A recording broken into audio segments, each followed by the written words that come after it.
What's up, YouTube? Robbie Vapes back again. And today, well, we're doing another live subscriber appreciation day. But first, I made a promise in Fresh's video. By the way, if you don't know who Fresh is, Fresh03 on YouTube. Great guy, great DIYer. If you want to check him out, make sure you go check out his channel. I'll have a link in the description after this show's over. But in the meantime, like I said before, I did make a promise to chug a beer at the beginning of this video. But before I do, one quick thing. How's my audio? Seriously, guys, I hope the audio is working. I rigged the system up so that I have the microphone going to my laptop. I have my Apple TV plugged into my monitor, and I'm airplaying this. So the delay that you guys are probably seeing is the exact same as my delay because it's really messed up right now. But anyways, hopefully that happens. I will get to the DNA 200 very shortly. That's actually one of the things I want to cover on this, and a few other things that I want to mention. One thing in particular, which is really interesting, that came up today. But anyways, guys, I'll get to that in a second. In the meantime, I made a promise. This is a full beer. We're not going to show the name because they're not sponsoring me yet, but hopefully they do. You know who you are. Anyways, guys, let's try and chug this beer. This is going to be super embarrassing, and I may not be able to talk afterwards. This is already my fourth one, so let's just get to it. All right, guys, cheers, and welcome to Last Call.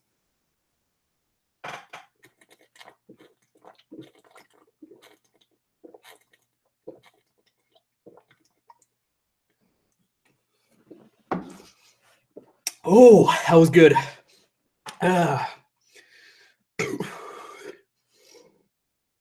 Okay, we're good.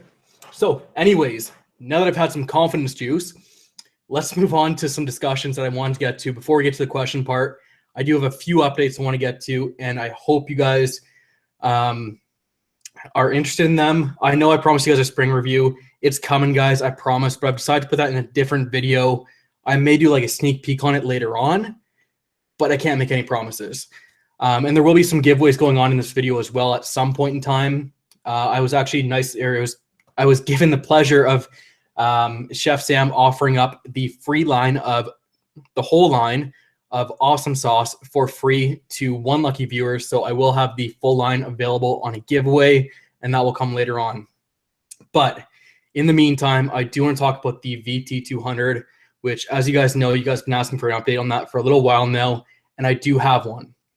So after the video was posted, I actually got contacted by them on Facebook, and they basically offered to give me a free 75-watt VT or VT75 for my trouble. Basically, when that happened, I figured I had about 5 options. The first option was to politely decline the offer and just move on and settle it, make amends kind of thing, and just go from there. The second option was to decline the offer and tell them to fuck off. Obviously, a little bit of profanity there, but you know, that's kind of how I felt at the time. So it's just one of those things. The third option was, of course, to reply back, taking the offer and just telling them, you know, we're good now, no problem, blah, blah, blah. The fourth option was to take it, still tell them to fuck off, and just leave it as is. The fifth option, however, was the one I found was the most promising for me, because it meant that I could kind of stick it back to them a little bit without using profanity, without being a dick, and by giving them a taste of their own medicine. So the fifth option I had, which I took, was just not to reply. They've emailed me probably 2 or 3 times now. They've messaged me on Facebook, trying to offer me this free VT75 to make amends, and I haven't responded at all. So I thought that was pretty good justice. Honestly, the VT75, you know, here's the thing. Here's why I didn't take it. I wanted to in some ways, and if I took it, it would have ended up being a giveaway anyways. So I thought that was going to be a really good way to show you guys my support to you. And I still want to show my support to you guys, which is why I have all these giveaways lined up and everything else. But at the same time, I didn't want to crumble, because the principle of the matter was they royally screwed me over, and I didn't want to let them get away with it that easily. I mean, these devices to them are nothing. Giving a reviewer a device or whatever, I mean, it's really not that much in the grand scheme of things to them. So I feel like my video out there, and by not removing it, has actually caused them enough grief where they felt the need to at least contact me back, finally. Now, there's a whole bunch of things in the video, by the way, I didn't touch on, and they was all in the comments section. Daniel DJLSB had a really good point. You know, I should have sent it off to Evolve, and I didn't. But the thing is, I wasn't really told to send it off to Evolve, and it would have taken them 10 seconds to write an email saying, I'm sorry, you're going to have to send it to Evolve, as opposed to just ignoring me completely. So that's kind of where I'm at. I felt like it was one of those things that I just felt betrayed by them. I felt like they didn't want my business, and all of a sudden I put this video out, and now they want it, and they want to make amends. Now they're all gung-ho to contact me. And I just think that with everything going on, I felt it was only fair to just treat them right back and give them the same kind of respect that they showed me before that video came out. And that is none. So that's where I'm at.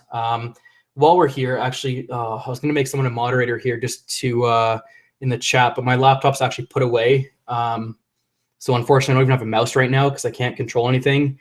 It's just me sitting in front of a screen right now, basically. My laptop is underneath my desk, and I don't feel like going down to get it. So we're stuck. That's how it is. But anyways, guys, thanks everybody for joining me.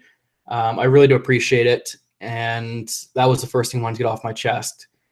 The second thing I wanted to get off, and this is something I just get off. I got a few too many beers here. Anyways, actually, Cobra Fire just brought up a really good point. Robbie, just tell them that you don't want it because it would brick too. And it's funny because they actually posted on Facebook, and for whatever reason, they're still friends with me on Facebook, which I don't know why. They weren't friends with me when I was trying to contact them, but now all of a sudden they are.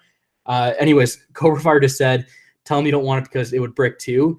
They made a post on Facebook saying they have a new button on it, and it's going to be so cool. And I basically replied in the comment section of that Facebook thread saying it's a new button for anti-bricking.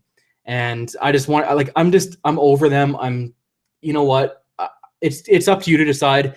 Don't get me wrong. I'm not here to influence anyone to do something that, you know, they don't feel comfortable with. And I'm not telling everybody to boycott H Cigar. I'm mostly just doing this to make sure that you guys are weary that if anything does happen to your device from H Cigar, if you look to them for support, you're not going to get it. Now, if you do have an issue with it, contact Evolve. I've heard that they have great customer service, and they will bring it back, or they will send you a new chip as soon as they can. So that's what you want to do if yours does brick, if you do have a VT 75, 133, or 200. But for me, I just felt like it was just, I didn't know that at the time, and admittedly, I should have looked into it further. It's all over the forums and everything, and that's on me. I did get a refund from the store itself, who actually got a refund from the distributor, but the distributor apparently was basically fucked in this whole thing because they weren't even given anything to compensate them. So this is all out of their pocket. I love the VT200, and that's what, oh, the beer's coming back up. Anyways, that is what made it so difficult to put that video out, even after it had been 4 or 5 months. I was going to do a DNA 3-way for anyone who doesn't know. It was going to be between the Vapor Shark 200, the Wismec 200 DNA, and the VT 200. And I had to put that on hold because my VT 200 bricked before I got a chance to make that video. So the interesting thing about all that is the VT 200 was actually lined up to win that competition. And then it bricked out. And then I was like, you know what? It's okay if it bricks out. They're going to send me a brand new one, or they're going to replace a chip, which is actually my preferred option, because then if they fix the chip, hopefully that means it's not going to brick again. Whereas if a brand new one comes out, I don't know if the chip's been modified at all or what's been done to it. So if there's no issue and they can fix it by, you know, replacing the chip or whatever, great. But anyways, guys, that's my little story in the VT200 and H Cigar. That's a pretty good update on it. I haven't been looking at the comments too much. I'm sorry. I will get to those in a second, but I don't want to distract myself too much. So if you made a comment or had a question, bring it up again in like 5 minutes and I will be all good. So with that being said, the next thing is actually some pretty big news, and it involves a pretty big decision as well, actually. Today I was contacted by a company. Now I get a lot of emails from these multi-channel networks or whatever the hell they're called. And if you don't know what a multi-channel network is, it's basically these YouTube partnerships that claim to be able to boost your revenue, and they're going to give you a whole bunch more money. and all you have to do is sign away your YouTube life to them for a year, 2 years, or 3 years. And what really happens, to be honest, from what I've seen, I've watched a number of reviews on these guys, is they'll actually end up taking whatever you're making now and just profiting from it. So you're signing a contract to basically give away part of your revenue in exchange for a list of library tracks for your background music or things like that, a few extra editing tools, which I don't really need, and that's about it. So there's not a whole lot of value to them from what I've seen. Now, I haven't actually signed up with one myself, so I can't comment whether or not they're good or they're bad.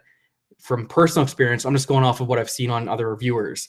In fact, one of my favorite reviewers, who's non-vape related, I think it's Dan Oakley is his name, and he has 2 channels. He has Daniel Oakley and Dan Oakley.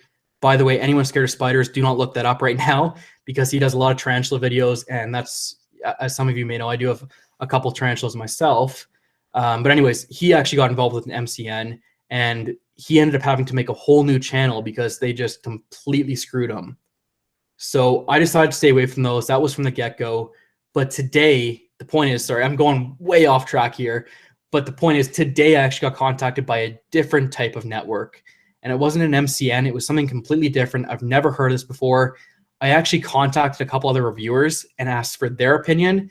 They hadn't heard of this before, but in some ways it makes sense, and in some ways it doesn't.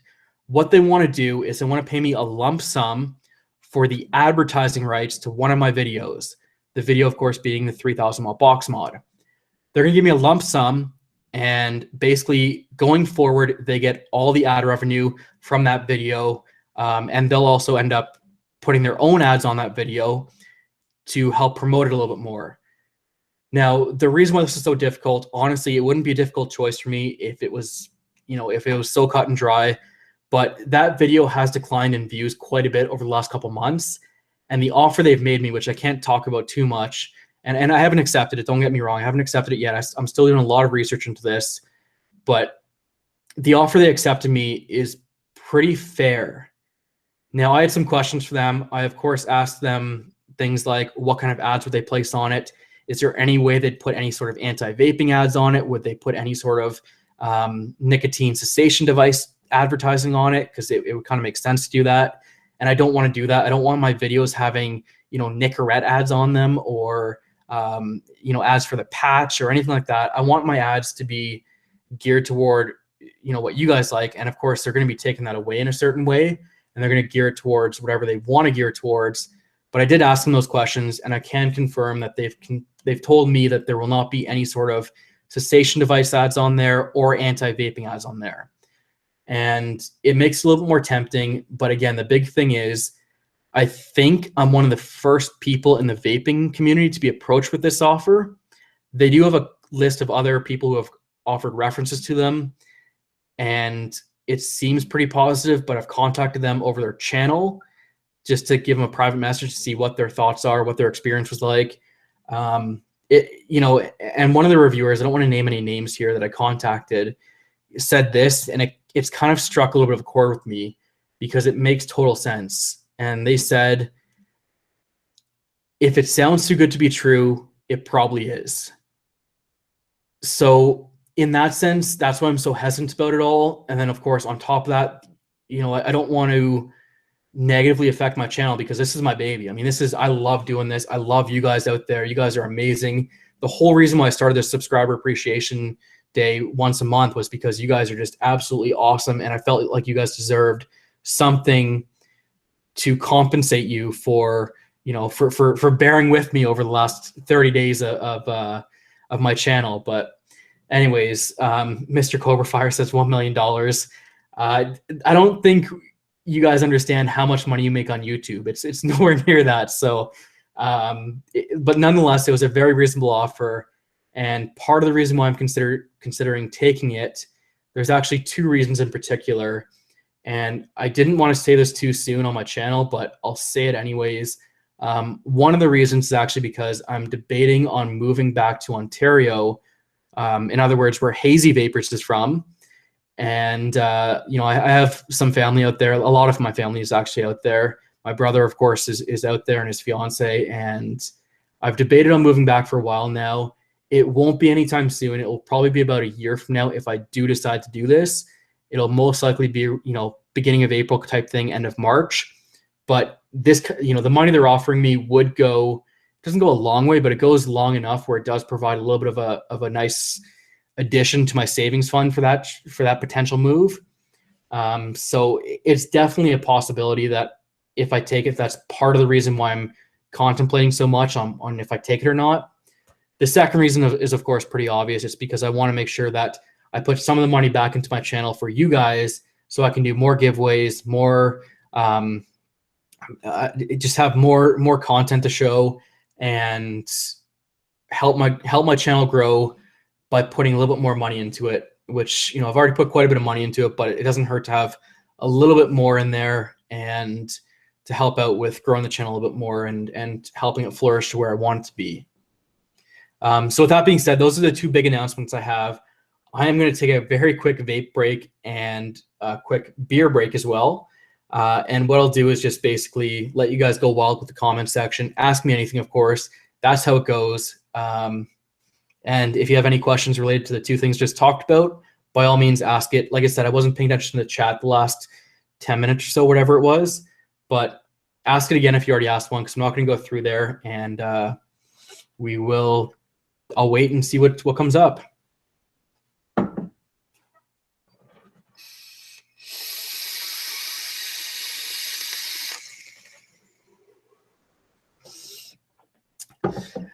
All right, so the first question that comes up is any news or any new videos for the Great to Vape or Breaking Mods. The Great to Vape is probably going to be on permanent hiatus. It's probably not coming back. There's no issues between me and Donnie. In fact, we still get along really well. There is nothing to do with that. It's a matter of managing too many channels at once, which I say that, and I actually have another announcement I'm going to save for later on.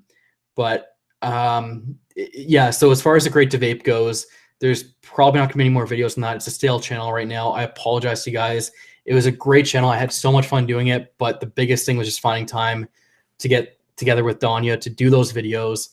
And to be honest, part of the reason is because I'm still feeling the effects of that fish water. I'm pretty sure any day now I'm going to turn to Aquaman, because that's how that works, right? Peter Parker gets bit by a radioactive spider. I drink radioactive fish water. So, it's got to work that way, right? Aquaman coming up soon. So anyways, Fresh just joined us, Fresh03, as I mentioned before. Big shout out to Fresh03.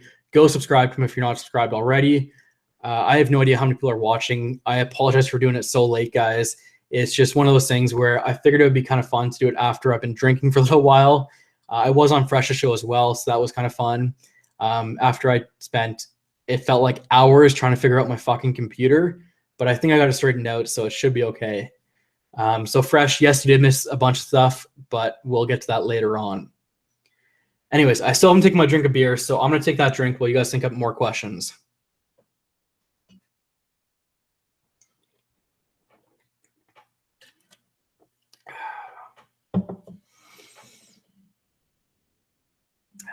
Greg says, I thought we were here to appreciate you. Doesn't work that way, Greg. I got to appreciate you guys. You guys make this channel what it is. Honestly, all of my subscribers out there are amazing.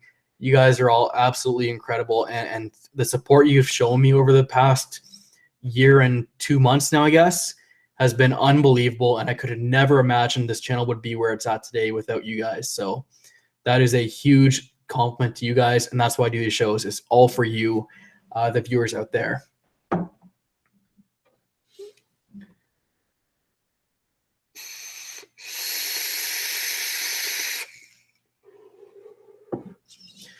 Geeky Vapor wants to know if there's anything special happening at the Vape Depot tomorrow in Calgary.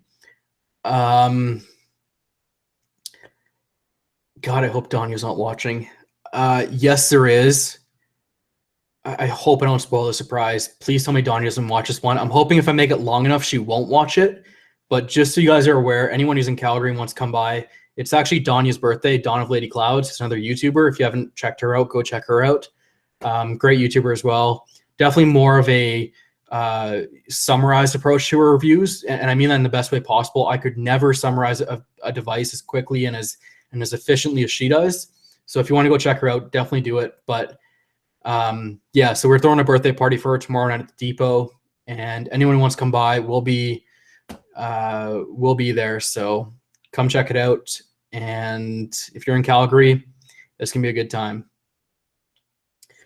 Anyways, so I will wait for some more questions. What's the weather like, Robbie? It's pretty warm out here, actually. I joked about it in Fresh's show, saying it was cold in Canada, but I have to be honest, the winter here in Calgary has been absolutely amazing, which is part of the reason why I don't want to move to Ontario, because they had a shit year this year. But Calgary was super warm. I mean, I think it snowed maybe twice all winter. It was unbelievable, and the snow disappeared within a couple days. We've actually seen probably maybe, -5 is like the lowest it got Celsius. So it's been pretty mild out actually here.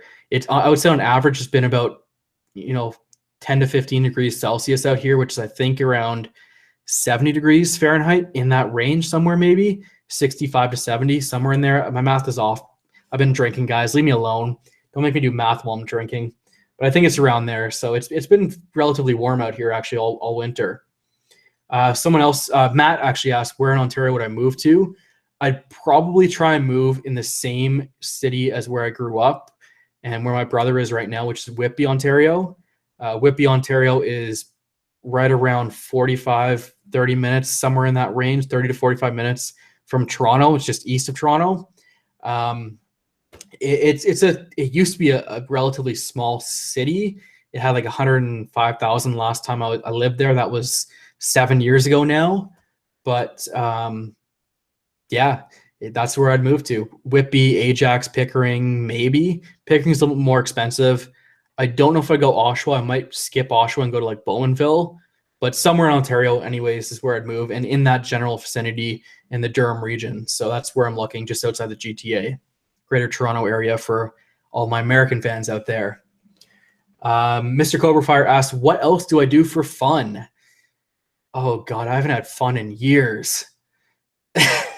No, I do a lot of things. I play baseball in the summer. I would love to go skiing in the winter. I haven't gone in like 3 years, which is incredibly crazy considering the mountains are like an hour drive from here.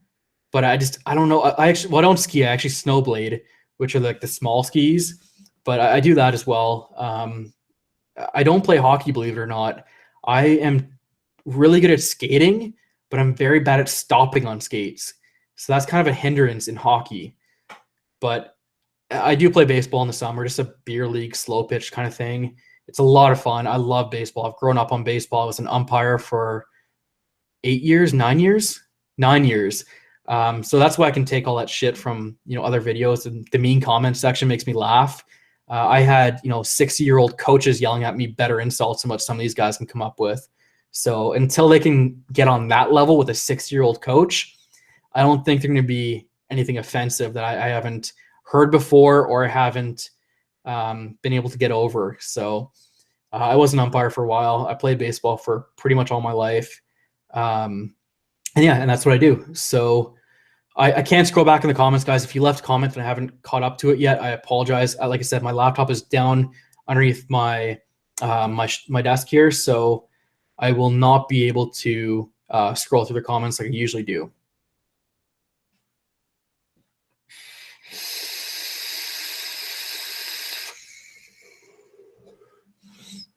Wade says, hi, Robbie. How's it going, Wade? How are you doing today? Or I guess tonight or this morning or wherever you might be. Let's see here. How's everyone doing? William Dugan wants to ask. I hope I'm saying that right. They're doing pretty good. I don't know who specifically you're talking about, or unless you're talking about the comments, but if you're talking about the comments, I can't really ask, or I can't really answer for that. But as far as me and my family, my friends, and other reviewers who I talk to quite a bit, I think we're all doing pretty well. So that's good. Where was the question? the vapor tube, you have a dirt bike for a hobby. I actually don't. I used a dirt bike when I was growing up and I loved it. And these jerseys are actually from probably 10 plus years ago now. And I just kept them. I love wearing them because they're just so much like they're so comfortable, and they're actually perfect for the weather we've had this winter in Calgary, because it's just been so mild, but it's been a little bit chilly, but not too chilly where you need a jacket. It's been above t-shirt weather or below t-shirt weather, but above jacket weather. So this is perfect. These are great. Do I still ride anymore? I haven't ridden in probably, it was before I moved to Calgary, so probably 8 or 9 years now. And I wish I still rode, but I don't have the time, I don't have the money, and I don't have the know-how as far as where to ride in Calgary, even if I did have the other two options. So I haven't ridden much. Yeah, so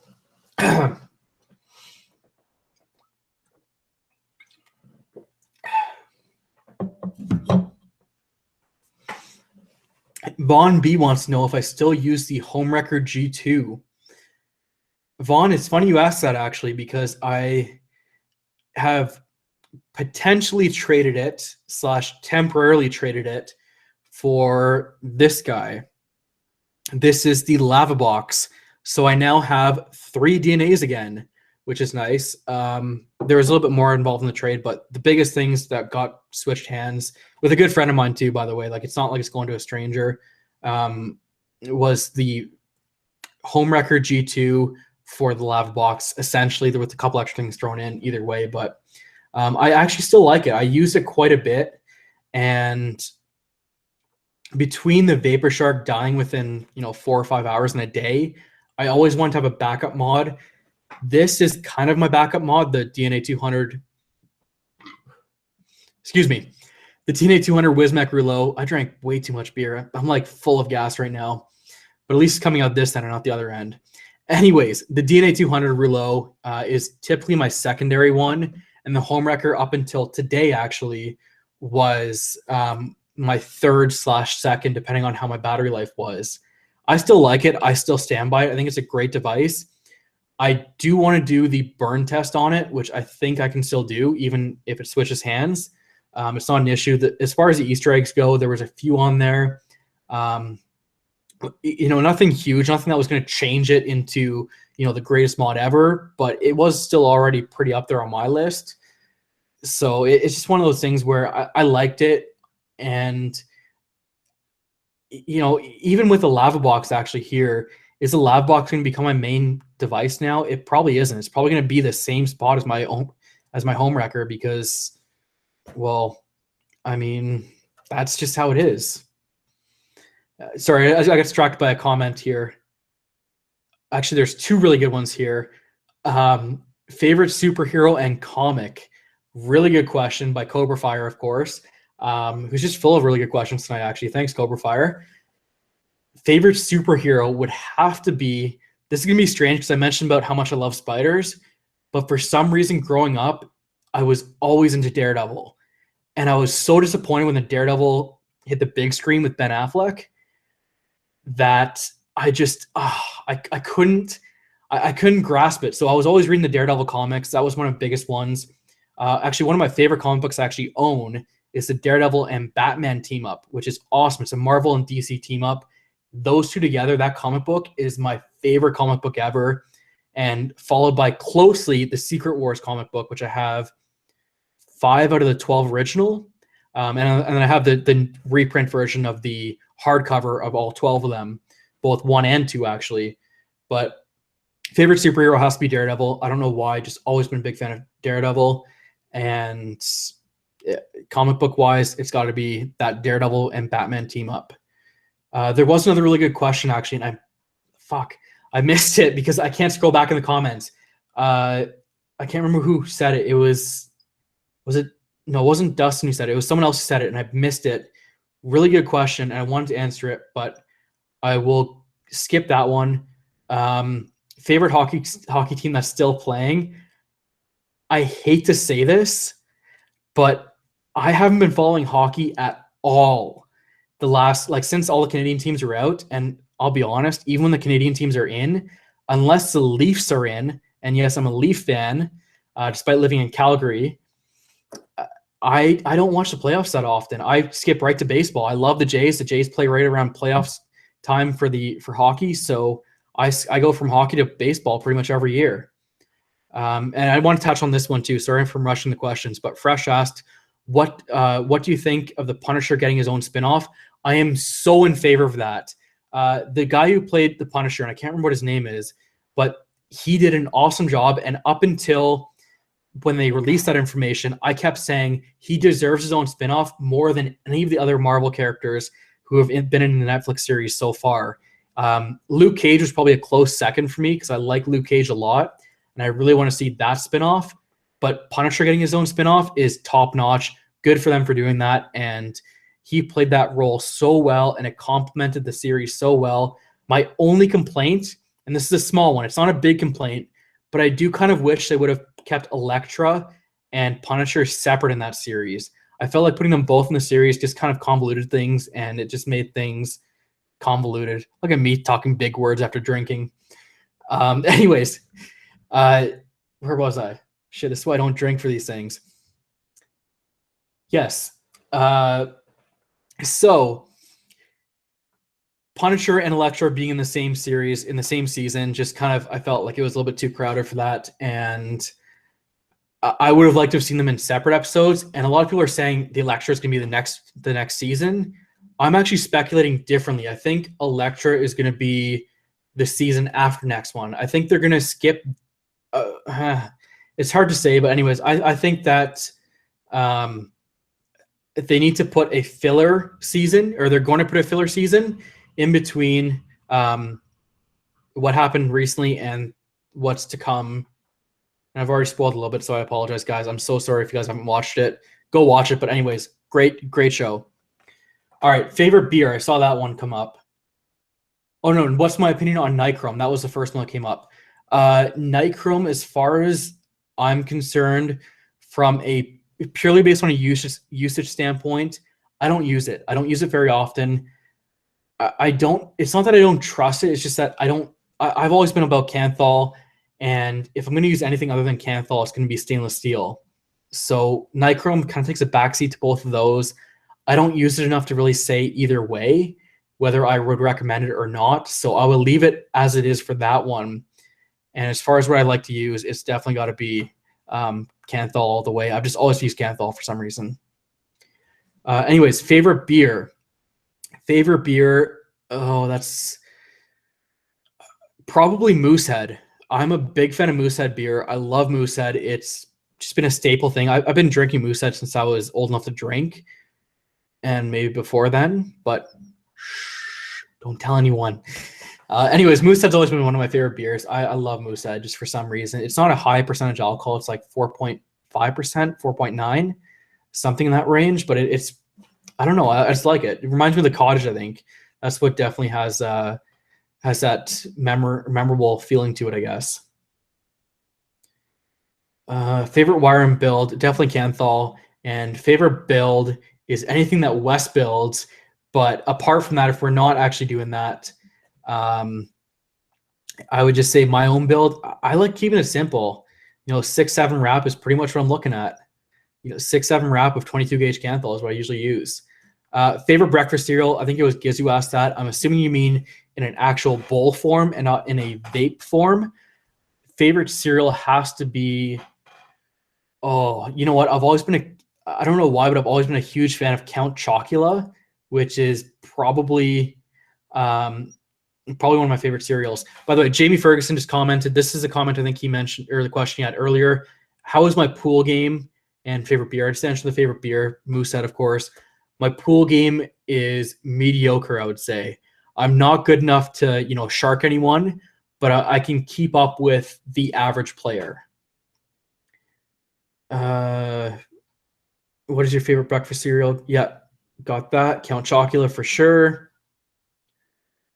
Yingling Rolling Rocks. I think I've actually, if that's a beer, I think I've actually tried that. There's one called Yingling, I think, and it's actually not bad for a Chinese beer. It's pretty decent.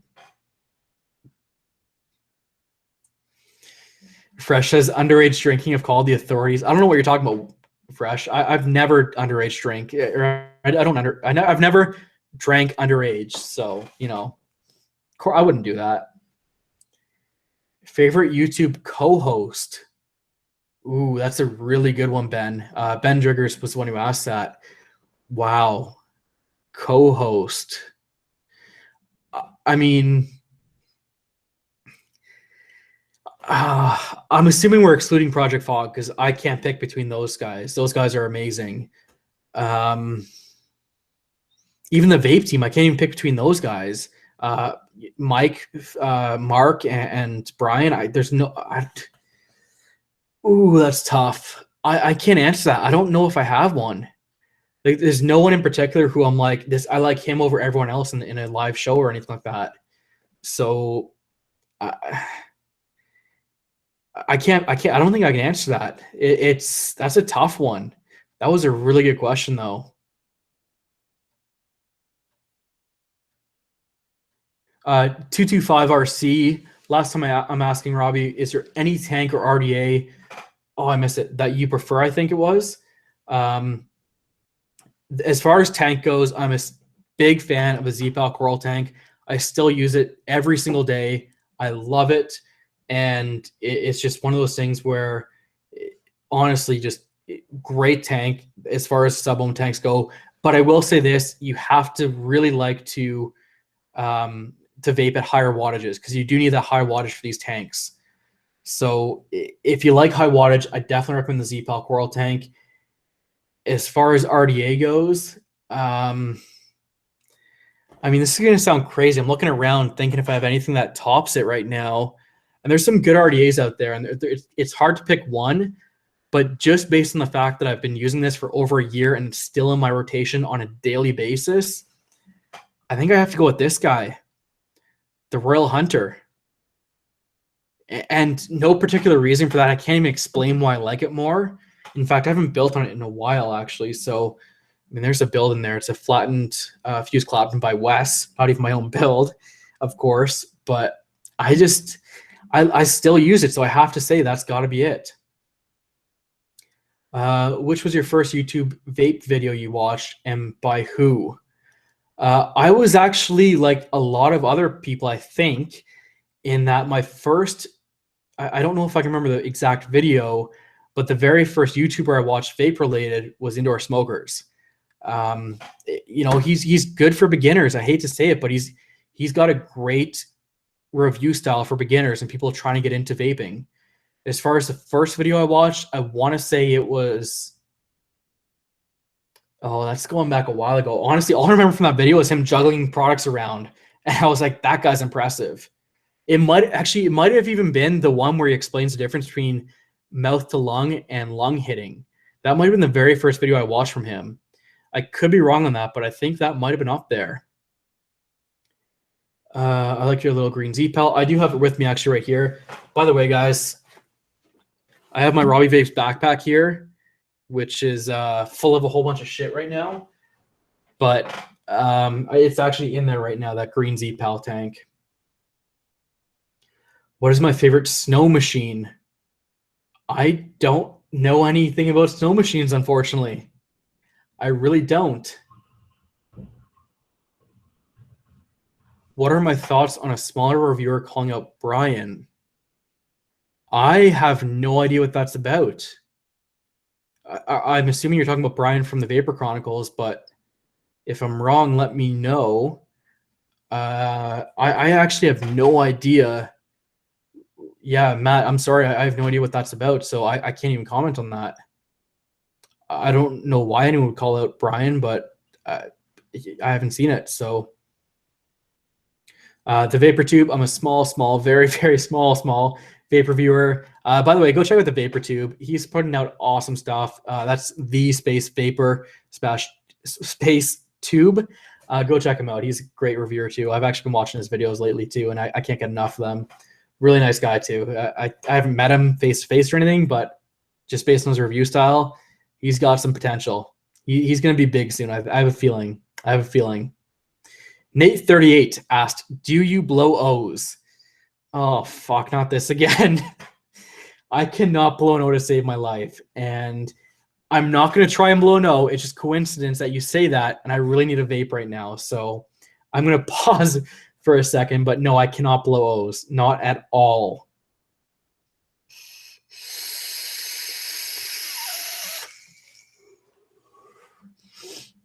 Giz says, I've been evicted from Canada on that comment about not knowing about snow machines. So that is perfectly fair.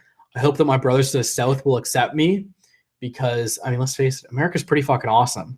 I mean, I'm Canadian, and I think Canada's pretty fucking awesome, but America's pretty fucking awesome too. So, you know what? Anyone who fucking vapes is awesome. Fuck that.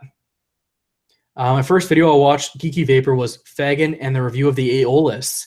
That is interesting, actually. I watched that review. That was a good review.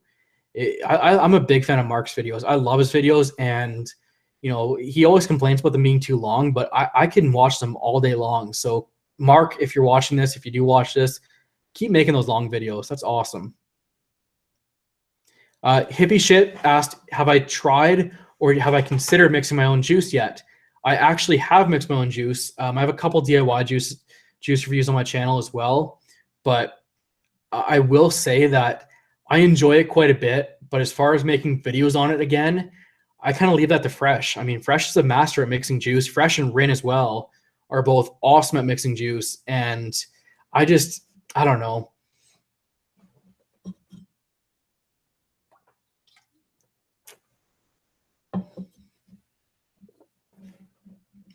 Actually, speaking of making juice, so I do DIY my own juice for personal use only.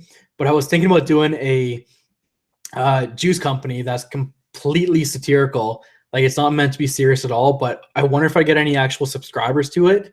How a lot of these companies are doing like these juice boxes where it's, you know, pay X amount per month and you get so many mils. I was going to do a juice line called, or a juice subscription service called Fuck It Juice.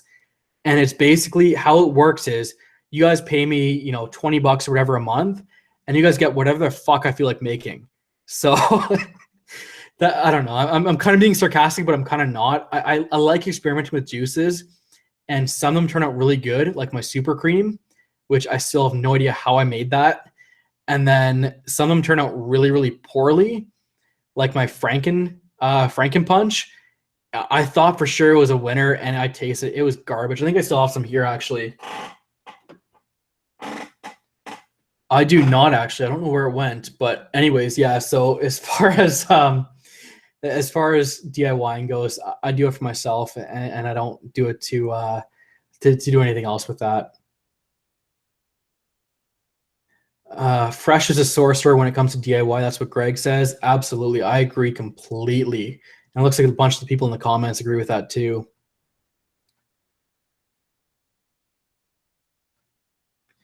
Robbie, if you're asked, would you join, if you've been asked, would you join the Vape team for one night live chat on new stuff coming out and reviews by William? I mean, I'd love to join the Vape team for anything. I love those guys, but I don't know if I'd be able to talk enough about new stuff coming out. I kind of feel like I'm a little bit behind, and not just because I'm in Canada, but because I'm also behind on a ton of videos as far as vape reviews go. I couldn't even tell you what's been out recently as far as in the last probably 2 or 3 weeks, actually, if anything's come out in that time. So I wouldn't be able to talk on that, and they would probably make me look pretty dumb by going on that. But I'd still love to be on that show. I mean, who doesn't love the Vape team? Those guys are absolutely amazing. Anyways, sorry.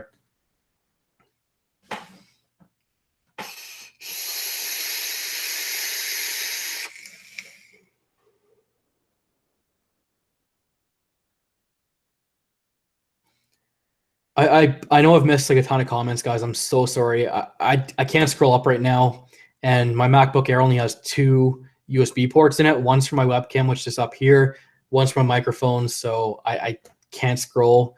I can't plug my mouse into it. I apologize, guys, but that's just how it is, unfortunately. So any other questions, by all means, let me know. Anyone watching wants a shout out, by all means, let me know. I'm not big by any chance, but it's, you know, I love you guys. So anyone who wants to shout out, go for it. I'm more than happy to do it.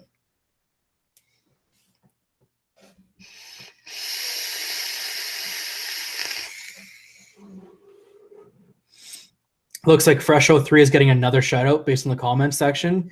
There's like 6 people who just replied Fresh03 a bunch of times. So I'm assuming that's what it was related to. But if not, then Fresh03, go check him out. Like I said, if you're interested in DIYing, he is the man to go to for videos.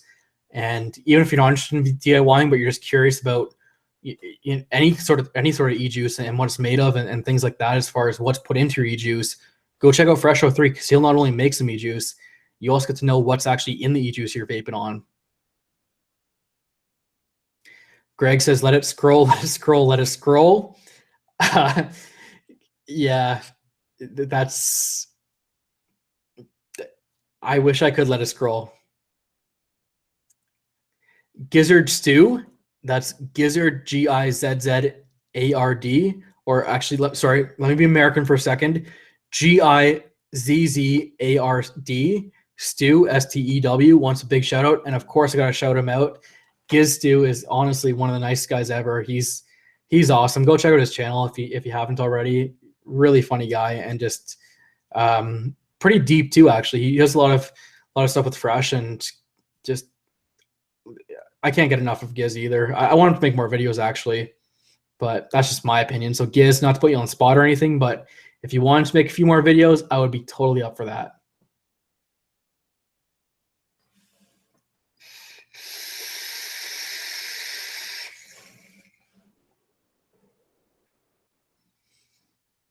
Dustin Stewart says, I vape Coles.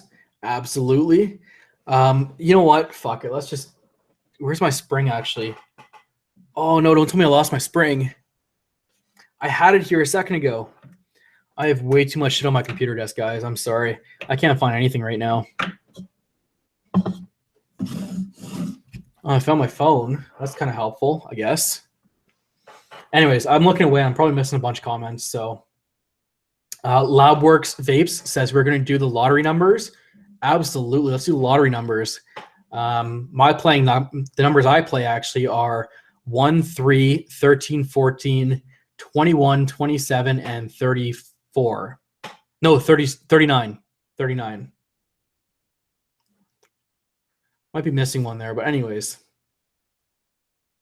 Robbie never raises his voice. It's so true.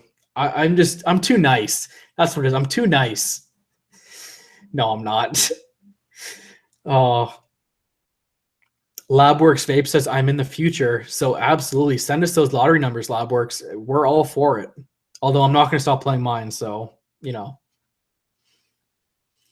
Robbie got to spring. Greg was asking that. I don't know where it went. I seriously don't. It may have fallen down or something. Oh, here it is. I found it, guys. I found it. I put it in my mod holder, or in my tank holder. But there you go. Fresh wants to know what the significance of those numbers are. They're all based on football players except for the number 3. Number 1 is actually based on a Toronto Argonauts kicker, Noel Prefontaine. 13 is, of course, Dan Marino. 14 is Bob Greasy. Or no, sorry, it's not 14, it's 12. 14 was Brian Greasy, which I'm not, he was a bit of a flop, but Bob Greasy, 12, 13 Dan Marino, 21 is Sam Madison, I believe. He was a former Dolphins cornerback. 27 is the reverse of 72, the perfect season for the Dolphins. Not that I'm hung up on that or anything. They've been significant since then, haven't they? At least in 73 they were. Anyways, 27, 39 is Larry Zonka, another former Dolphins running back. And I think that was all of them. Or no, 21 wasn't Sam Madison's. 21 was, the other cornerback who played with Sam Madison. 29 is the other number I use because that was Sam Madison. 21 was someone else. Giz says, I forgot number 7, John Elway. All number 7 means to me is Pat White. And honestly, he was another flop for the Dolphins. So we don't talk about number 7 in Dolphin territory.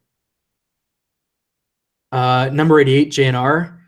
I don't know who JNR is. I think of 88 as Yeremy, or as what's his name? Philadelphia Flyers. Why am I blanking on that?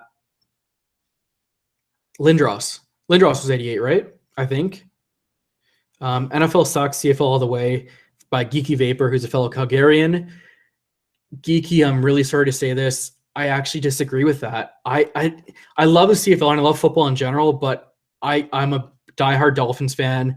Dolphins and Jays are my two favorite teams in any sport, and a close second to those two would be the Leafs, which I'm embarrassed to admit.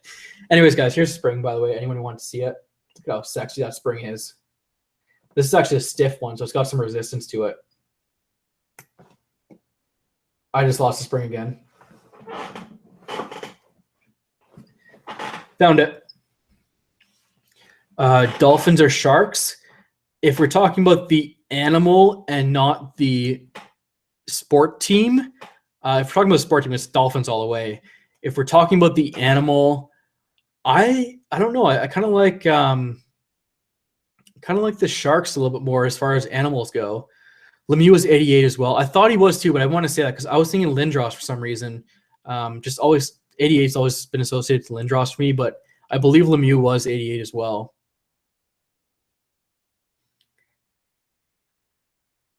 It's for his naked Zumba rides. Anyone who doesn't know what this is, who is watching the show after it's aired, that's an inside joke on Fresh's show, which is just another reason you should go check out Fresh. Fresh 03, guys. Fresh 03, all one word, or I guess all one word and two numbers. It's combined. You get it. Anyways, yeah, this is fun. Mercury Morris failed because of cocaine. I didn't know that, but I do know he had a very big slouch. So I'm not saying I don't believe it. I'm not saying I believe it either. It's just, who knows? Until I mentioned the Leafs, I was gonna say you were an American spy for Trump. Keith, yeah, unfortunately, I'm a Leaf fan. I'm sorry, guys. I actually like the Flames as well, and it's nice that they're in separate divisions or separate conferences. But if it came down to it, Leafs over Flames. Flames are kind of like the second team, and yeah. As far as my my U.S. team is concerned, though, I've always been a big fan of New Jersey for some reason, and actually, it's not for some reason. It's because back when I was like 19, they ended up winning me like $170 on a ticket because I had them picked, and ever since then I've always been betting for them, and they usually cover the spread. At least not. I haven't been betting this past year, so I don't know how they did this past year, but up until I had Brodeur, at least they were pretty good. Derek R says Leafs, hell yes. I agree with you completely. There's always next season, so I can't wait. Geeky Vapor says go Jets go. He's got the Winnipeg logo on his profile picture, so that would probably explain it.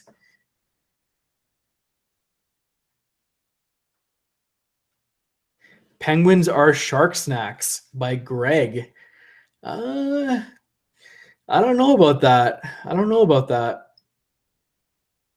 Matt Crow says, I like Jersey when Scott Stevens was around. I agree with you. Scott Stevens, Bobby Holik, and Patrick Elias was probably my favorite line of all time. Those guys were unbelievable. They were just absolutely awesome. So, and Scott Gomez was on the team as well. I was a big Devils fan growing up. I don't know why, but just I was always a big fan of the Devils. And then it got heightened to when I won off them in the lottery ticket or in the sports betting I did when I was, I guess I think I was like 19 or 20. But I've always followed them, so good on them for the team they had back then. Unfortunately, they're not the same now, but yeah. Sharks the fish or penguins the bird, and why, with a lengthy explanation. Before we get into the explanation, I have to say that I just actually last weekend watched Batman and Batman Returns, the 89 and 92, I think it was, back to back. And anytime someone says penguins, I just think of the penguin now. Since last weekend, that's all I can think of. But as far as which one I like better, it's got to be the Sharks. I don't know why. No, you know what? I would say it's a tough one. I mean, am I meeting these things? Am I going am I going to be corresponding with them or interacting with them? And I guess that's a tough question. I need some more information, Giz. Give me some more information on that, and I'll answer that a little bit more lengthy for you. Always been a Red Wings fan. Just wish they could get their shit together. Red Wings were a good team too as well. Back when they had, who was it? Oh, Chris. Oh no, I'm blanking on it again. I remember Yzerman and Fedorov being together. That was a good duo as well, actually. Dustin Stewart wants to know, do I live alone if it's not too personal? I do not. I have a landlord, I guess. I'm in the basement section of a house, so I just live in the basement, and that's actually the door behind you guys, by the way, is actually my room. So that's why I keep it closed, because some dirty stuff goes on back there. But I just rent a basement apartment, so that is that. But my landlords are awesome, so I have no complaints. Let's see here. Oh, okay. Giz says it's hypothetical, so there is no correct answer. Okay. Hypothetically, I have to go with the Sharks as long as I don't have to touch them, because to be honest, I actually have a major fear of fish. Any fish, not just sharks, but any fish. This is going to sound crazy. You guys know I own tarantulas and snakes and lizards, or at least you know now at least. But I've always been afraid of fish. If they're in a tank, it's okay. But as far as like lakes or oceans go, I am terrified of both of those, which is kind of funny because I have a cottage on the lake in Ontario that I love going to, but I never go swimming there because I'm terrified of lakes and oceans and things like that. So I guess if I have to touch something, it would be penguins because they're awesome and they don't seem very threatening. But if I had to pick between what I think is cooler, it's got to be the sharks. So I hope that answers your question, Giz. What's going on, Sean? Good to see you here.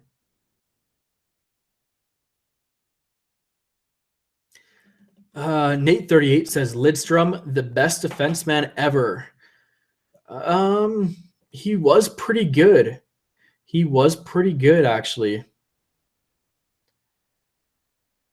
Matt says Brad Richards, Vincent Lecavalier, and Martin St. Louis was probably the best line, or at least a line who did the craziest plays.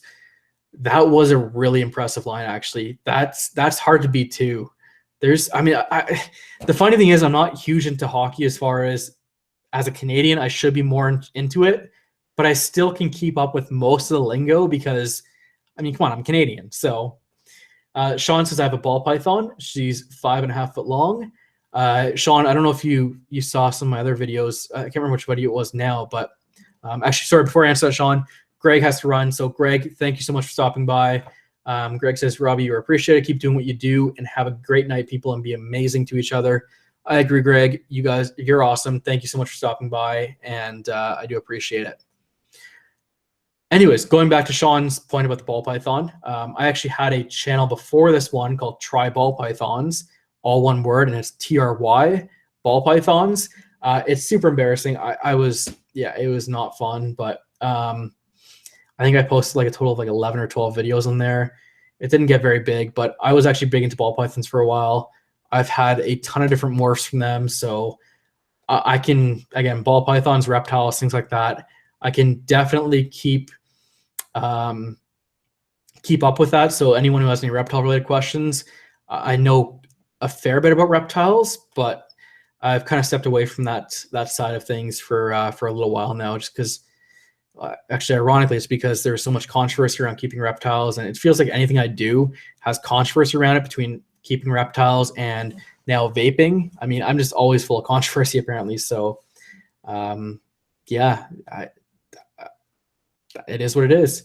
Currently, I have a carpet python, a corn snake. The corn snake is a tesseromorph, and I also have 1, 2, 3, 4. I think I have 5 tarantulas and 1 scorpion. And then I also have a bearded dragon as well. I had a frill dragon. The frill dragon passed away about a month ago. So that was kind of sad. But I had her for 9 years or something like that. So she was getting up there in age, and awesome reptile, but that's where it is. Thought he said piebald. No, I did have a piebald ball python though, but no, it's TRY ball pythons, and all one word. And you can probably search it, find it, laugh at me. By all means, do what you got to do. And Testromorph, yes, that's what it's called. At the time I got it, I think she's like 2 years old now. I think there was only 10 of them in Canada for that particular morph of corn snake.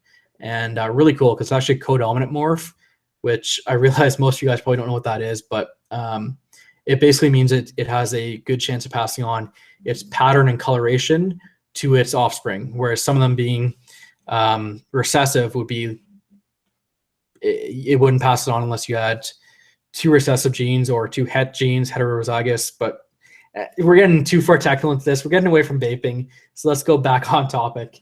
But yeah, I do have quite a bit of extensive background in reptiles. I've always grown up with them, and they've always been a part of my life.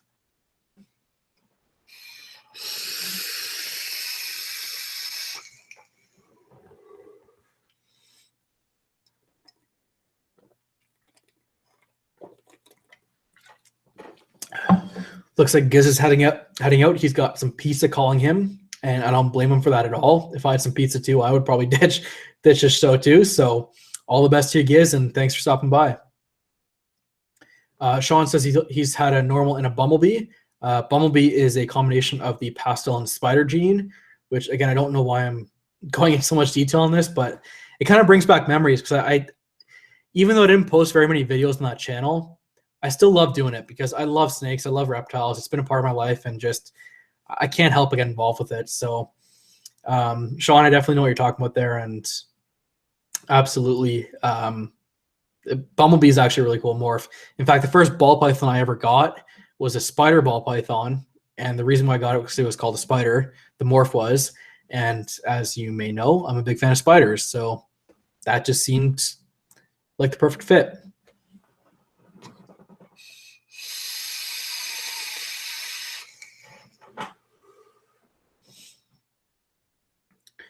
All right, looks like chat has slowed down quite a bit. Oh, here we go.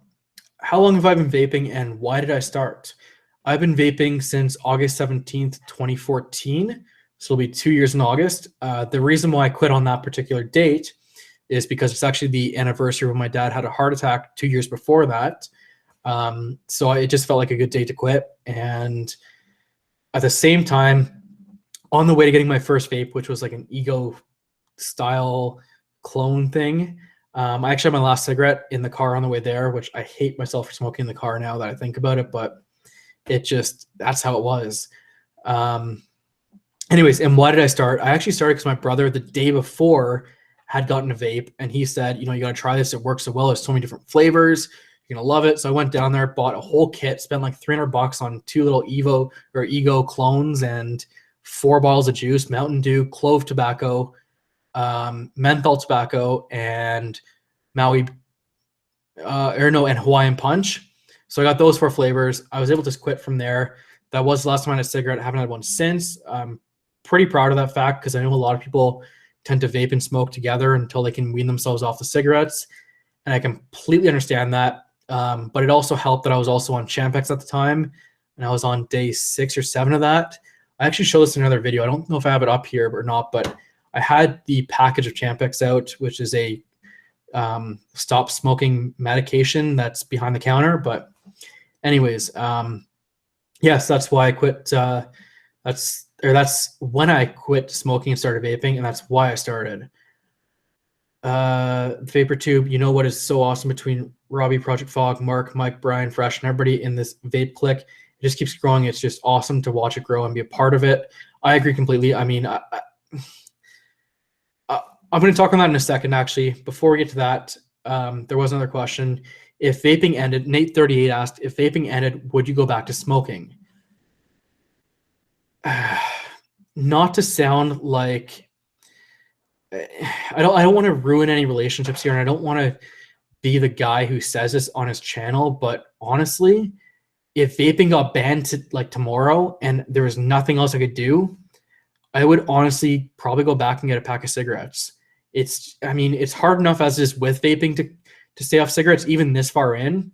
As some of you guys know, here's off to the side, the Inokin Endura 22 or T22 is probably a lifesaver for me because I was having crazy cravings up until I got these things. And since then, this feels so much like a cigarette. I use this every day, and it takes away the pressure of wanting a cigarette or the anxiety of wanting a cigarette.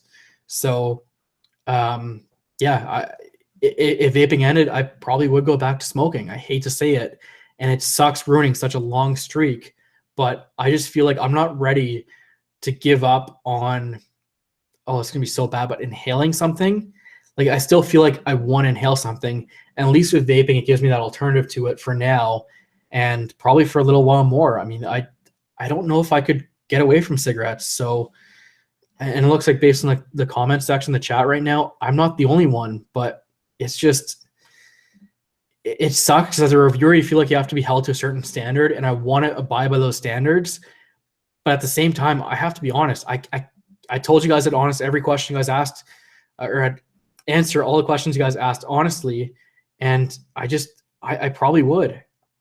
And I hate supporting big tobacco, but I just don't know if I could stay away from it. Anyways, going back to the click thing about, how, myself and Project F.O.G and the Vape team and all those guys, we're kind of a clique, I guess, in some ways. I would say that I do agree. I'm pretty close with some of the reviewers, especially guys on Project F.O.G. The Vape team I'm not as close with, but I've asked some questions before and got guidance from them on my channel and things like that. So they've been awesome, and they've been a huge help. And the only thing I want to say about that is that I don't know if I like the term click, because it means that we exclude certain people. And from my point of view, I like to mention as many people in the vaping industry as possible, especially when it comes to smaller reviewers. I mean, I've given shout outs to, and I'm not talking about Fresh. Fresh is a much bigger reviewer than who I'm thinking of in particular, but someone like Richard Saylor, who's got his Vaping Marathon Man channel.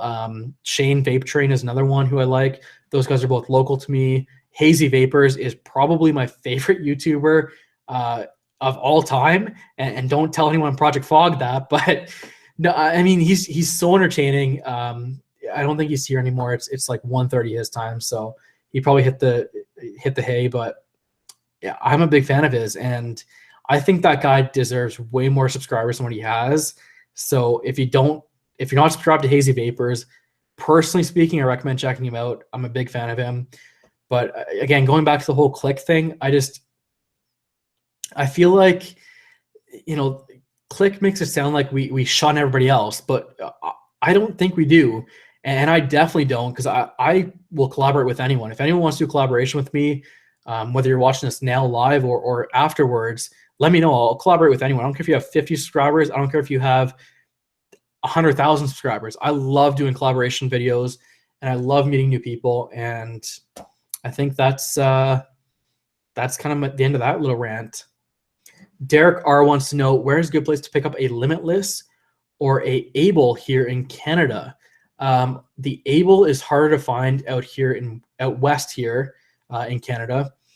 The Limitless, Digital Imports has them, and they're, I mean, to be honest, the Limitless is going to be this exact same price pretty much no matter where you get it from.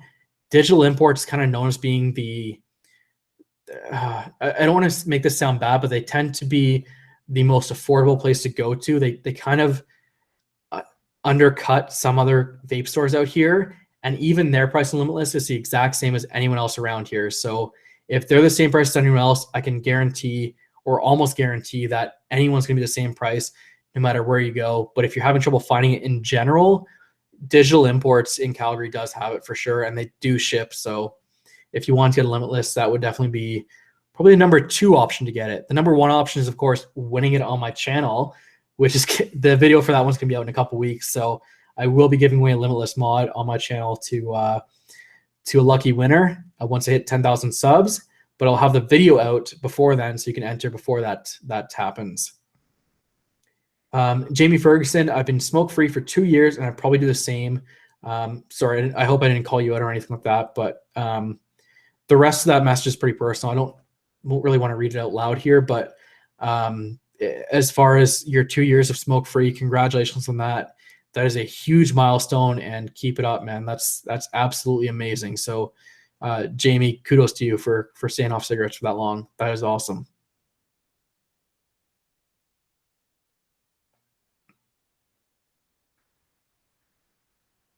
I think I missed something here. Dustin said Hazy just subbed to you. I don't know if you're talking to someone in the chat or to myself, because I think Hazy's been subbed to me for a little while now. I could be wrong. Anyways, either way, like I said, I'm a big fan of Hazy, whether you subscribe to me or not, and I love his reviews. So kudos to Hazy for sure.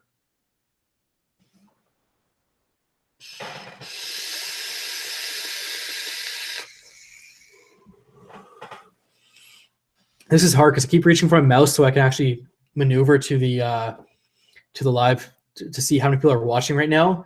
But actually, Dustin just brought it up, the giveaway, which is exactly what I was getting to.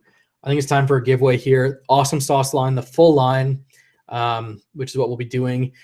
The only thing I hate to say is that because it contains nicotine, I have to leave this this giveaway up to only Canadians for now. I will see if I can get my hands on maybe 0 milligram stuff to give away. And if I can, I would love to do one to the US as well. So tonight, for now, it's going to be Canadian only. Looks like we have 32, 23 watching, somewhere around there. So we have a decent number right now, considering it's 11:40 my time and almost 2 o'clock Eastern time, which I think where a fair number of people are watching from. But anyway, so we will do the giveaway right now. It's going to be for Canada only at the moment. If you are interested in entering and you're Canadian, it's all good. If you're from the US, I will try and get my hands on the full line in 0 milligrams so I can send it down to you guys, because I think everyone needs to try this stuff. In fact, I have the bottles off to the side right now because that's what I'm vaping on.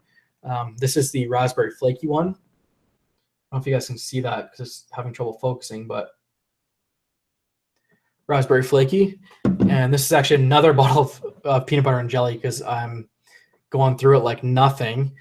So you'll get one of each flavor. And like I said, you just have to be in Canada. That's the only catch.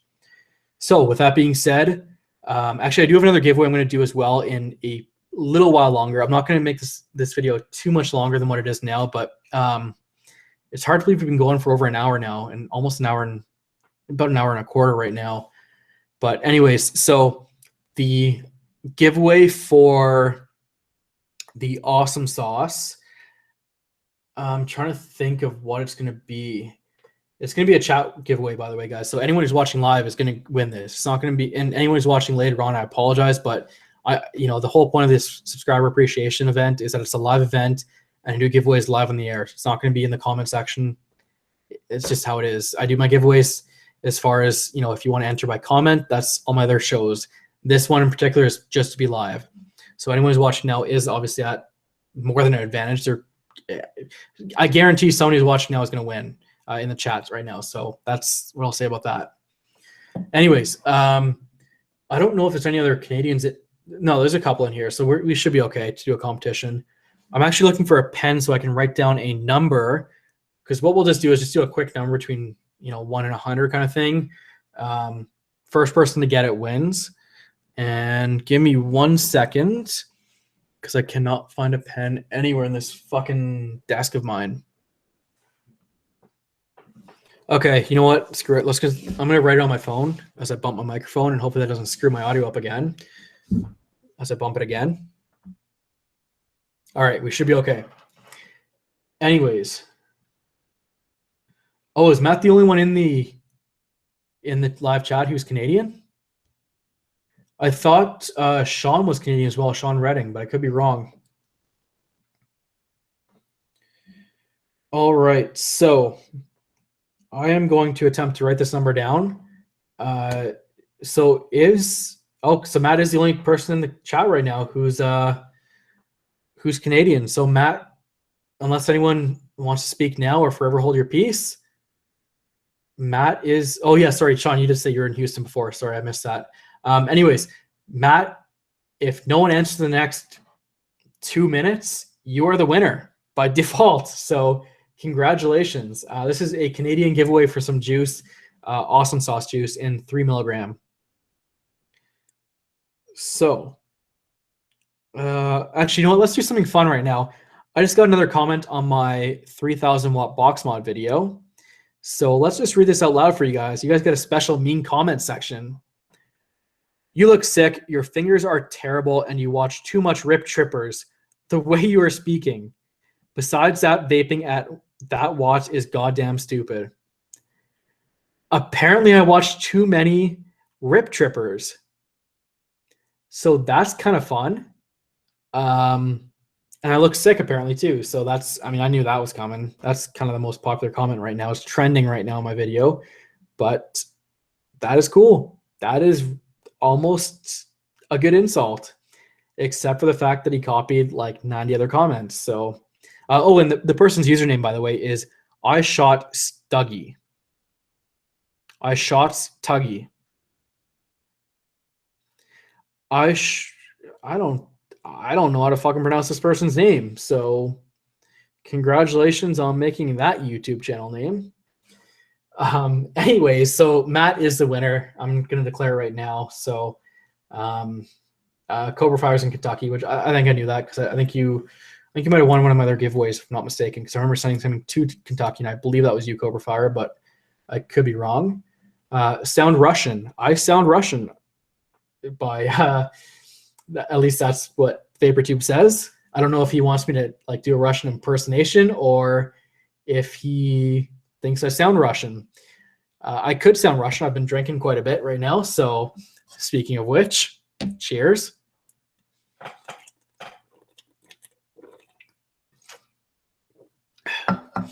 Actually, I don't think Matt's won anything from my channel yet. So that's actually kind of cool that you won, Matt. So congratulations on that.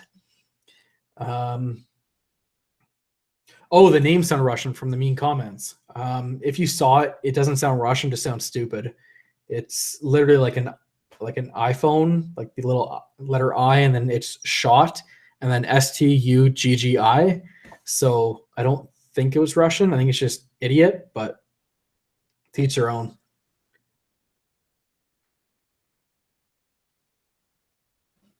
Sean says, I need a micro lens for an HTC One. Who wants to send him one? By all means, if you want to send Sean a micro lens, hit him up. And by the way, Matt, you won. So make sure to send me like a Facebook message or something like that. I think I have you on Facebook too. So Facebook message, YouTube message, whatever you want to do, just shoot me your info on or an email even, and I'll coordinate the shipping and everything like that. So, sorry, the VaporTube asked, is that a Yeti mic? Yes, it is a Yeti mic. And it's also fucking terrible with the Mac Mini for some reason. So, yeah, it's a Yeti mic. I actually bought a bunch of stuff for this too, like a bunch of accessories. I got the pop filter, and I've also got a underneath the pool table actually, because I was honestly, it was kind of garbage, but I got a stand thing for it, like an arm. I don't remember what it's called, but hopefully you guys know what I mean. So Matt actually won one of Billy's giveaways, but he was DQ'd for being Canadian. Billy. That is too bad. That is too bad. I guess it's kind of a little bit of karmic justice in a way, because I mean, I don't know. I like helping out Canadians as well, but at the same time, I understand, you know, a lot of you guys are from the States, and I have no issue with the States either. So it's I'm pretty equal, I think. I'll ship anywhere. I mean, even if someone from Europe or something wins, I have no issue shipping there, as long as, you know, they don't mind covering shipping costs. But yeah, Hippie wants to know what I think about e-hookahs.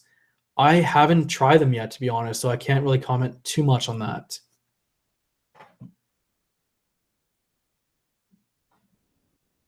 I'm getting drunk, guys. Sorry, I can't even find the fucking button on the lava box, but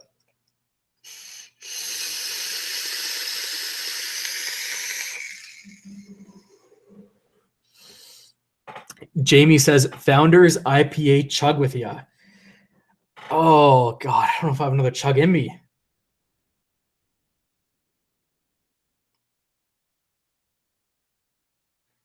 The Vapor Tube is saying he thinks he's going to get a new camera. He's using a Pix Pro 10. And I'm not familiar with the camera actually, but I don't find anything wrong with your camera quality when I watch your videos. So, but he wants to get a GoPro 4, which I'm not gonna lie, I've been considering myself. I heard you have so much invested in my camera though. It's hard to justify buying another camera, but at the same time, I really want a GoPro, and part of it is because I love the way Homeboy Josh's builds. How he has like the GoPro mounted on the drill. It looks badass, and the angle from that is just perfect. But anyways. Sean says he bought the Conqueror earlier, and it's not bad. I haven't tried it myself, but I will take your word on that.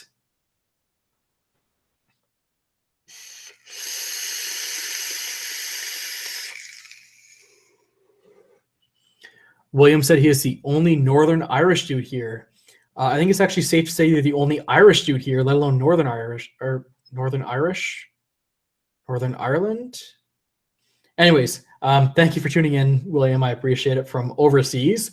And yeah, I guess speaking of overseas, let's do another giveaway. You know what? I was going to do this as well. And the only thing with this giveaway, guys, is that for this one in particular, it's going to be open to anyone. But the catch is you do have to pay for shipping on this one. And what I'm going to offer up is a Robbie Vapes hoodie or t-shirt. Either one, your choice. You get to pick. So if you cover the shipping, and I don't know how much it's going to be, it's courtesy of, or not courtesy, but it's going to be from Vaping Swag. Shane Preston, who's another awesome guy. So Shane, a little bit of a shout out for you guys. But yeah, so anyone wants to win a t-shirt or hoodie, as long as you're willing to pay shipping, I have no issue buying it for you. And then I'll get it shipped out to wherever you are, whether you're in Ireland or the US or I guess Canada. And this one I am going to do a pick a number one. So, oh, Geeky Vapor just came back. Geeky, you missed it. Oh, Sean, you could have won the full line of awesome sauce, but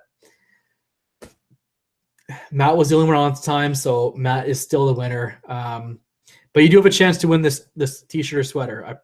So Geeky, you came back just in time. I'm going to type out a number, I guess, or write a number. I don't know. I'm trying to figure out how I'm going to do this. I don't have a pen on me, unfortunately, but I'll write a number. Anyone who wants to enter, as long as you're okay paying shipping, then I will be more than happy to buy you a hoodie or a t-shirt. Good show, Robbie. VaporTube is heading out, so VaporTube, thank you very much for joining us. That was awesome. And let's do this. So how can I type this number? Do I have a notepad on this thing? God, I should use my phone more often. I haven't figured out what's between yet because I can't figure out how to write a fucking number on this phone. Oh, that's good. I can do a voicemail, but I can't write a fucking memo.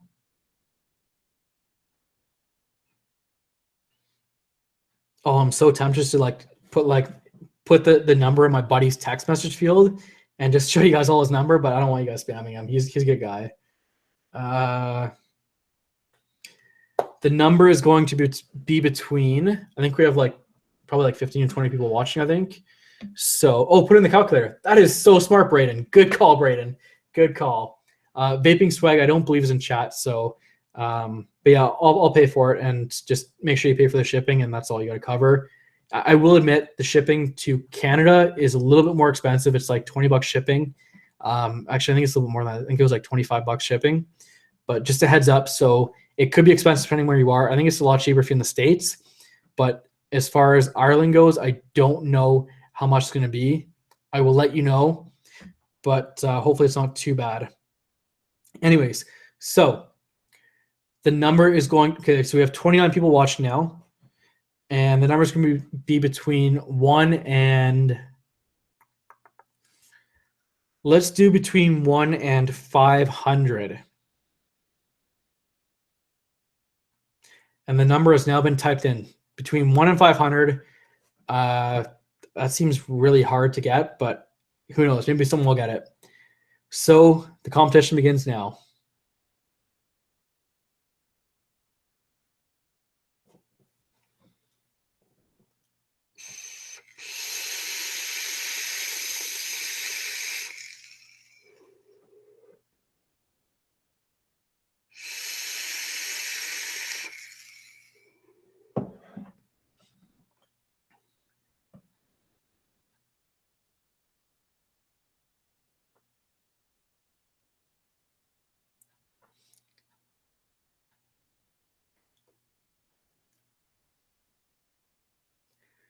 So far, Braden S has been the closest.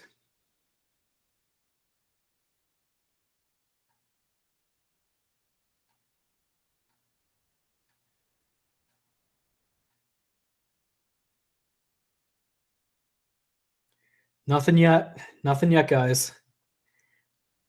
Core Vapors is on the right track. I will say that. His number isn't close to the number, but it's on the right track.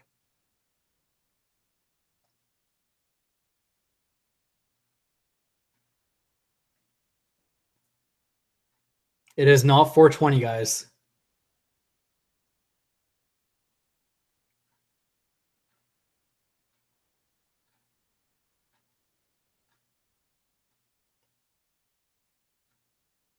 All right, I'm going to narrow the search for you guys, okay? It's between 200 and 350.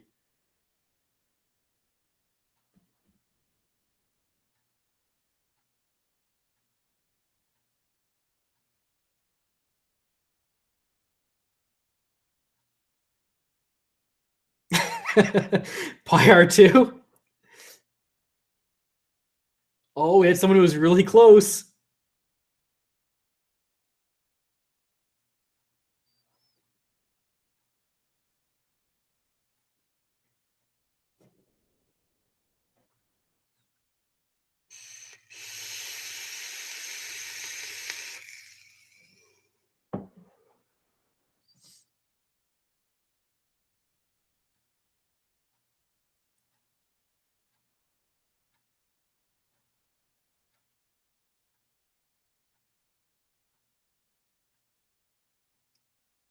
Not yet.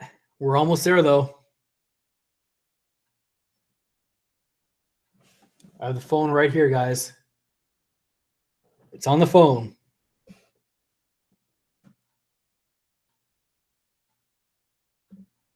All right, it is between 200 and 299.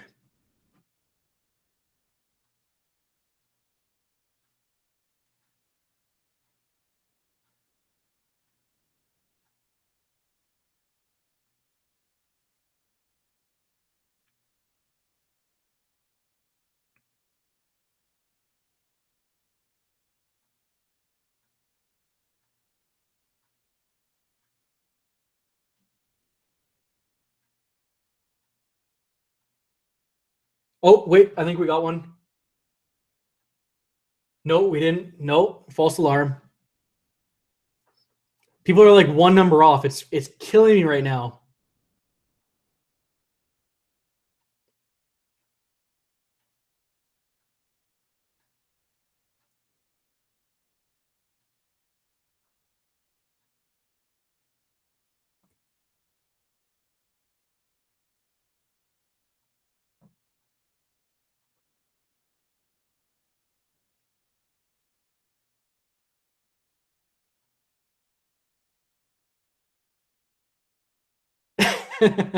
Yet he says Roomba.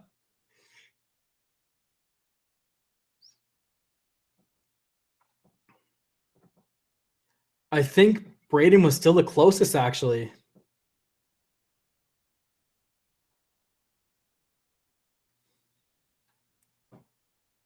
Someone else just came within pretty close.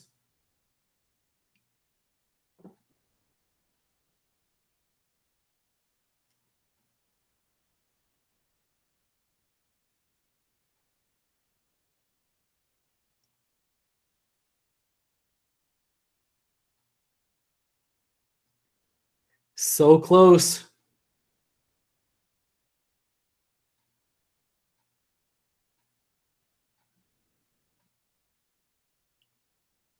I feel like you guys have like listed every single number except for the one number it is. You guys are so close. Braden and Cobra Fire are like really close with it.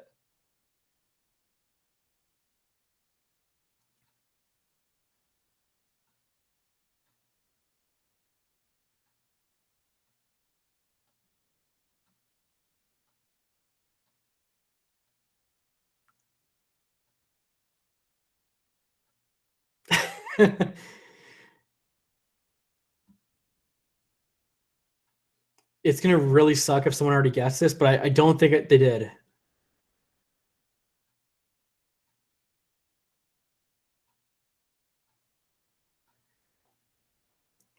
Oh, you're so close.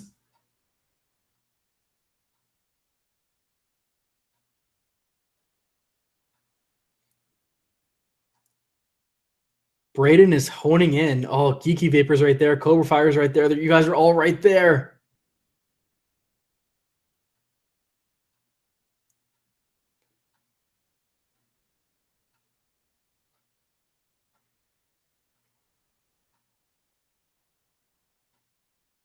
Tom got it, 272. Tom Howard got it at 272.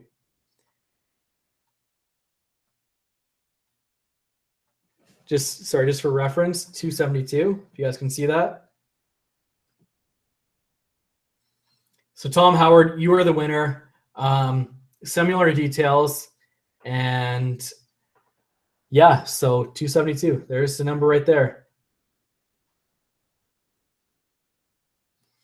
You guys were within. I mean, I saw 271 come up a bunch of times. Oh, Braden got muted. Oh. All right, you know what, guys? So Tom Howard, you are the winner. You get to pick hoodie or t-shirt, whatever you want. Shipping's going to be the same no matter what. So let me know what you guys want. Vapingswag.com is where you can get it. Let me know what color you want. And Braden S., your message was not sent. So you know what? If you're willing to pay shipping, I'll send you a t-shirt as well.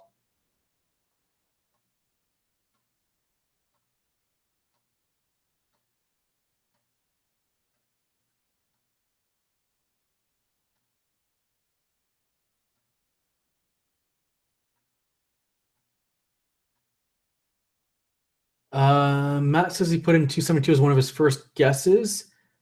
I didn't see it in there. I hope I didn't miss it. But okay, so Tom's gonna have a hoodie. Tom, make sure you message me or email me, robbievapes@gmail.com, just with your contact info and shipping address and things like that. So shoot me an email or YouTube private message or whatever you want to do.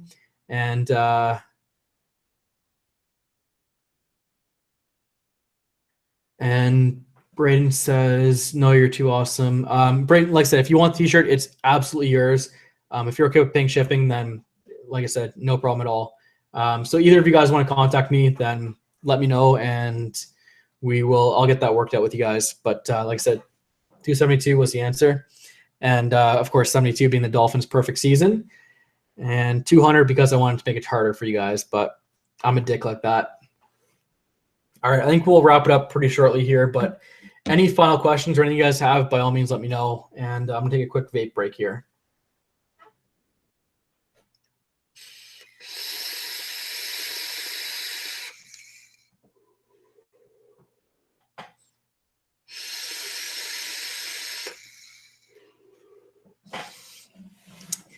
Geeky Vapor, if you're in tomorrow night when I'm in, then I'll work something out with you guys or with you tomorrow, Geeky. So definitely a dick indeed. Thank you, Yeti. I am. At least I admit it, though. At least I admit it.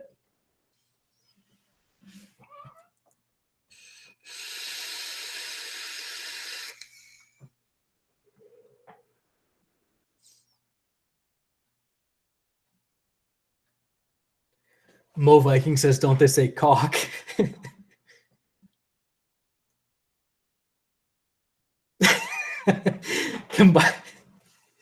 Oh fuck! Combustion kills. Why is Fagging such an idiot? I wouldn't know because I'm a big fan of his, so I can't answer that unfortunately. But I'm a big fan of Mark's. Obviously, I like his reviews. I like his long reviews too.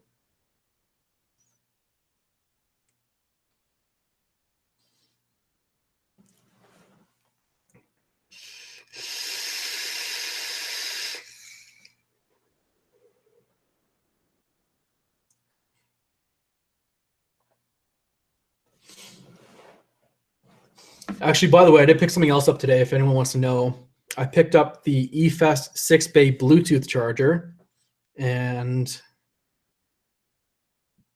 You can see here it shows all the slots on there. I have nothing charging right now, but it's kind of cool.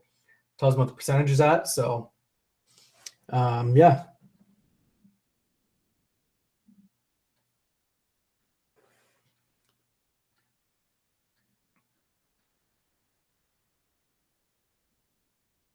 Luigi, by the way, thank you for retweeting this this video. That was awesome of you. Actually, Luigi, you know what? So Luigi's actually been a pretty big follower of mine for a long time. Luigi, if you want a t-shirt or sweater, and if you're okay to pay shipping, I will get you one too. So Luigi, send me a message on email or on Facebook or on wherever, on YouTube, whatever. I'll definitely hook you up because you've been retweeting all of my videos, and don't think I haven't noticed that. So thank you very much, Luigi. You are amazing. I hope you're still watching this. But yeah, definitely hit me up, and I'll hook you up with a t-shirt or a hoodie.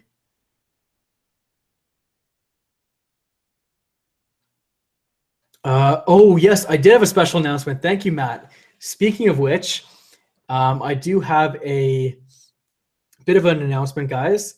So I was going to actually announce this in my spring review video, which I was actually going to do anyways, just as a little bit of a detour. So I was going to do a long video on this spring, and don't worry, the announcement is not about the spring, but I'm going to do a video on the spring, and in that video, there's going to be a bit of a special announcement, but it's going to be later on in the video. It's going to actually look like a spring review, but it's not going to be a spring review. So just so you guys know, I am going to be starting another YouTube channel. And I mentioned this earlier about how I'm already overwhelmed with everything, but the thing is, and I'll talk about this really quickly, I'm going to try and summarize it, but it's going to be hard to. One of the things, and one of the reasons why I've decided to start another YouTube channel, the new YouTube channel is not going to be about vaping. It's going to be just my own channel about doing whatever, just random things. It's going to be everything and anything. So the reason why I'm doing that, though, it's not going to be abandoning this channel. It's not about springs. It's not about springs, but anyways, I'm starting a new YouTube channel. It's going to be a random shit. The reason why I'm doing it is because I want to start a channel where I can actually do more videos about just generalized things and not just stick to just vaping. I kind of feel like having this vaping channel, it has to be about just vaping. And because of that, I don't want to interfere with that trend. So I wanted to do something a little bit different. And what the difference is that I want to make sure that the new channel, I'm free to express myself in different ways than what I can on here. So it's going to be things like games and different kind of vlogging and personal things. To be honest, the channel is actually expired. God, it's late and I'm losing my voice. The channel is inspired by a couple other reviewers, or a couple other YouTubers, not reviewers. There's actually a Canadian in particular who I watch a lot of, and I'd like to have a similar channel to his where, you watch his videos and he can do whatever he wants, and it's so different every week, and he does great videos. So the person who I'm talking about in particular is a guy named David Parody. He's a Canadian. He's got like 700,000 subs right now. Super popular, but I love his videos. They're super entertaining. And I've wanted to have my own channel and ideas like that, like he does, where, 1 week he's doing eating challenges. Next week he's doing games with his buddies. And the next week after that, he's doing, an arcade thing or whatever. Like, he's got so much variety to his channel. And I want to have that for my own creativity. So I'm going to be doing that. The channel's actually already made. I have no videos up right now, obviously. I'm waiting for something, but it's not going to be like a gaming channel, like a Let's Play channel. It's going to be more like a gaming channel, like board games and drinking games or whatever else. So, sorry, I'm just reading the comments here. I had a couple questions go by. Anyways, the channel's called Reply All. I don't know why I picked that name. It sounded like a good name at the time, so I'm sticking with it. And the reason why I'm waiting is because I'm going to actually Clark Kent the shit out of that shit. So I'm going to be wearing glasses in that video, even though I don't need glasses, because I think I look badass in glasses. But anyways, that's coming out soon. I will be releasing more details in the spring review video that is basically meant to wean out anyone who doesn't watch past like 2 minutes of my reviews. So you guys are lucky enough to get that information. And I'm trying to ignore all the fucking smart ass comments from you guys, but they are pretty funny. So, all right. Hippie Shit wants to know the mod Vape Sub 2 MK2 tank I'm sending him is the mini version. It is not, unfortunately. So at least I don't think it is. I think it has a glass tip, not a red tip or a red drip tip, but I don't think it's the mini version. So just so you're aware. Anyways, so that's the announcement I had. I'm going to be making another channel. It's going to be generic. It's going to be anything and everything. And yeah, so that's that. I guess that pretty much ends. I have to grab my laptop anyways, now that I think about it, to turn off this broadcast. So trying to make this sexual, but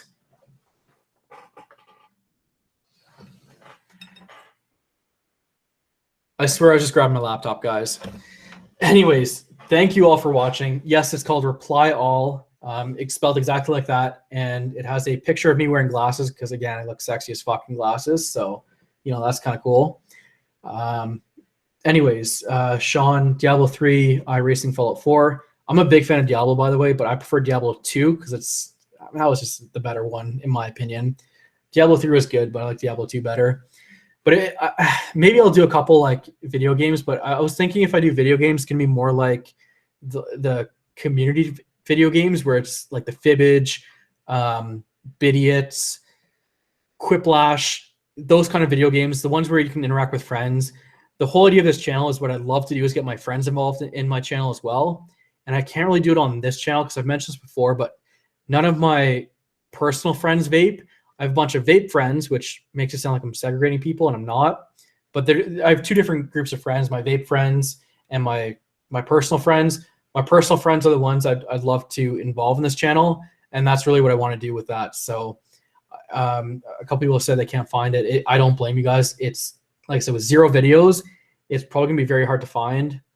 Maybe I'll leave a link to the channel in the description of the spring review I'm doing. And that way you guys can subscribe there, but I'll hide it in the description so not everybody sees it. But anyways, Mo Viking says, can I bring Bubbles on as a guest? Believe me, my friends are awesome. And the people who I hope to have on that channel are going to be super fucking entertaining. So be prepared. I hope. Now, it's not going to be a constant with them on every single video, but I'd like to do a couple videos with them on some things like the Fibbage or the Quiplash. And I mean, when we get together, we have a couple of drinks, we make jokes, and it's a fun time. And I'd love to share that experience with some of you guys who are watching this, not just now, but there's a bunch of people on my channel who are constant watchers and who I'm always trying to interact with. So Absolute Combustion says, I'm starting a channel reviewing reviewers. Yeah, it's interesting. It's interesting. So I don't know about that.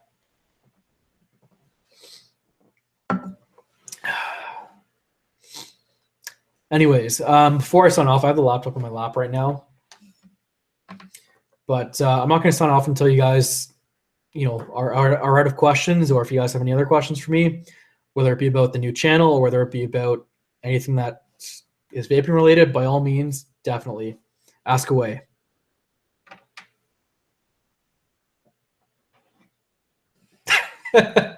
Yeah, he says, I'm going to do something never done before.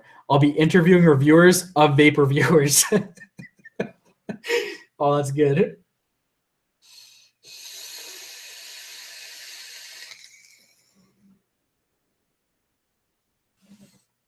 Watch Backroad Moto. That guy is straight TPB and he vapes. Funny fuck he is. I don't know what TPB is, but I like the Yoda impression at the end there. So thank you, Matt. I was watching Moto. What's the Calgary motorcycle guy who's pretty popular? He has the spam cards and everything. I don't know if you guys know who I'm talking about, but he's good. He's really good.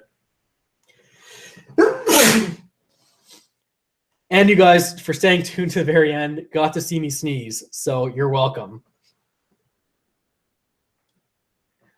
I'm actually playing Vanilla WoW right now. I don't know what that is either, actually, to be honest. So If I could have a superpower, what would it be? Honestly, probably something like one of two things. As much, no, it would be one thing, but this would be a very close consideration. As much as I love spiders and as much as I'd love to have the Spider-Man powers, I live in Calgary. Where the hell am I going to sling webs? So as cool as it would be, I can't go with that power because of that reason. Snowcat, that's the one I was thinking of. Sorry, Snowcat, Matt, you're right. Snowcat is the motorcycle rider in Calgary who is super entertaining. Go check him out if you want to if you're interested in watching some motorcycle videos. He is really funny. Anyways, back to the superpower one. I would probably be Colossus. I have always been a big fan of Colossus. I love his superpower, his fucking metal skin and shit. Awesome.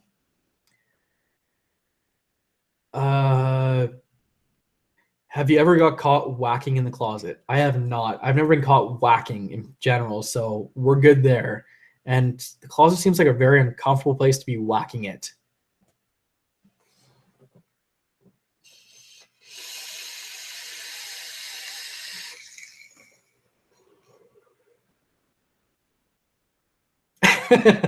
Hippie shit just said he'd have the ability to rid the world of fish.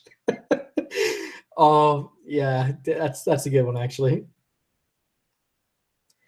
Vaughn B wants to know, can you get 24-hour drive-through poutine like at McDonald's?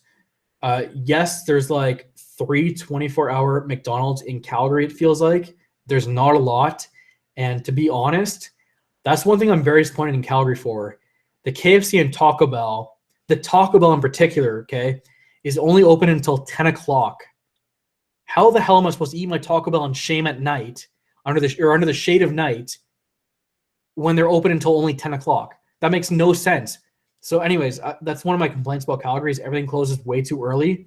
In fact, the only thing that's actually open late are liquor stores, which is nice because, beer. But, you need something to chase this beer down with, like a pizza or something. And Domino's is open until 2, but that's not late enough. Arville Ernie is the best comic book character ever. I don't know who that is. Every McDonald's in Calgary is 24 hours. It might be. Maybe it is. I only know of a couple in Calgary that I've gone to late at night, feeling ashamed of myself. But whacking as Colossus would suck. So true. A&W at Glenmore McLeod is 24 hours. It's interesting to know. The one by my house actually is open until 3 or 2, which is actually pretty good because everywhere else in that plaza that's by my house is closed at like 10 o'clock. Even the gas station closes at 10 o'clock. So A&W is like my go-to late night, shameful eating fast food restaurant place to go to.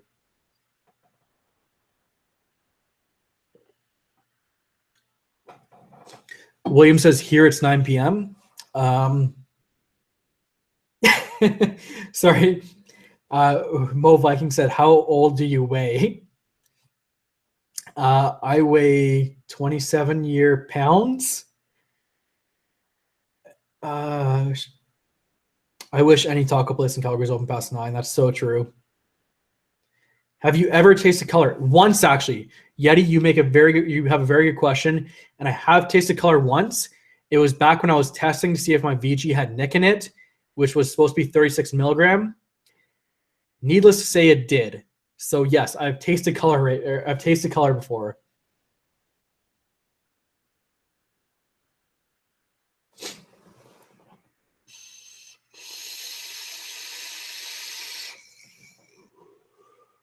It is fantastic, actually, except for the splitting headache you get afterwards.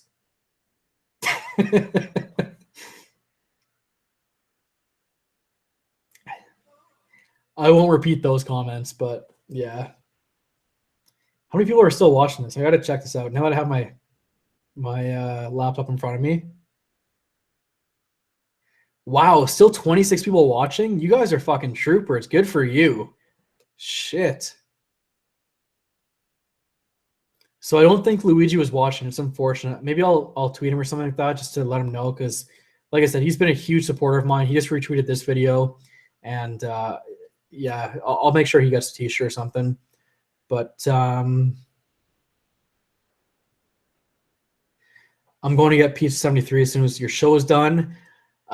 So Pizza 73 is the equivalent of Pizza in Ontario, for anyone who's really cares, but they're actually owned by the same company. And I am not a big fan of Pizza 73 or Pizza. I'm just not. I actually like Domino's. I hate to say it, but I like Domino's. Crazy. We have no life. Don't worry, I don't either. I'm sitting here drinking in a room by myself. Okay, that's how little life I have. They sell beer all night in Canada.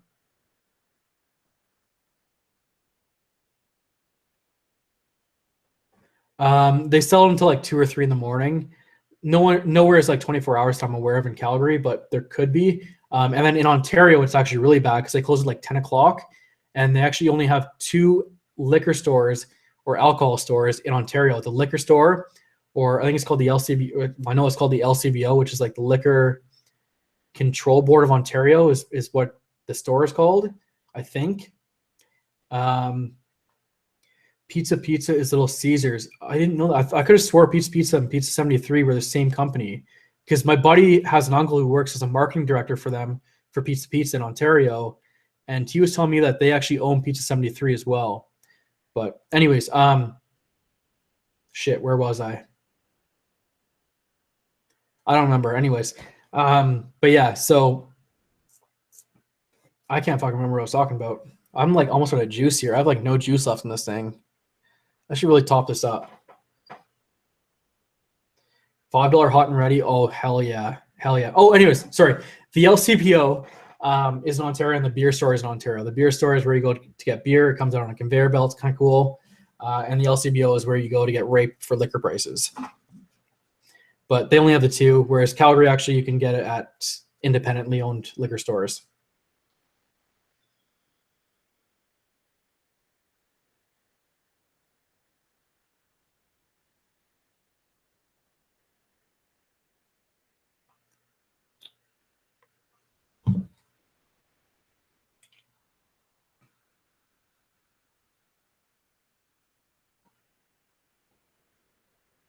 Bosnian Bill channel is cool too. I haven't checked that one out, but I'll go check it out after this. Once you find out what funnels are, you can quit. Are you for sure? You can quit drinking. I completely butchered that sentence. I'm sorry, Mo Viking. I've used a funnel before for beer. It's a blast until you have to wake up the next morning, and then it sucks. What would be my perfect mod if I can make one?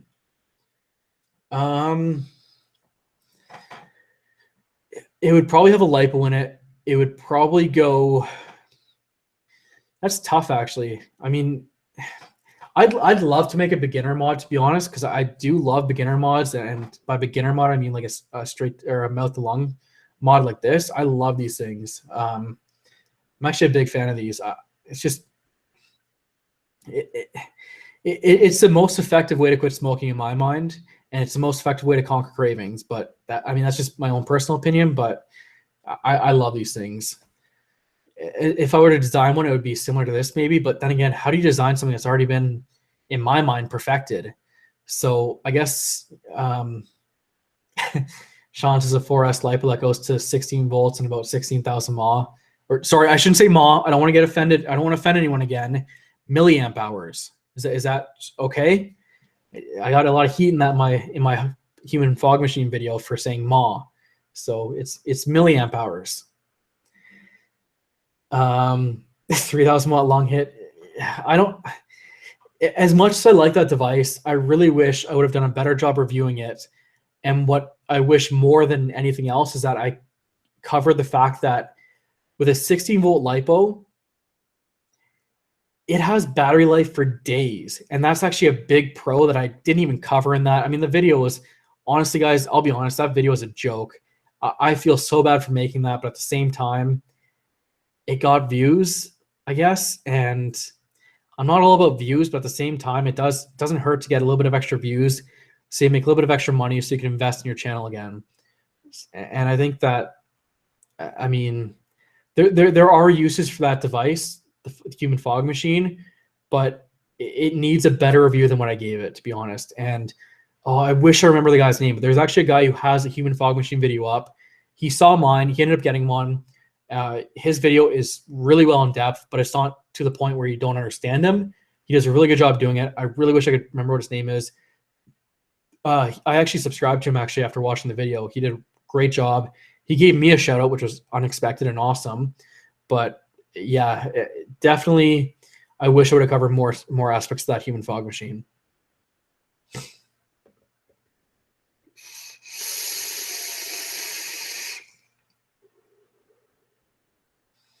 Yeah, Ambition's Vapor did review one with 10 batteries. I haven't actually watched that one yet, but I need to. Cobra Fire says I should do a update on the human fog machine. So just so you guys know, I don't have that. It was on loan for me. I had it for like 2 days, which made the review, and it wasn't really a review, but the review super hard to do because I had so much limited time with it. So I really wish I had more time so I could have done a proper review on it, but I messed that one up. That's on me for sure. So I take full ownership on that one, but yeah, it is what it is, I guess. I don't want him to go back to work though. We won't go out to hang out as much, or we won't get to hang out as much. I mean, I would love to do this full time, to be honest. I'd love to do videos all day and that was it. But at the same time, I'm not sour about my job. I love my job too, and my day job is great. But it is definitely tricky. So Eastern Canada is going to bed 4 a.m. Leah, thank you for joining us. Thank you very much for coming on, and I appreciate it. And I hope you have a good night. Favorite RDA for flavor from Mo Viking.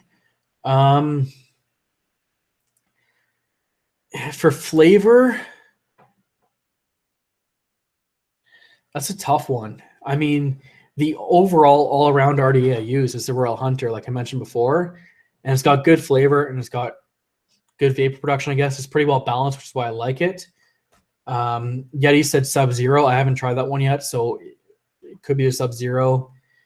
I'm not a big fan of bottom airflow, like the Tsunami or the Kennedy.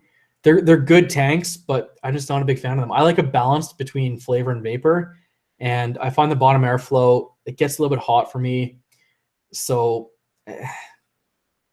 it's tough to say. Sean says the Royal Hunter Mini is what he was going to say. I actually haven't tried the Royal Hunter Mini yet, although I kind of want to, I kind of don't. I'm not a big fan of mini devices usually either, but they can be pretty good.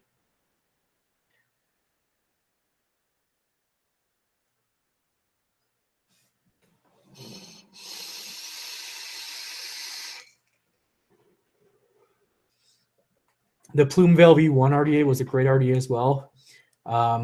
It had potential. I think it was missing a few things for me, but it just wasn't all the way there. Combustion says the Tsunami rocks. I will admit I've only played with it a little bit so far, so I don't hate it. I do like it, but as far as it being my favorite, I can't say it's my favorite. So I have mixed reviews on the Tsunami, to be honest. It's good, but again, I've said this in another video, and I think part of it is just that I'm really starting to get sick of the Velocity style deck, and it's not because it's not a great deck to build on. It's not because it's not a great beginner deck if you're looking to get into building and you've done your research for it. And battery safety, of course, is a must.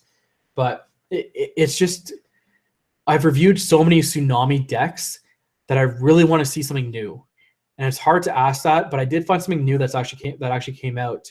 That's at my local vape shop that I kind of want to pick up, but it's got its own flaws too because it's top airflow, which again, top airflow is good for flavor, but it's also not the best when it comes to like high builds, or I guess low resistance builds or high wattage builds. It's by Watafo. I can't remember what it's called, but it's got like it's a 30 mil / 22 millimeter RDA. So it's a mix of the two, which is kind of interesting. It's got some really good aspects to it, but the deck itself is so different. It's a 5-post deck with 3 positive posts, which just sounds crazy. I don't know why you put 3 positive posts in it, but it's got me to the point where I'm intrigued and I kind of want to try it. It's The Goon I haven't tried yet either, so I can't comment on the Goon, but I've heard a lot of good things about that one. Screwless RTAs. I actually reviewed the Hanya RTA, which is a postless design, so that's kind of cool. That's the Wismec RTA. Yeah, it might be a Wismec, sorry. It may not be Watafa. It might be Wismec, sorry. It very well could be. Indie. Yeah, I think it's called the Indie Duo, I think is what it's called. But I could be wrong. It has the word duo in it somewhere.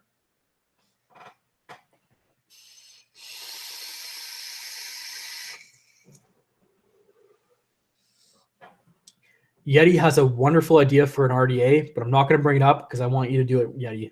That is on you. I want you to come up with that design. The new UL RDA X, again, I haven't had my hands on it yet, so I can't comment on it, but it could be decent. Yeah, it has the neutral post, which is kind of cool as well. Billy talked about it on Project F.O.G a couple weeks ago, so if you do want to check it out, we had a whole conversation on the neutral post on it, which is kind of cool. But yeah, like I said, I haven't tried it yet, so I can't comment on it too much. Billy seemed to like it, but I can't say if I would be the same in the same boat as him.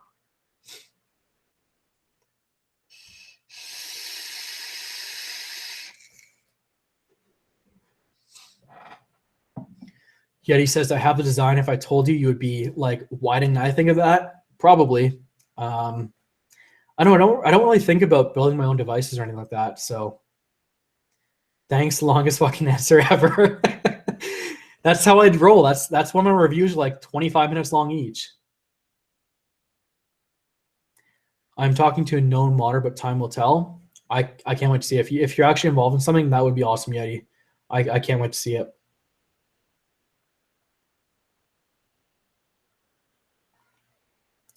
It's so simple in design. Matt's to stop being such a tease, Yeti, and go out and do it. I agree. I want to see it now.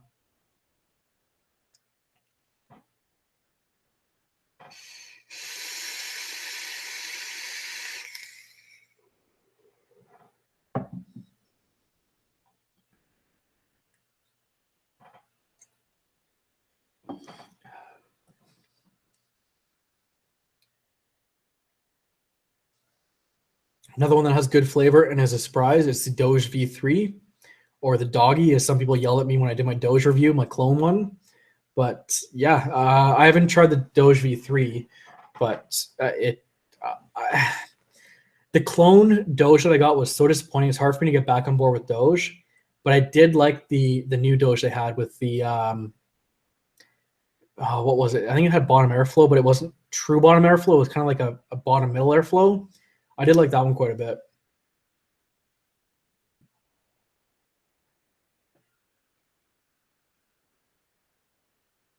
Matt Crow, Kroh, has 8 subs. So let's get him up to 100 right away. Anyone watching this needs to go subscribe to Matt.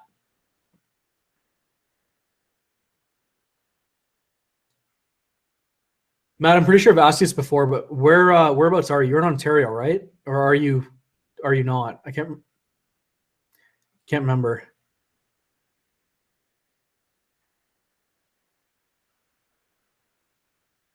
This has been asked me a million times. What motorcycle do I have? I don't have a motorcycle. I don't even have my motorcycle license, unfortunately.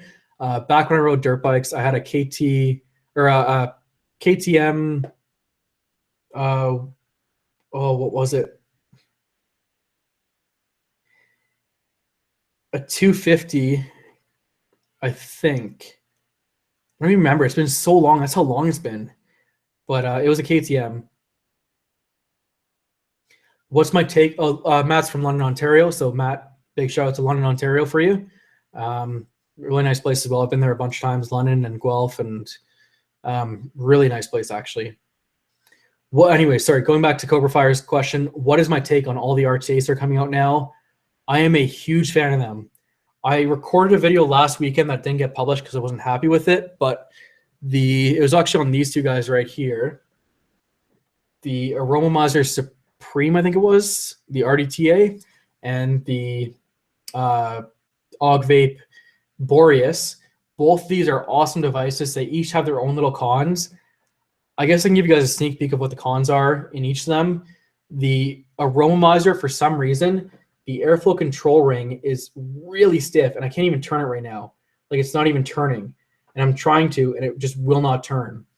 This one, airflow control ring sticks out, which is a big plus in my mind. Turns pretty easily, but the downside is the airflow control ring, for some reason, is actually attached to the juice control. So if you turn your airflow down, you're turning your juice control down. So they both have their cons, but they're both really good RTAs. My overall opinion on the two of them, or on any of these newer RTAs coming out, super easy to build on. The wicking is fantastic, but I think they're both almost there. They just have their own little flaws they have to work out.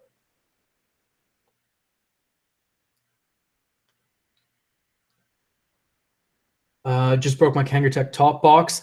I actually haven't tried the top box yet, and I'm a little bit worried about it because I think it has like a 0.3 ohm resistance. It's the lowest build, and I do like to build a little bit lower. So what's my preferred type of build? If we're going an RTA, actually, the builds I have in both of these are the exact same for the review because I wanted to make sure it was a fair fight. They're both 7-wrap 22 gauge, which works out to, I think it's like 0.19 or something like that, or 0.2. So if it's an RTA, I like to keep it simple because it just works. If it's an RDA, I like Claptons. I like fused Claptons. Aliens are really nice, but they're super hard to build. So I don't really take the time to build them too much. If I build an alien, it's going to last me like 2 months because I don't feel a need to rebuild it again.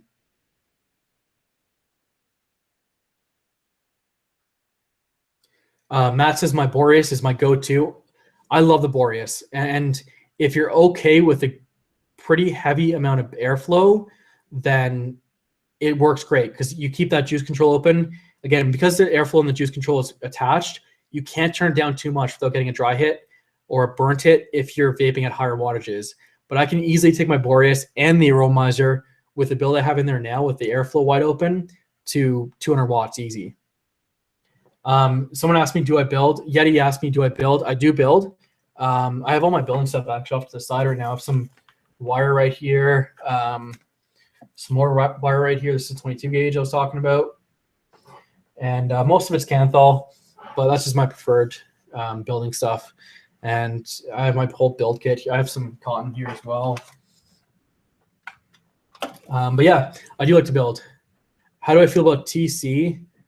Honestly, I don't use it. I don't use TC at all. Even with stainless, I don't use TC.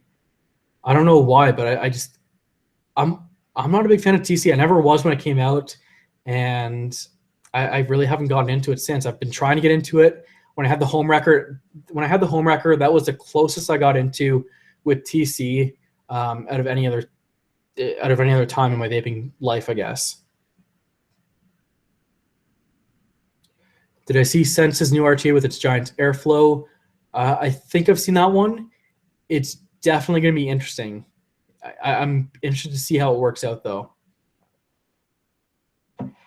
I don't use TC either.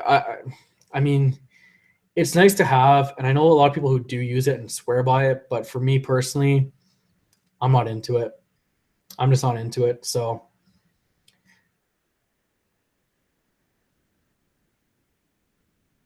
I'm getting into TC for the first time with my Coolfire 4 TC. I'm a big fan of Anokim products. I'm just going to put it out there. In fact, I've been talking to Dwayne actually recently. I don't want to give too much away, but I have a really good, not really good, but I have a plan that involves Anokim or Anakin coming out pretty shortly. It's a new video I want to do. They've been kind enough to kind of sponsor me. So I'm hoping the video turns out the way I want it to, but it could be pretty interesting, and I hope it works out. And not even just works out, but I hope it works, and I don't fall flat on this one. It's not a new idea; it's been done before, but I think it doesn't hurt to bring it back again because I feel like the person who did it before, it was kind of underviewed, and I'm hoping I can get enough views on this one where it starts bringing attention to where I want it to bring attention to. I still have my SIG 150 and still can't find something that makes me want to change. The SIG 150, it's a great device. I had mine for a long time. I traded it actually, and I kind of regret it. I love that the SIG 150. The SIG 150 TC was good too, but the original SIG 150, that was it for me. That was awesome.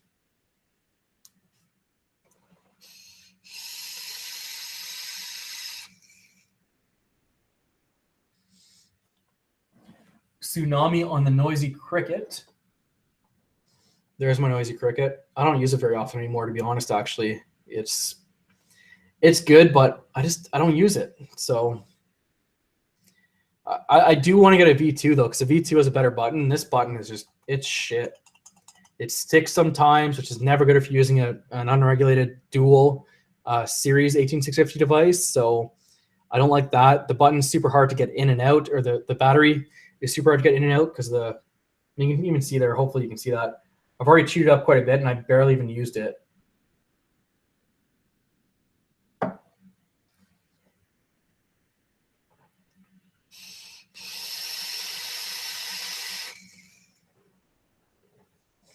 It's all variable voltage or variable wattage. It's just for people too lazy to do the math. I agree. I mean, I'm not going to deny that, but I'm lazy. So I like variable voltage and variable wattage, and it's just because it's easier that way. I mean, that's why I have 3 DNAs now, because it just works. Someone mentioned they fixed the newer Noisy Crickets. Is that true? Yes, it is. The button is much better, and it's way easier to get into the battery chamber. And on that note, Yeti just said, have you cleaned the buttons on the Cricket? Button care is crucial. Absolutely. I've tried cleaning it out. It works better. If you don't clean the buttons, it does stick a lot more, but I found I was cleaning the buttons probably once a week, and it just got too annoying for me, so that's why I stopped using it.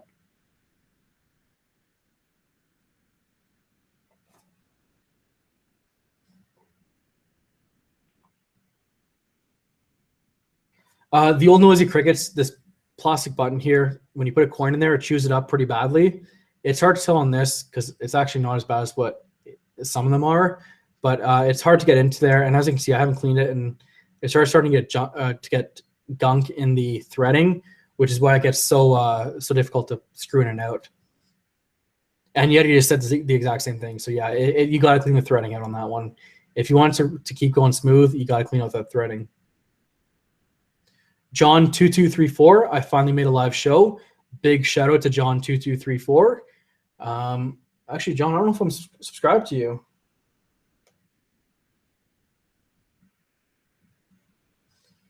Guys, quit commenting. John, is that on your channel, or is that?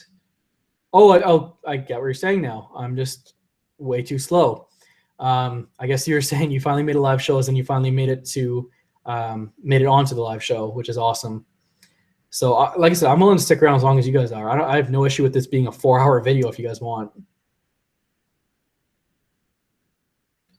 I was always able to finger tighten the Noisy Cricket. As dirty as that sounds, it's actually a very good point. And after cleaning for probably the first few days, I can do the exact same thing, but it does get dirty really bad, and the threading just gets super gunky for me.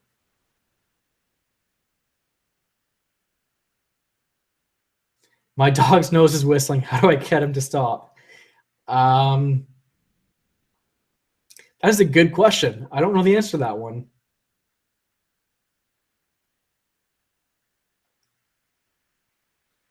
Pluck it and see what happens.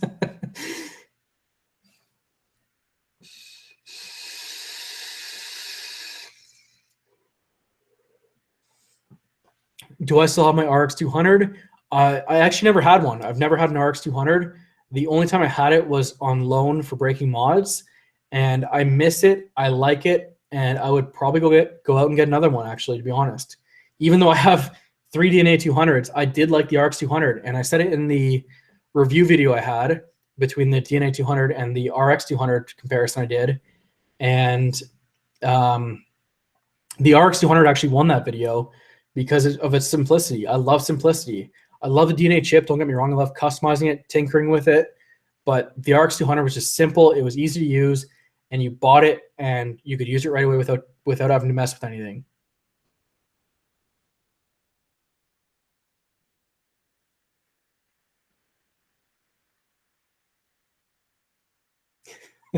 I made someone gag on their vape. Mission accomplished. Mission accomplished.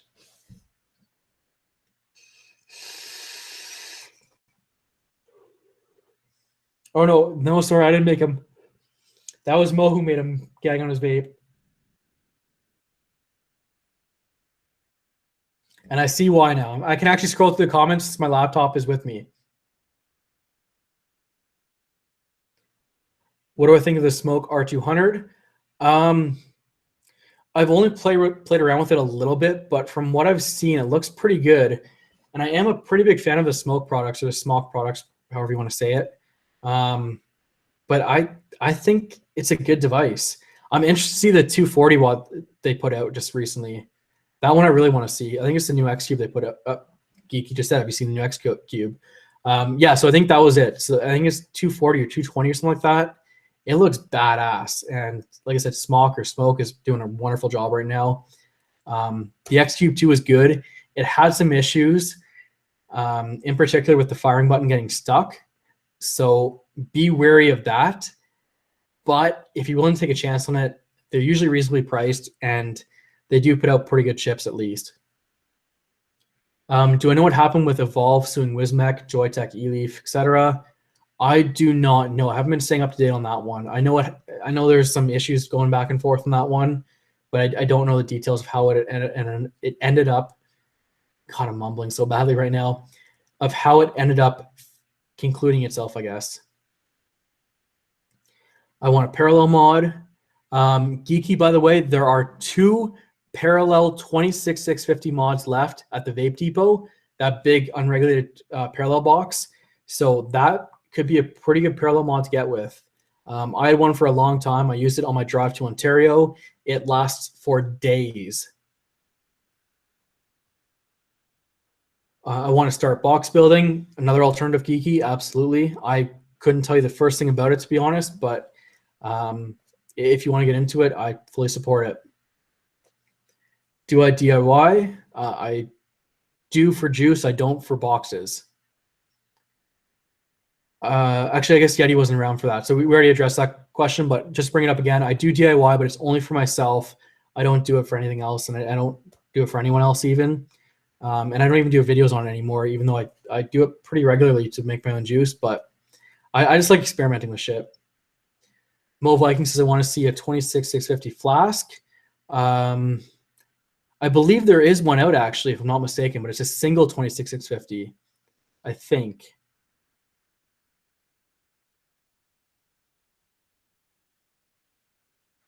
William said he bought the Smoke R200 and he loves it. So there you go, guys. That's pretty good review for me. Geeky says he knows how and could start building his own box, but the startup cost is a little scary, and I don't blame you. So yeah, it's tough. Yeti says he only makes his own e-liquids too, and I don't think there's anything wrong with that. If you want to DIY, I think a lot of people think that DIYing means you have to all of a sudden come out with a brand of e-juice, but the truth is you can just do it for fun and just experiment with flavors. Do whatever you like. You get flavors you think you're going to like and just start playing with them.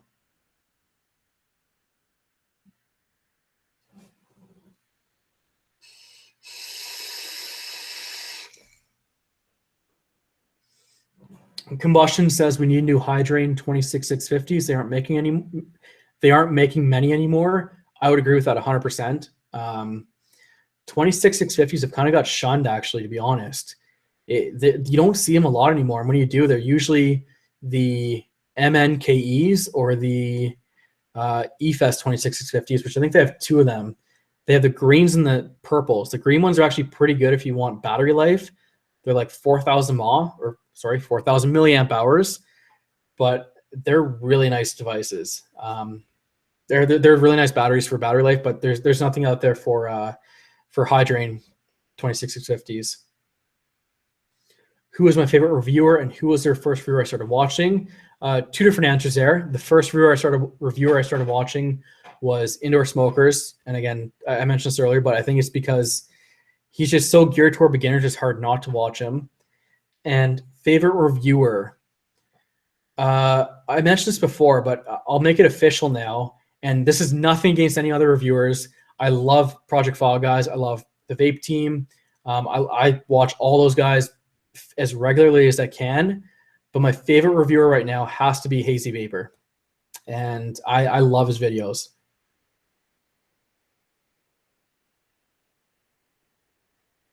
Basin is the best 26-650 on the market as of right now. I've actually never heard of that one. I've never seen it available locally or anything, and I couldn't comment on it. Braden, it's 3 a.m. here, so he's going to cash out. So good night, Braden, and thank you very much for coming by.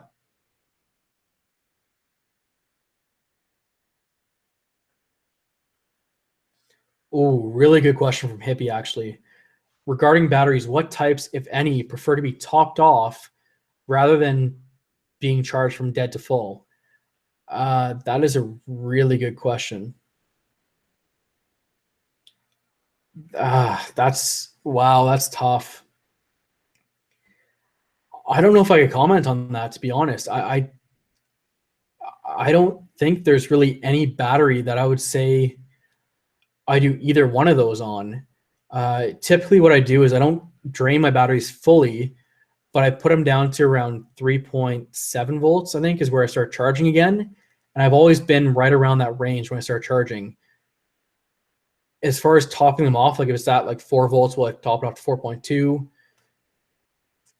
I don't know. I don't really do that too much, so it's hard for me to comment. And I mean, that's just how I've been. And so far, my battery life has been pretty good on all my batteries I've gotten. I still have the very first batteries I ever bought. Actually, no, I don't. That's a lie.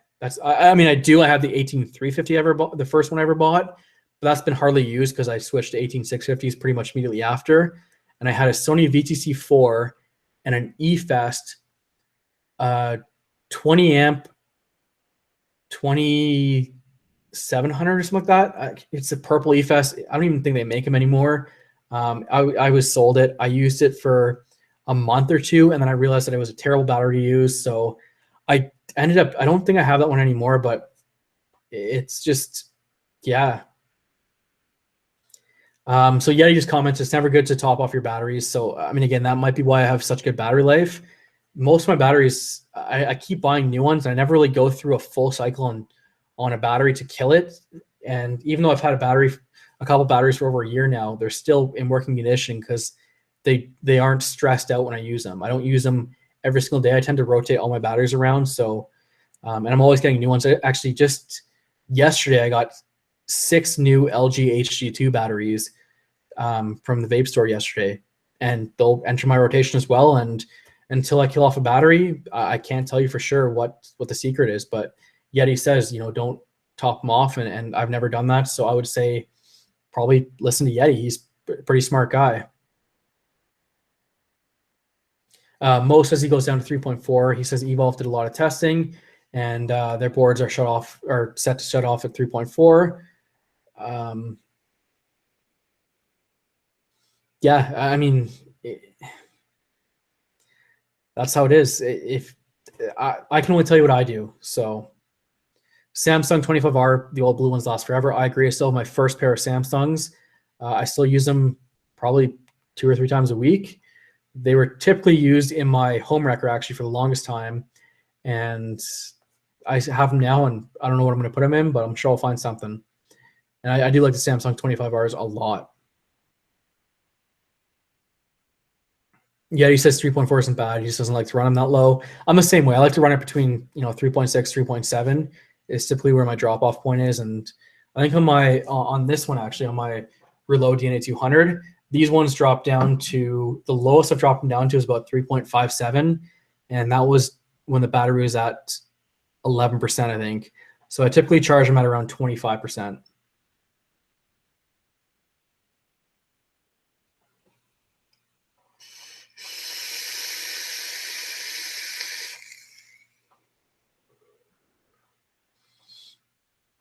$25 are one of the best sells around, especially for the price. They're so affordable. I agree with that 100%. They're actually harder to find now, at least I think locally at least. A lot of local vape shops are selling the AWTs, and I was never a big fan of those ones, actually, to be honest. They weren't for me. I've always been a big fan of the 25 hours. The Sonys are good if you can get them, but you have to make sure you're getting the right ones and not the knockoff ones, because those are not good at all. So just make sure you know the color of the wrapper, because there's a slight shade of green difference between the two. And it's just, I don't recommend them just for that reason. I really like the LG HG2s, the 3000 milliamp hour ones. I use them in everything. I have 9 of them right now, 3 of them in this one, and I just bought the 6 more yesterday. So tons of those.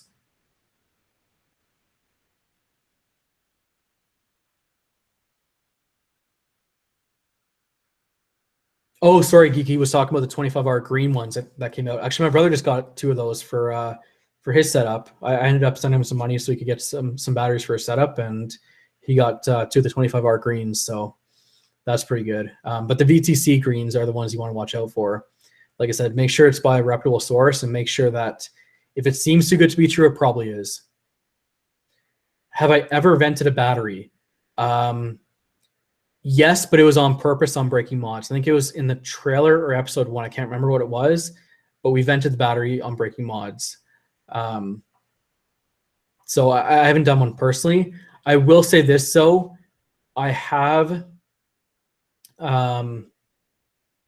almost vented a battery. I had a mech mod. This is going back a while ago now. I had it in my jacket. I thought it was locked. It wasn't. It was going off for a very long time with a thankfully high enough build where it was safe, but the battery was super hot. The RDA that was on there was really bad, and the tube was to the point where I could almost not touch it. So I came close, I can tell you that, but not. I haven't vented one by accident or anything like that. Do you like the Crown tank? I do like the Crown tank. My only issue with the Crown tank, and I don't know if I have it in my, here it is. So the only issue with the Crown tank is that, and I mentioned this in a lot of my, oh, this is really bad actually, it's really dirty. But anyways, I mentioned this in a lot of my sub-ohm tank reviews. One of the things that I think is a must-have for a sub-ohm tank is the airflow control ring needs to be able to stop. I don't like when it rotates 360 degrees because it makes it a lot harder to get the base off of the tank itself.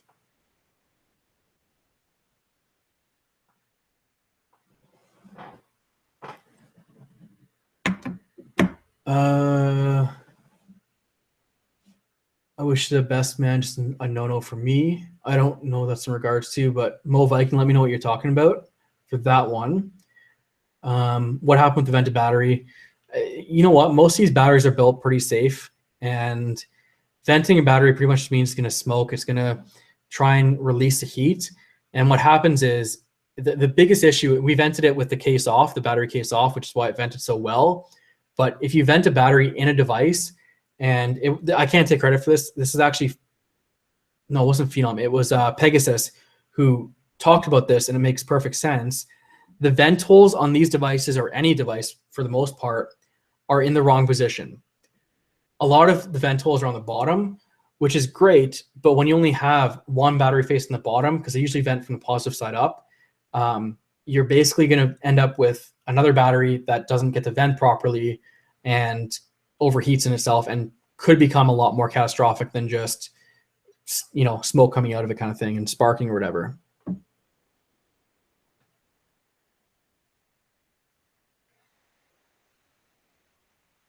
There's a store on eBay who sells 100% authentic.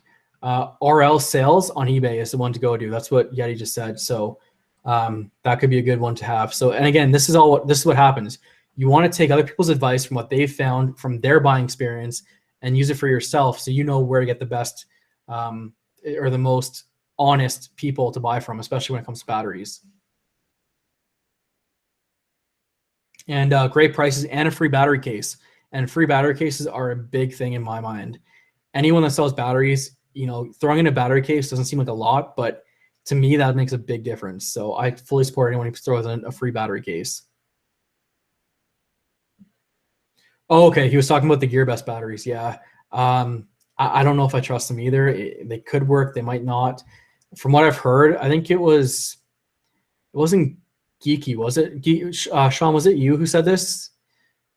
No, it wasn't. It was, we were in G-Spot one night. I think Sean was in the G-Spot, but it was someone from Edmonton maybe who had bought some batteries off GearBest, and they were two completely different batteries from what I remember.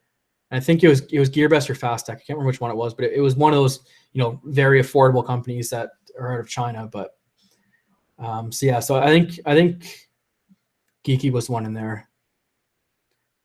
He says Nigel, so maybe that was who I'm thinking of. Maybe it was Nigel. Oh no, Nigel has joined the chat. So Nigel, thank you for joining us. Yeah, we're still on, and I'm running almost out of beer, but thankfully I have another one off to the side, so I can go all night.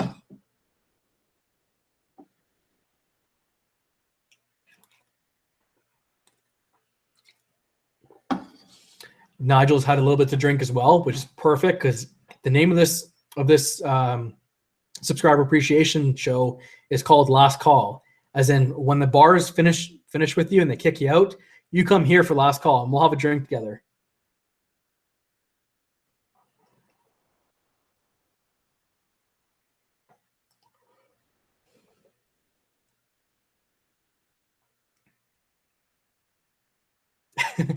Yeti says bunch of drunken Canadians or bunch of drunken Canucks. Live shows can only go on for 3 hours. Actually, they can go on for 8 hours, believe it or not. And I know that because before I went into this video, it said you have up to 8 hours to record. So I don't think if it's an 8-hour video, I don't think anyone's going to actually watch this on the replay. If they do, good for them.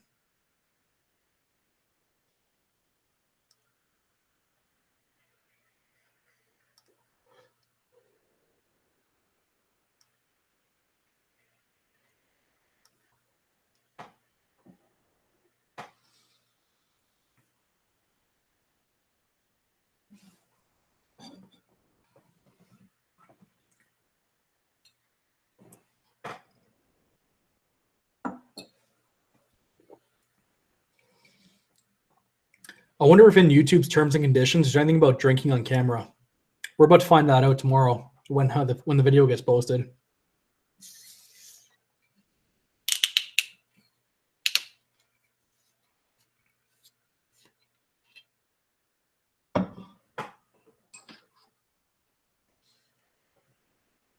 Oh, yes. William had a question. What do I think of the Arctic V8 mini tank?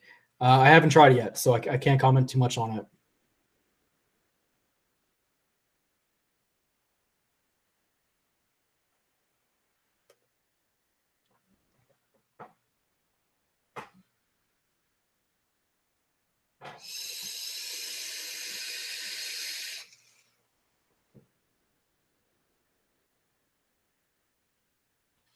Yeah, it is meant for a mature audience, but even still, I don't know if there's actually a term on whether or not you can drink on camera, though.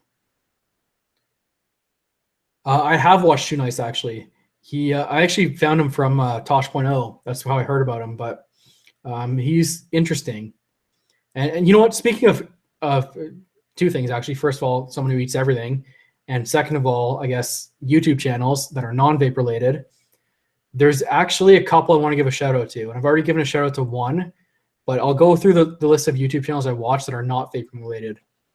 One of them is David Parody. He's a fellow Canadian. I have never met him. I wish I have. He seems like a pretty cool guy. So David Parody is one of the guys I watch. He also has a bunch of his friends who also have YouTube channels. Wolfie ENT, It's Your Boy, and Chad with a J are all great YouTubers who I watch.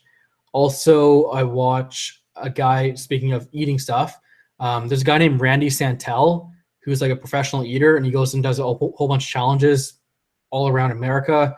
I think he went to Europe actually last year, and really cool channel. He does all these eating competitions. The video is really well done. It's awesome. So Randy Santel is another guy I watch. I also watch, who else do I watch? JK Films, JK Party is another one I watch a lot of. And of course, I have to give a shout out to this guy. If you haven't watched him, he is the funniest guy on YouTube, in my opinion. Joe Santagato is honestly hilarious. So another big shout out there for anyone who cares. Those are pretty much the main channels I watch. There's a couple other ones I watch here and there, Let's Play on occasion, but yeah, so I watch a lot of different videos. How the fuck do you become a professional eater? I want to be a professional sleeper. So do I, yeah, so do I. If that was a thing, I would totally do it. But no, professionally, I don't know. If you see his videos, you'll know exactly what I mean by professional eater, because he is that good. I've never seen someone be able to finish every single challenge like he can.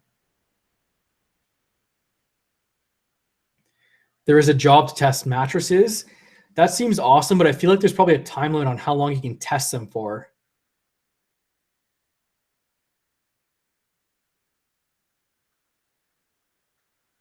Geeky Vapor had an issue with GearBest batteries. It's funny you say that, Geeky, because I will admit, so what happened was I mentioned this earlier about my brother getting batteries. I had actually bought my brother some batteries from GearBest along with a charger because he needed one. Actually, he was starting to vape again. And they shipped out the charger, but not the batteries. So I'm thinking what happened is batteries coming from anywhere else outside of Canada are not going to ship to us. I've heard issues with LiPo batteries trying to come into Canada, whether it be in RC or for mods. It's a big issue, actually. They screen for all batteries at the border and at customs, so you may have not got them because of that. And it is kind of at our own risk, I think. They're really well priced, and they seem like decent batteries, and I wanted to test them out myself, but yeah, I have a feeling that batteries not coming in from anywhere outside of Canada is going to be a common theme coming in. In fact, honestly, I would even say that, I shouldn't say this online, but I'm going to say it anyways.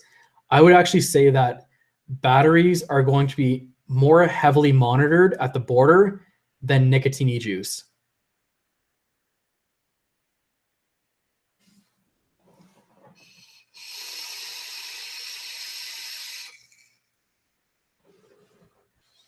Looks like Nigel got his batteries from GearBest, which is awesome. But I think they're going to screen a lot of them. I think a large majority of them are not going to make it to Canada.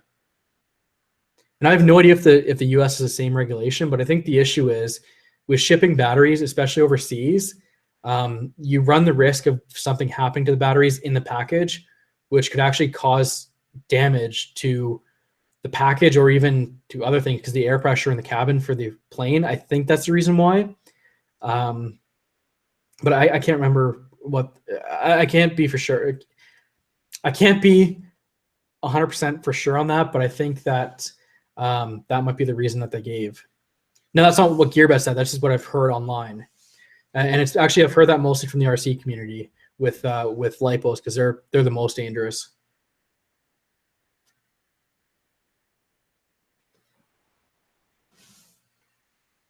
Combustion is heading out. Good night, Combustion. And thank you again for coming by. Yeah, Combustion says no planes, boats only, which would make sense why it takes long to ship those things. But again, it's because of the cabin air pressure, which makes sense. So I don't know what the issue is for boats then. I just know that you can't get batteries.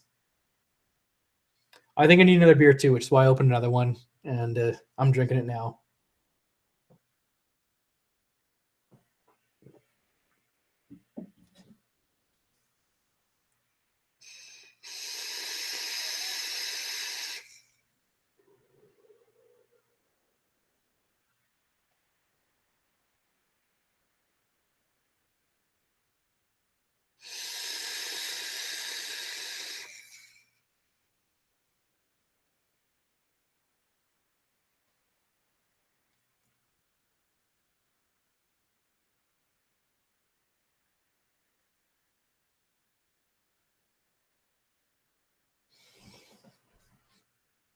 Anyways, guys, what we can do if you guys want, or if you guys are up for it, if you guys want, we can end the show here and we can go to G Spot if you guys are up for it. So I'd be down for that. If you guys want to hang out in G Spot for a bit, I'm definitely down for that. It's only 1 o'clock my time, so I won't be asleep for another 4 or 5 hours anyways.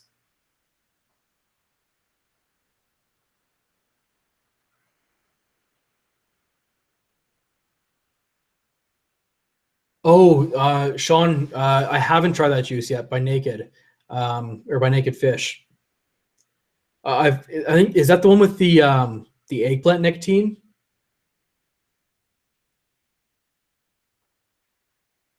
If it is, I haven't tried it, but I do want to try it. If it's not, then I don't know what it is, and I might be way out of line on that one.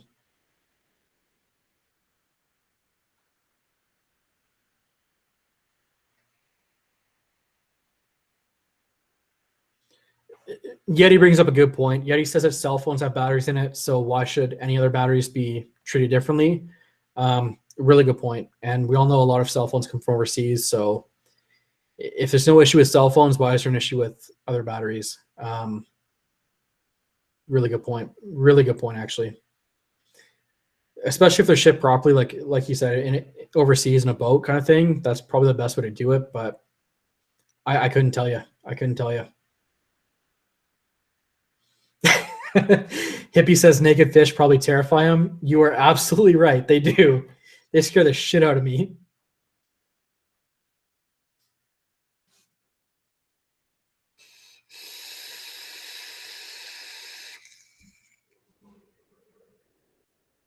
Julie, welcome. Thank you for coming by, Julie.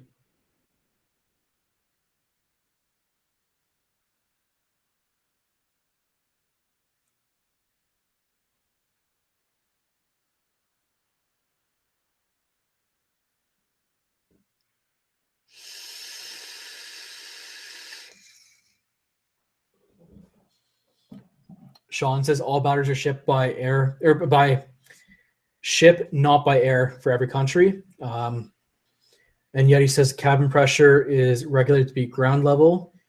So it's an interesting discussion. I don't know the answer to that one. I really don't. It's definitely interesting. I couldn't tell you about battery safety or battery shipping as far as how they do it and what the differences are.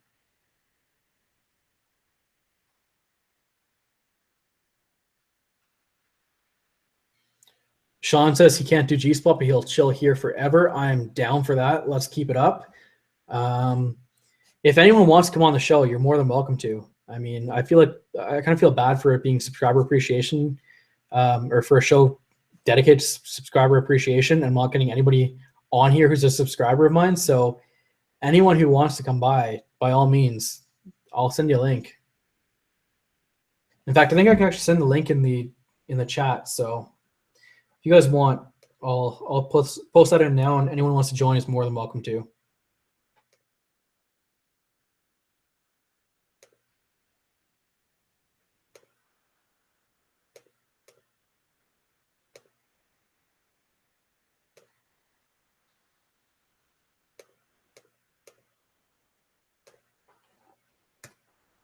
It is now in the chat. So anyone who wants to come on, by all means, welcome aboard.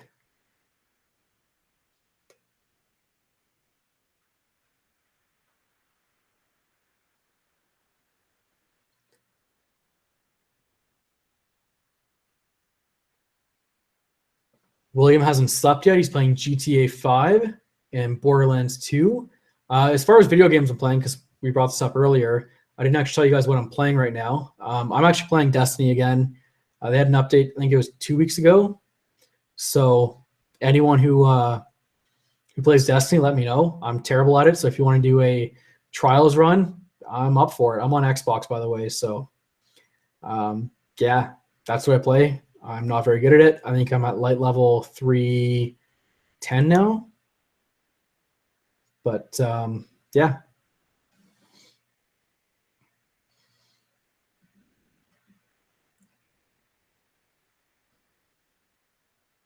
And while we're waiting for that, let's do this. Oops. Damn it, guys, I can't keep up with the chat. There we go. Yeti, you have a wrench. Do I play PC games? I don't. I actually don't even have a PC right now. I'm going to put my laptop back down after I reached for it like an hour ago. I used to have a PC. I built one myself, and it was awesome, but I haven't played PC in a while, so yeah, I don't anymore, unfortunately. When I was playing, I used to play Diablo 3 and Diablo 2, which I know I don't need a high-end computer for Diablo 2, but that's just how it was. Actually, let me see if I can do this. Okay, where am I from? I'm from Calgary, Alberta, in Canada. So I'm originally from Toronto, grew up in Toronto for most of my life. I moved out here about 7 years ago, and I live out west now. So I enjoy it quite a bit. It's a really nice place out here. The mountains, an hour drive from here. I can't complain, but just I will admit I do kind of miss Ontario sometimes because most of my family's back there.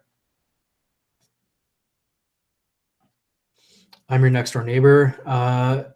Ms., where are you out of? Are you out of, when you say next door neighbor, are you talking like province wise? Are you out of like BC? Are you talking south, like Montana, Saskatchewan? We've already had one guy from Saskatchewan. Or no, he was from Medicine Hat. Never mind. Saskatchewan. There you go. Now we got our first person from Saskatchewan out there. Welcome, Ms., and thank you very much for joining. I miss bass too, Nigel. I really do.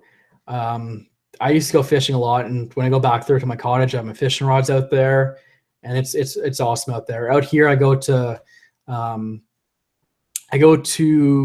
not Cochrane. What am I thinking of? Why am I blanking on this? I go east of the city to go fishing right now, and it's just like pike and walleye out there. And yes, believe it or not, even though I'm scared of fish, I love fishing. As crazy as that sounds, I just don't like being in the water with them. If I'm in their element, they have the advantage. If I'm in my element on land, I feel like I have the advantage.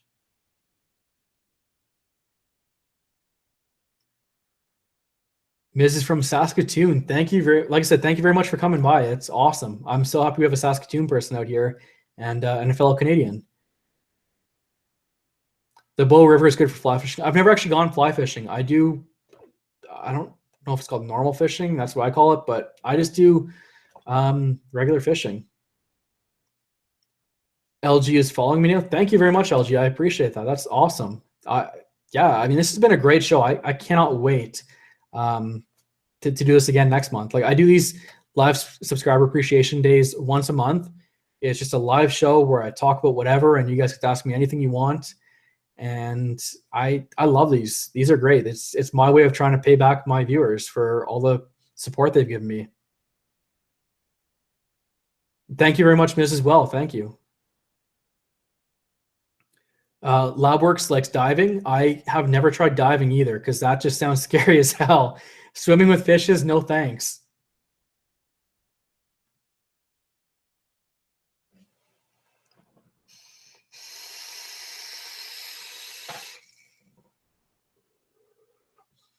Sean says I like live shows way better than the recorded stuff. I like doing these live shows more than the recorded stuff. I mean, that's why I've been on for what, almost 3 hours now, and it's just I enjoy it quite a bit. It's my chance to talk to you guys more personal on a personal level, and I love F.O.G, but at the same time, F.O.G is a little bit more structured, whereas this can just be whatever we want to do. I mean, we can just ask anything, and how can I be scared of fish? I don't know. I really don't know. And like I said earlier, I love spiders and snakes and lizards, but when it comes to fish, I'm not a big fan of them. I do eat fish. In fact, I love sushi. I love sushi.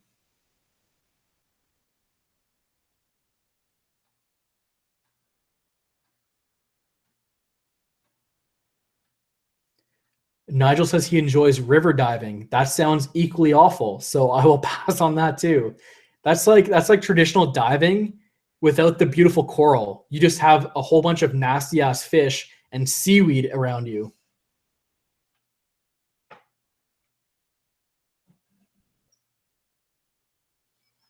Does Chadley come on anymore? I haven't seen Chadley in a while, but I haven't been in the G spot in a while either. So I have to admit I've been out of it for quite a while now. It's probably been a month and a half since I've been in G spot.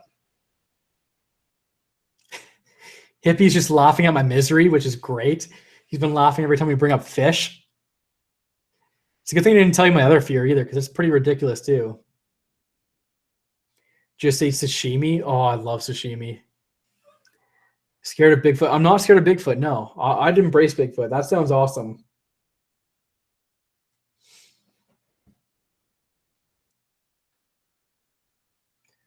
I couldn't eat anything British. I don't know if I could either. I mean, I've heard they have really good fish and chips, which is awesome.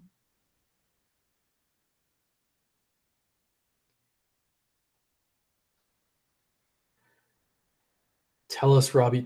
Sorry, Cobra, tell us what?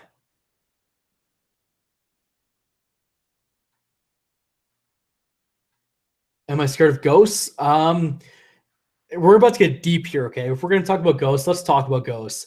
Let's get deep here for a second, okay? I would love to see a ghost, and I'm not scared of them. And here's my logic, and here's my reasoning behind it, okay? I'll tell you. Oh, my other fear. I'll tell you that in a second. But let's go to the ghost question here, because that's a really good question. So here's my theory, okay? If I were to be greeted by a ghost, whether it be good or bad, whether it be a ghost or a demon or something like that, a lot of people are really scared of that stuff. But at the same time, I'm not. Because if I were to witness firsthand a ghost or a demon or something like that, whether it be evil or scary or anything like that, at the very least, it would prove that there's an afterlife. And I'm a skeptic. I want to believe there's an afterlife, but I don't know if I'm fully committed to that yet. I'm in between right now. So if I were to see something that were to represent the afterlife, it would actually make me feel relieved more than scared. So no, I'm not afraid of ghosts. I would embrace them. I would embrace demons or anything like that. So that's where I stand. I think that the idea of an afterlife is something I want to believe more in, but I don't until I see it firsthand. And if I were to see it firsthand, I think that would be proof enough for me. Now, getting back to the other fear, now that we've gone deep, let's go back to my other fear, which you're going to laugh at again. And I hate to admit this, but I'm actually then I would die and join them. That's fine. I mean, I'm not saying I want to die, but I'm saying that the fact that if it just proves there's an afterlife, it means that I have an extended lifespan in a certain way, if that makes sense. But anyways, that's just my opinion. And it looks like Ms. shares the same opinion, so that's awesome. And yeah, we're turning into a paranormal show, but it's now the paranormal show. So anyways, going back to the other question, what else am I afraid of? I am actually also afraid of birds. Not all birds, but there's a lot of birds I'm afraid of. Geese are definitely on top of that list. I got attacked by a goose years ago when I was golfing, actually. And since then, I just do not like birds at all, especially bigger birds. I do like, the eagles and falcons, things like that, but I don't like geese or any other kind of bird that's bigger. Even like a parrot kind of scares me a little bit. And Yeti just said I'm a pussy. So, and Mo Viking tried to say I was a pussy, but I think he got autocorrected to punny. And geese are assholes. They really are. I didn't get bit, but it came very close to diving at me. Sean says, so his nightmares be chased by a duck Sean says his nightmares be chased by a duck into a pond of goldfish. That pretty much summarizes it, although koi are much scarier than goldfish.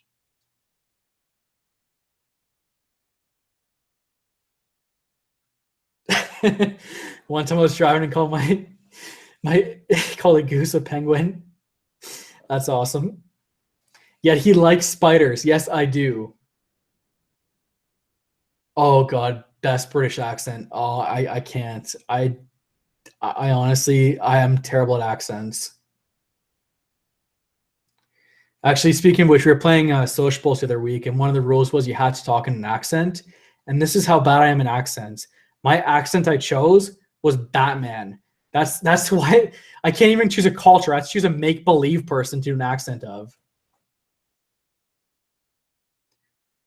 Koi or goldfish on roids, I agree. Kill every spider I see, I disagree. He does a pretty good Canadian accent. I think I do a pretty good Canadian accent pretty well. Batman. Yes, it was Batman. It was pretty bad, but it was better than any other attempt at an accent.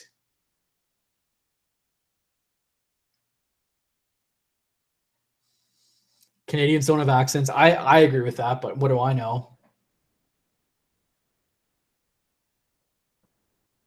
If anyone ever gets you mad, call them a tug guy. It means asshole in Cree. That is awesome. I will be using that for sure. I hope I'm saying that right. Goldfish will grow to the size of their environment. That is the biggest myth ever. Actually, it's funny we bring that up. This is going to be completely random, but now that you say that, there's actually a pretty good fish tank guy on YouTube who had a really good video about that whole myth. And on top of that, he actually vapes as well. And he put out a vaping video. It was interesting to say the least, but it's kind of cool to see when bigger YouTubers who you watch for other reasons are also vapors. I think that's awesome. I worked with endangered geese and swans from across the globe. I commend you for that, William, because I could never do that. I would be terrified the entire time. Steve-O says, hey, Robbie, I'm back once again.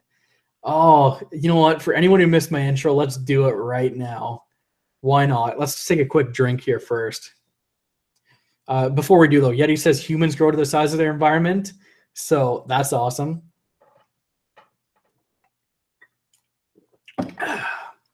What's up, YouTube? Robbie Vapes back again. And there's the intro. And LG wants me to do my best I'm Batman. All right. I'm losing my voice here, so bear with me. I'm Batman. That was terrible. I'm sorry. I can't even say it properly because I've lost my voice. This is what happens when you're talking for 3 hours straight.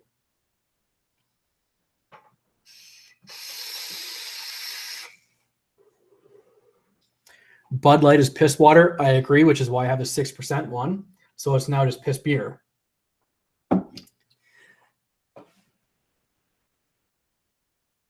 Best intro. Absolutely. I don't know. I got attached to it. I did it one day by accident and it's kind of stuck. So I'm stuck with that intro for life now. Have I tried Miller Fortune? I haven't, no. But I'm a big fan of MGD. So if it tastes anything like that, it's probably pretty good beer.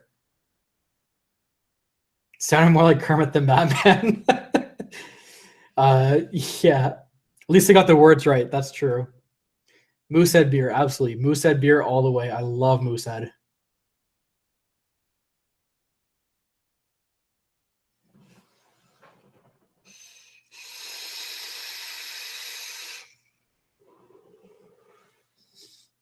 MGD is good stuff. That's actually what my dad used to drink growing up. I just remember him always having an MGD in his hand, and I think it just passed on from there. I've always been a fan of it since then. MGD is gross. To each their own. To each their own. Miz, what do you like to drink? If you drink beer, what do you like to drink? Moose Knuckle is good beer. Mill Street is good beer. Mill Street. Have I tried Mill Street? I don't think I have. What type of music do I listen to? Good question. This is apparently going to surprise some people because I was actually hanging out at the vape store and someone borrowed my car for something. And they were surprised to know that I actually listen to country music. So I'm a big country music fan. And Miz is a Bud drinker. And I like Bud too. It's not bad. It's kind of the classic one. Heineken. I'm actually not a big fan of Heineken. I don't know why. I'm not a big fan of Heineken for some reason. Corona is only good with a lime. If you don't have a lime, don't drink a Corona, in my opinion. I don't like Corona. Miz, congratulations on that. That is honestly incredible. I'm actually sorry for drinking in front of you. I hope it doesn't offend you or anything like that, but that's amazing. So congrats. 4.5 years is a long time.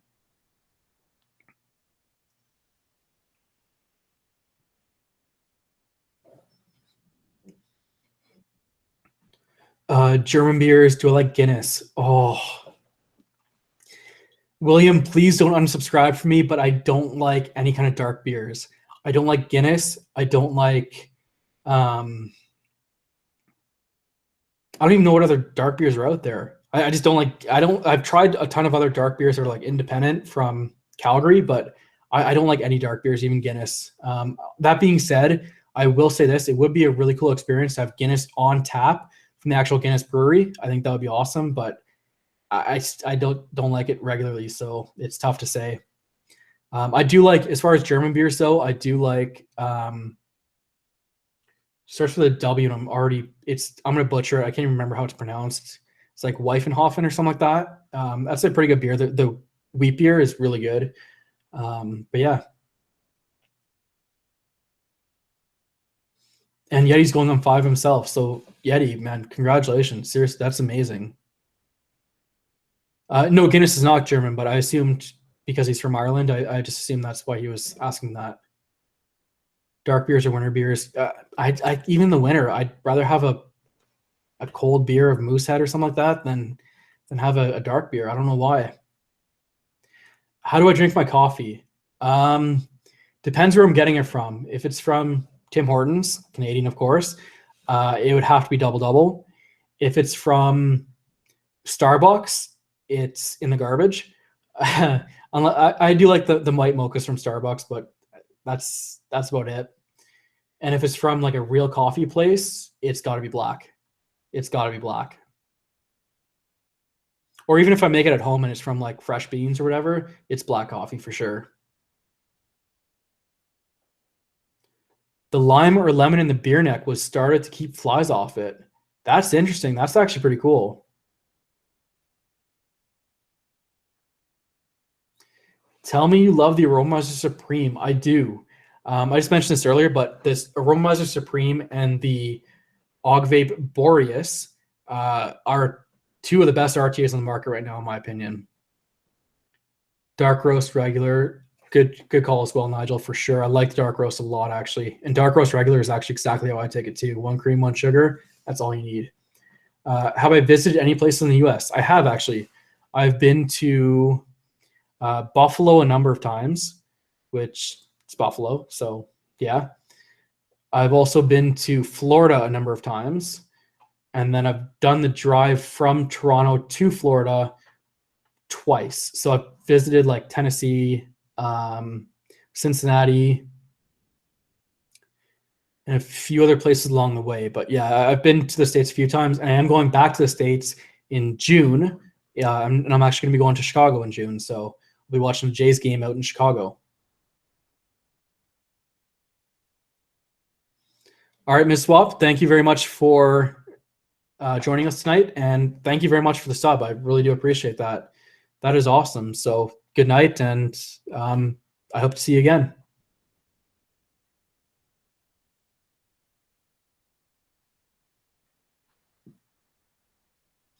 Labworks to make my own espresso. I love espresso, especially one that's like properly made. That shit is good. It's better on tap, and it's made in Dublin. Yeah, so they have it on tap here in Calgary as well. But honestly, I can't drink it even on tap here. And they do, I think they do it right at most places, because I know you're supposed to like let it sit in between pouring it.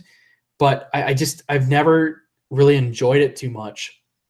I almost feel like it's almost too heavy of a beer. When I'm drinking beer, I almost like it to be a little bit more lighter, and that's just how it is. And go Jays go, absolutely. I just wish they were doing better this season. Why is baseball so popular in Canada? Honestly, I don't think it is. I mean, if you're in Toronto, it's pretty popular because, I mean, the Jays are right there. They play there. It's a great event to go out and drink beer at. But if out west here, I found that there's very few people who actually enjoy baseball, especially the way I did back out east compared to most places. I think baseball is pretty underappreciated out here. There was actually a minor league team in Calgary, the Calgary Vipers, that folded because they couldn't keep up with ticket sales. Kicking Horse is pretty good beans. I agree. Kicking Horse coffee is really good. Have I ever been to England? No, I've actually never left North America. I've never been outside of Canada or the US.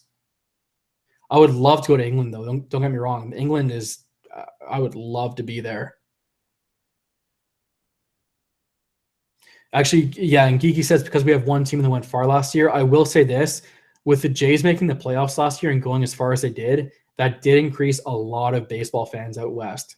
It was funny that the people who had nothing to do with baseball a year ago, all of a sudden Jays make playoffs and everybody's into baseball again. I thought they're all about hockey. Honestly, out here, there's a lot of hockey fans, and not being able to keep up with hockey to their level, it's like offensive to some people. They, especially Calgary, the Flames, if you don't know Calgary Flames, you don't belong in the city. It feels like almost. And Geeky, obviously being a Winnipeg fan, I'm sure he feels a little bit of the same way. And in Winnipeg, they have a minor league team called the Gold Eyes that sell out every game. That's awesome. I miss baseball. I mean, that's one of the things I miss about out east is baseball. Yeah, so there's one Canadian MLB team. There were two. The Montreal Expos was another one, but they ended up getting shipped out to Washington to become the Nationals. But I love baseball. I don't know how people can't like it, but a lot of people you ask around here, it's so boring to them, and for me, it's just I don't know. I don't see how baseball is boring. I love baseball.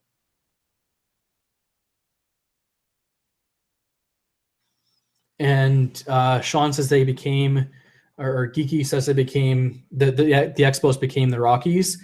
I thought they became the Nationals, but I could be wrong.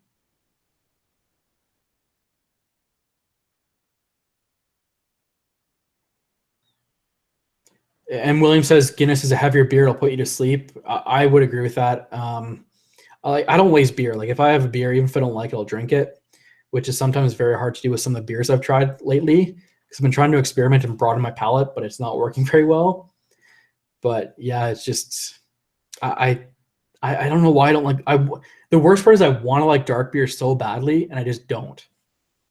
I feel like dark beer is definitely more like the distinguished beer compared to like a lager or something like that. It's just, but I want to like it, but I can't. Blonde or brunette? That's a tough one. So I typically date blondes, but I think I would say I typically date blondes, but I tend to go after brunettes more, if that makes sense.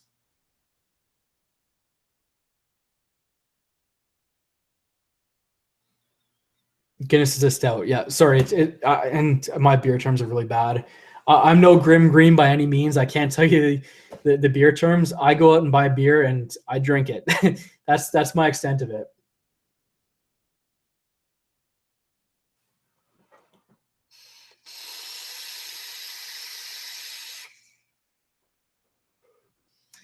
Vape Ross Vape joined us again. Thank you for joining us again. Don't you guys sleep? We don't. We really don't.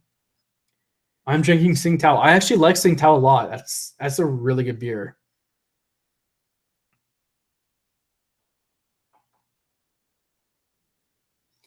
I've dated a couple redheads in my life for sure. If you could time travel, where and when would you go? Oh, time travel. That's a tough one. I don't know where I'd go. I'd love to see the dinosaurs. That would be badass in my mind because I'm a big reptile fan. But at the same time, if I think fish are scary, I'm pretty sure dinosaurs can be way worse. I would probably say I'm actually pretty happy right here and right now. I mean, here's the thing. If you go back 20 years even, this never came out. If you go ahead 10 years, there's a chance that we may lose this. So right now is the best time in my mind.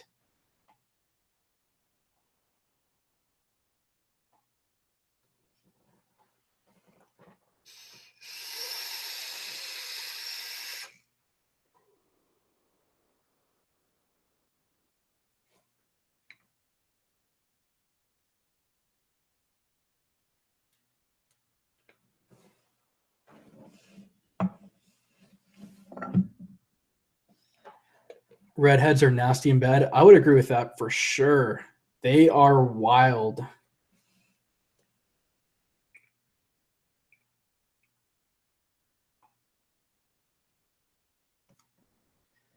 Sean says he would go back to, or he would pull some Back to the Future shit and go back to a big sports upset and become rich and come back to here.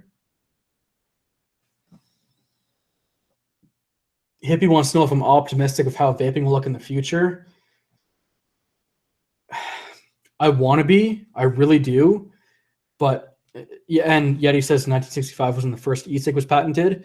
That's actually true, but it just never caught on. But that being said, going back to your question, Hippie, am I optimistic about vaping in the future? Honestly, I have my doubts. I worry that with the things that are going on and the media attention the way it is right now, it's too negative right now to really become acceptable unless things change. That's how I see it. And I think that given the state of everything else right now, it's in a downward spiral and it's not looking good. I wish I could be more positive, and I want to hope that we'll eventually get through this, but it's scary. It is super scary right now to think that honestly we could lose out on vaping relatively quickly. And I hope I'm wrong too, Yeti. I really do. Because and the one thing I will say is that for the most part, the one thing I will say is vaping right now, with the way it's going, they're not looking to outright ban these things, but they are looking to do a lot of damage to these things by removing them from stores visually. So they have to be behind certain barriers and things like that. And it's scary. And it's even scary to think that the media only seems to coverage negative aspects of vaping. And I really wish there was more coverage on the good that it does. And I hope that we have the chance to prove 20 years from now, 30 years from now, cancer rates are down and other forms of smoking diseases and side effects are down as well from people switching to vaping. And if we can prove that, I think we have a chance. But the problem is it's still short term for a lot of people. And until we get to the long-term side effects and prove that we are right in our assumptions that vaping is safer, it's going to be an uphill struggle the rest of the way.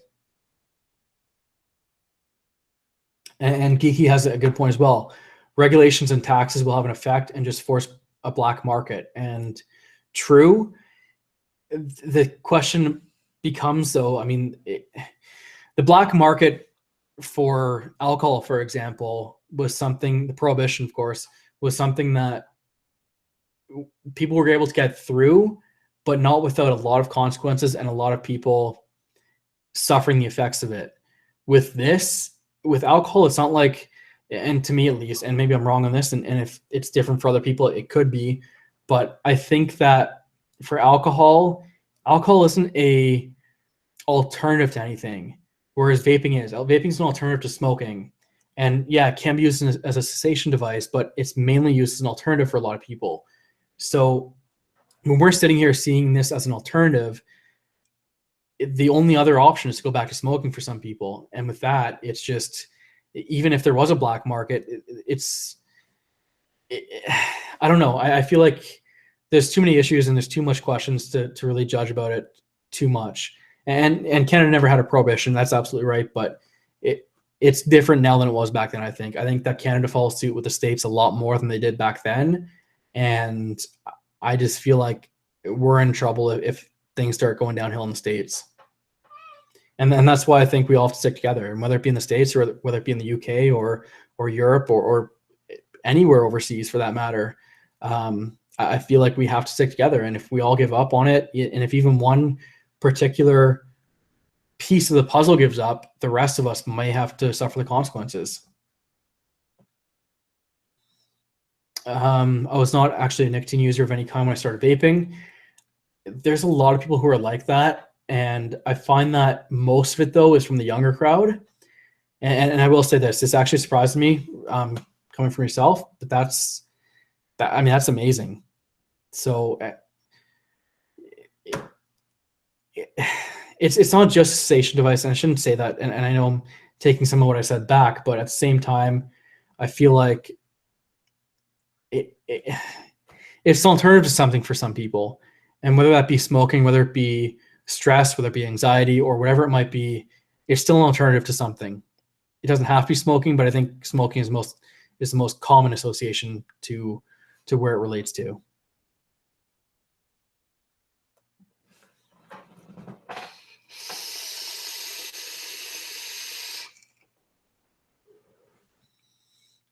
LabWorks just said July 16th, we're going to have a full-on international advocacy show. Where can you give me more information on that, LabWorks? I would love to post a lot more on that, because that is awesome if that's happening. That is what we need right now.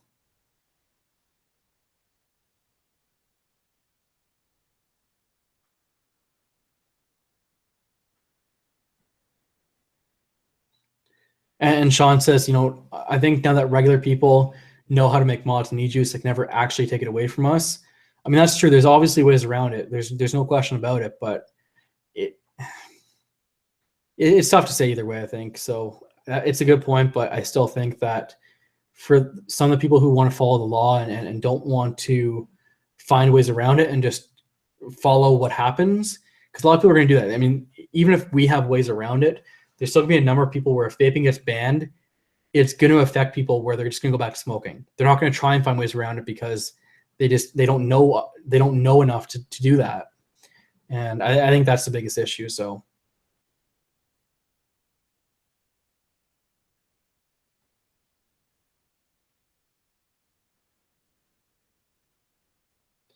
is it bad that I vape 24 milligram Nick juice at 30 plus watts regularly?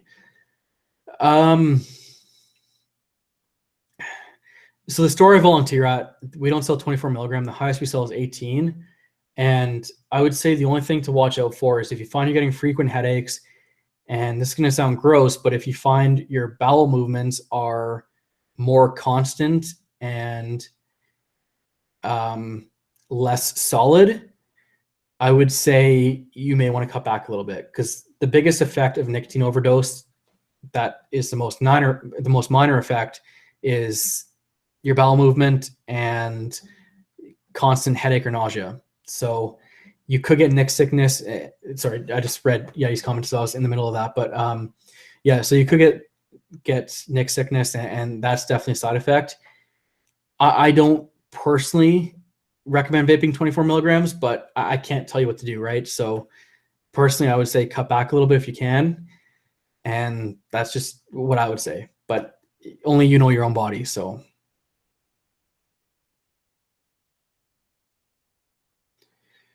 I'm not going to repeat that, LabWorks, but I really like that comment you just made. That is really awesome. If that's the case, that is unbelievable.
Sean asked, how long will it be before I have temp control can thaw? Good question. I think that it depends on what we consider to be temp control, because I feel like the home wrecker is the closest temp control can thaw we're going to get. And that's just because of the different variables in the atmosphere and where you are and different settings that need to be done. If you're looking for an automatic temp control can thaw, or one that will detect a dry wick even if there's never been liquid on it, I don't think we're gonna get there yet. And I don't think we'll ever get there, to be honest. I think what home wrecker's done is the closest we're gonna see for a long time, potentially ever. And that's just having it detect when juice is low, really. It's not a dry wick test, it's more of a juice is low test that they're doing. And of course you have to set the FSK curve to get it to be kind of where you want it to be. And it's going to depend on where you live. I find that higher altitudes, from what I've seen, and I could be wrong on this, I find that higher altitudes mean lower percentage on the FSK curve. That's what I've seen though. And lower altitudes tend to be a little bit higher on the FSK curve. So that's what I've seen. And that's just what I have to say about that. I don't know how much more I can add to that. I try to keep up with the trends, but I think that that's the closest we're going to see temp control Canthol.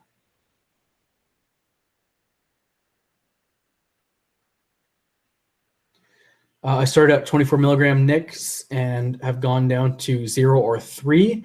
I actually started at 24 milligram as well in a pen, and since then I've gone down to usually about a 1.5 or a 3. I'll vape 0 milligram as well, but I prefer to have some nicotine in it if I want to have it as an all-day vape.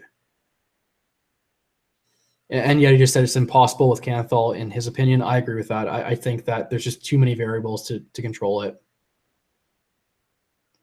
And can altitude make that much of a difference? I'm just going off what I've seen. I may be way off out of line here. But from using the home wrecker, I found that anywhere in Calgary, I was setting it lower than when I was anywhere else in Canada, which isn't very far because I've only had it for a couple months and I haven't traveled too far, but I did find it made a bit of a difference. I went from 36 to 24, still working my way down. I mean, like I said, if you can work your way down, that's great. And to be honest, I actually know a lot of people who vape 24 or 18 milligram at higher wattages. And I don't recommend it. If you can start out lower, it works better. And part of the issue is starting out too high, because when you start out too high, you feel like you have a lot more work to do to work your way down. But a lot of that does depend on how much you're smoking before. If you're smoking cigarettes in a pack a day, 2 packs a day or whatever, it's going to depend on what you're used to, what your body's used to for nicotine levels. Started at 12, now I'm down to 1.5 and 3. Yeah. Mo Viking says, big ass lightning storm started. Thanks for the show. Take care, Mo Viking, and thanks for joining again.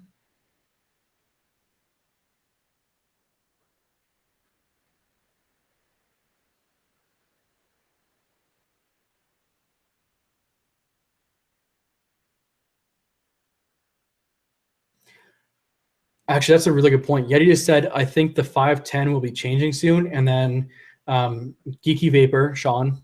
So there's 2 Seans in chat right now. So I'm going to have to go with the username right now. But Geeky Vapor said, if they do, it's going to be a huge battle between the two, much like there was with Blu-ray and HD DVD wars. And one of those is going to come out on top. One of them isn't. And it's going to be tough to say which one comes out on top at this point. Especially not knowing what the future holds for 510 pins or whatever you want to call it.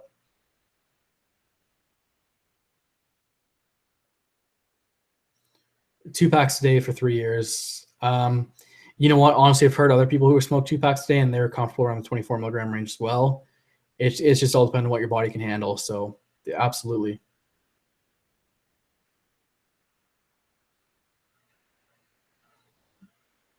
Went from a pack a day to an RX 200 with 3 milligram juice and a crown tank. That's a big step forward. Wow, that's crazy. Do I worry about quakes in Canada? Not really. It's not a big thing up here, I don't think. And at least the places I've lived, it's never been an issue. Our weather is fairly calm compared to most people. The worst we really have to worry about for the most part. In Alberta, you get the odd tornado because you have the pressure systems building, but it's usually pretty harmless because they're usually in the middle of nowhere. I know there was one in Edmonton actually not long ago, or I wouldn't say not long ago, but relatively speaking, it wasn't too long ago that was super catastrophic before I moved to Alberta. But that was probably the biggest natural disasters happening in Canada, and at least in places where I've lived, that's the biggest one that's happened. And Geeky just said that BC and Quebec are the only places in Canada that have quakes. So, yeah, I believe it 100%.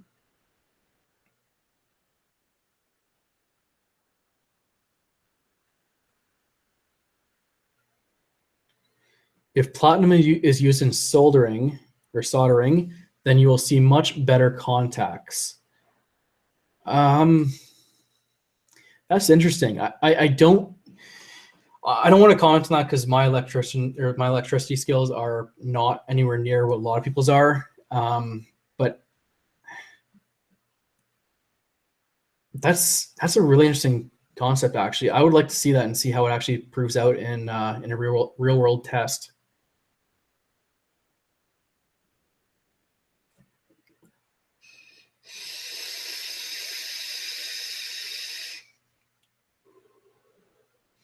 What I am interested to see actually is the platinum wire to build with. That's going to be interesting to see how that turns out. I just think it's too expensive for the average vapor to use, though, in my opinion. And I hate when things are coated, platinum coated, gold plated, because that just brings up more questions. What is it plated? Like, what's it plated over? What exactly are we covering up here? I want to see Yeti's new RDA idea. I agree completely. I would love to see it as well, but I don't want to share it on the internet right now. So I trust Yeti. I think he has a pretty good idea and he has a pretty good understanding of things. So I'm pretty sure it'd be badass, whatever it is.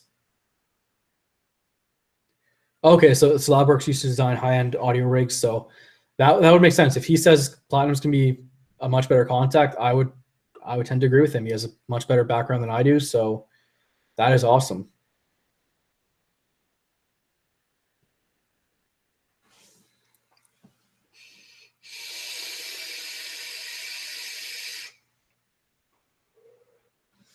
Yeah, the Platinum wire was something like $172 for, I think it was 15 feet of like 48 gauge, like something ridiculously small. So it was just unbelievable. Like it was crazy. Actually, I don't even think it was 15 feet. I think it was like 15 inches.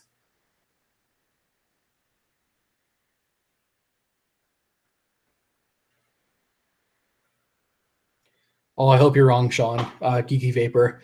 510 will be gone in a year. Proprietary connections will be starting, I think. I really hope you're wrong. If proprietary starts taking over again, I hate when companies do proprietary mods on their devices. Like it's the worst thing.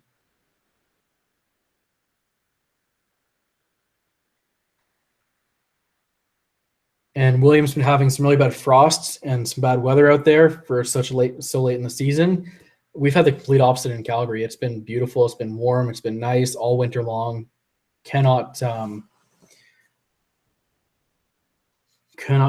be more appreciative of it. And we're posting a link right now for people to join. So anyone wants to hop on, come join me. It's gonna be a blast.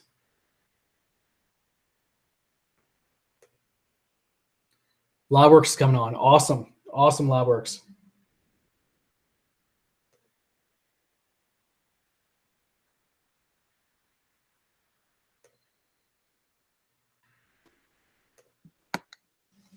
Welcome. G'day, Robbie. How are you? I'm good. How are you? I'm well. Normally I hang out with Fresh and the rest of the crew, but I thought I'd jump on here. That is awesome. Say how duty from Australia. That's the one thing I love about YouTube is that you have so many people from around the world just you can interact with, and it's just amazing. Yeah, well, that's how it works, and it's actually been great doing live shows with the different crews because we can all put our points out there and we can all discuss them from everywhere in the world.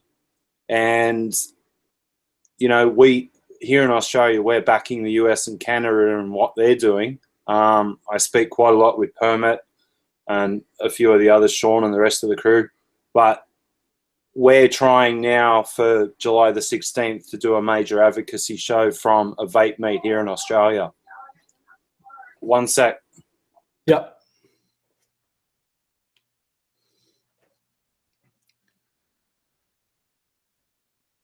I'm super happy with how this whole thing turned out. That's amazing. I mean, this has been a great show. I don't know how many people are going to watch a 4-hour replay, but I don't care. I'm having a blast right now. So anyone who watches this to the end, who isn't in chat right now, comment below because you guys deserve a fucking medal right now.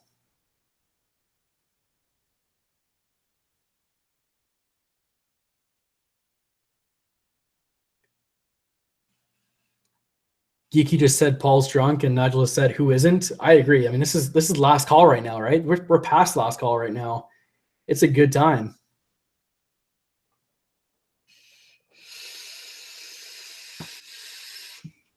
Fucking interruptions. giving me the shits.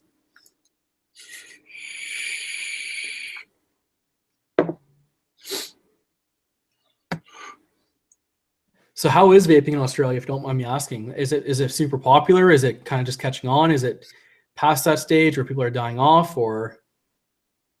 It's okay. There's two major suppliers here.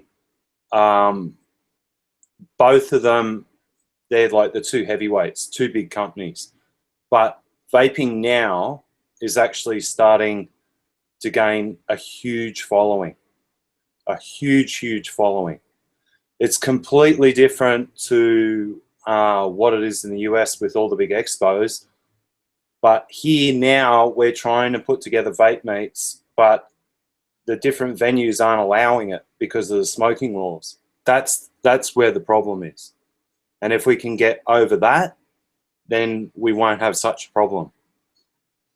That's pretty much exactly how it is out here too. With Calgary, it's just there's such a huge following out here, and I think that Canada in general gets underappreciated for how heavily involved we are with vaping.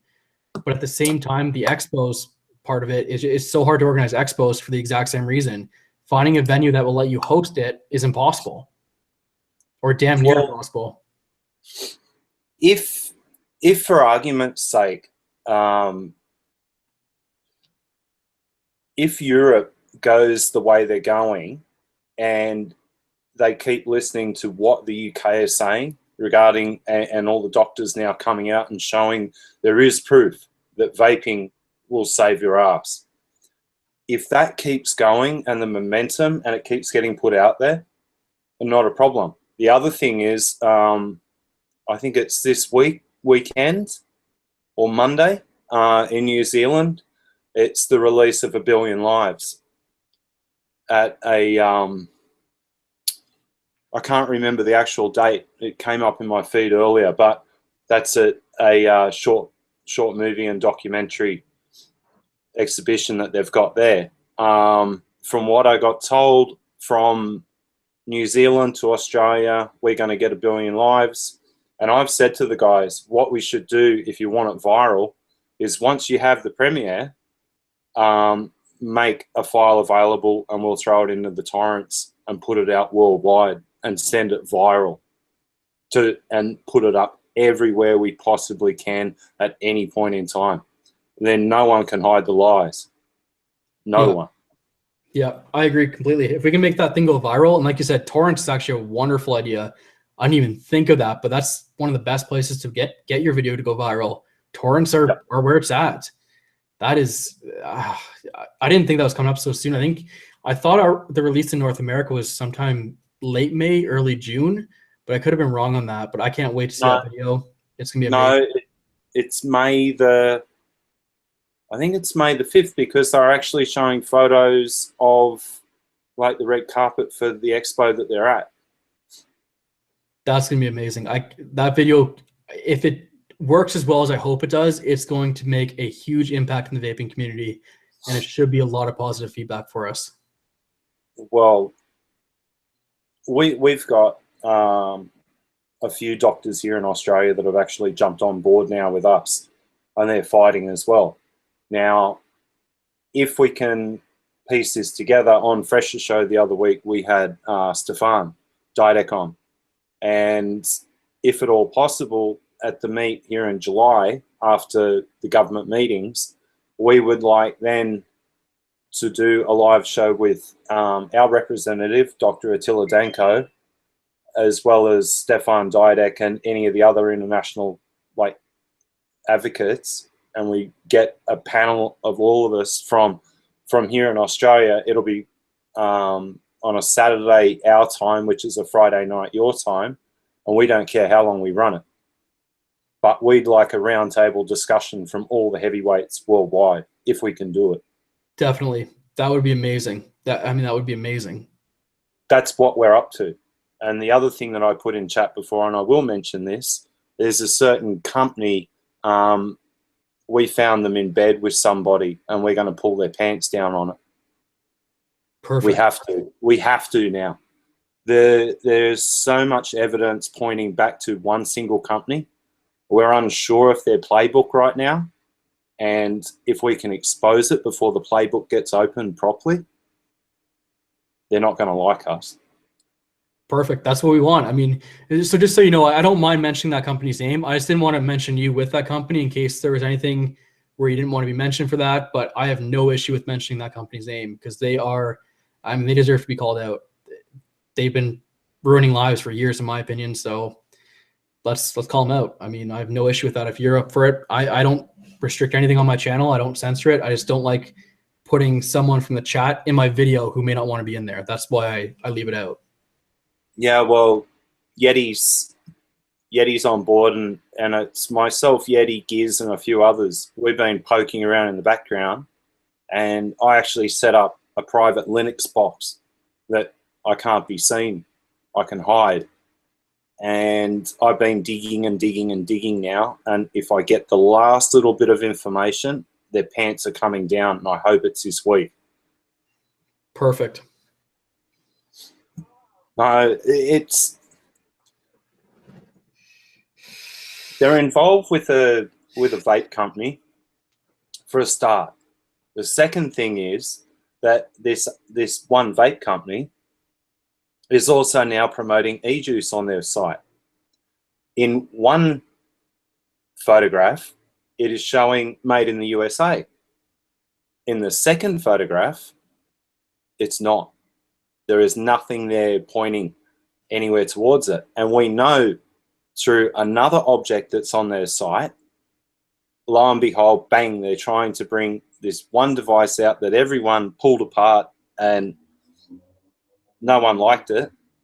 And now they've gone back, renamed it again for the third time, and it's got an e-juice line and everything else. So I've bypassed the company now. I won't buy anything from them anymore. Forget it. Yeah. I think once more information comes out and we want to release that information, I think that's something that people need to know. If you're being backed by a large tobacco company, I think we have the right to know. As far as vapors are concerned, that is something that affects us, and that's something that got it. But yeah, that's something that we don't need to stand for anymore. And if you're willing to get in bed with tobacco, then you've made your choice, and let the consequences roll out as they will. I don't know if you can see the private chat, but I just put the company in there. Yeah, thank you. Yeah. We're gonna bring the party to their fucking doorstep and say, well, hang on a second, you Muppets have gone and renamed a device that was shown to be faulty across the board by everyone, and then lo and behold, you want to start making juice now? I don't think so, Jan. Yeah. Doesn't work that way. Fuck them. I agree. I'm with you. I won't support them either. I have no issue making enemies, and especially with these companies. I mean, I've done it with H Cigar now, so let's do it with the other company. This one could be bigger than all hell, because they're going forward with technology that they shouldn't be playing with right now. And I was told by someone else that a board manufacturer that supplies them isn't very happy with what they're doing, because they bastardized one of the products and they didn't release it in the time frame that was set down. So we've got them on that as well. And yeah. I just think it's quite funny. And everyone thinks that the device is janky already. So there we go. It's funny because I know exactly what product you're talking about too. Now that you say it, I know exactly what you're talking about. Yeah, well, I like the fact that there's idiots that are trying to pull the wool over people's eyes. And, you know, I'll tell you right now, there's that many geeks I know in vaping and technology hounds and gurus. And to be quite honest, it's time. It's time for us to rise up and say, well, hang on, we're going to smack you on the ass here because you're going through the back door and trying to do something without giving the real story. Come clean. If you want this industry to work, if you want the governments to actually take notice of what is going on, be open about it. And by doing it in China, right, here's something that I don't think a lot of you guys have thought about. We've all just signed, well, Australia, New Zealand, United States, I think Canada signed it as well, or they were going to. They're all signing into the TPP agreement. Now, the TPP agreement, if they ban vaping, where does the majority of the equipment get made?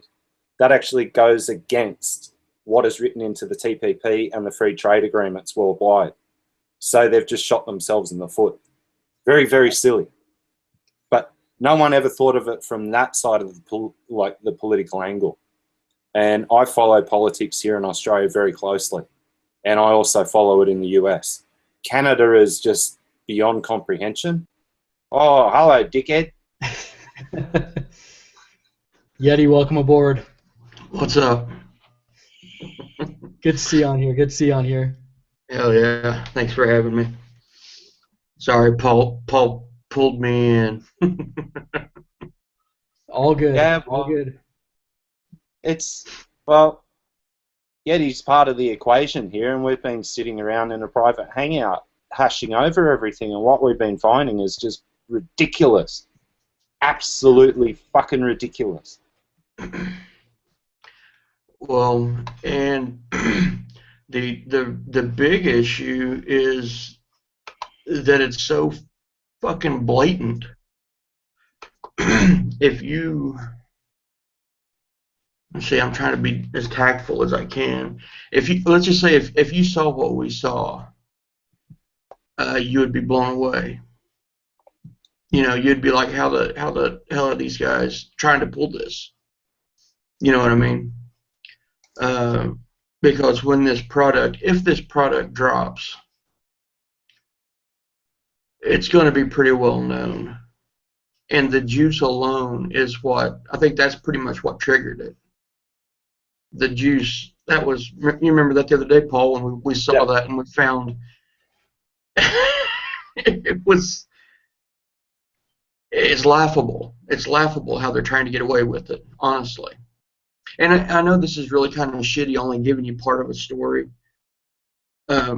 because when the story does come out, it will make sense, you know. Yeah. I hate doing that, because there's some things that we can't say just yet, because, like as Paul mentioned, we don't have all the pieces yet, you know. Yeah. So, but. Yeah. And like he said, it is a huge company. Yeah, that's what I thought. Yeah. You like that one? Yeah. It's fucking hilarious. Yeah. As soon as you said it, I knew exactly what you were talking about. It's, yeah, it's pretty blatantly obvious once you know where to look. I've got pictures of the original version, and I've got pictures of the company's version, and they're spot on identical. They're dead on identical. It's the same thing. It's laughable. It's the funniest thing yet. It's a shame. It's a shame that these people are trying to pull this on people, you know. Yeah. Because they have a backer that is anti-vaping, is the big thing. You know, that's whose bed they're in. And that's what makes it sad, is that it's a big company, a big vaping company, giving vapors money to a anti-vaping conglomerate. And that's the problem I have with it. So I agree with you 100%. I think that, yeah, knowing what I know, I agree. It's hard to keep it discreet, but it's a shame, and it's shameful as well. It shouldn't be happening in this industry, especially from any sort of standpoint where it involves essentially wiping out your own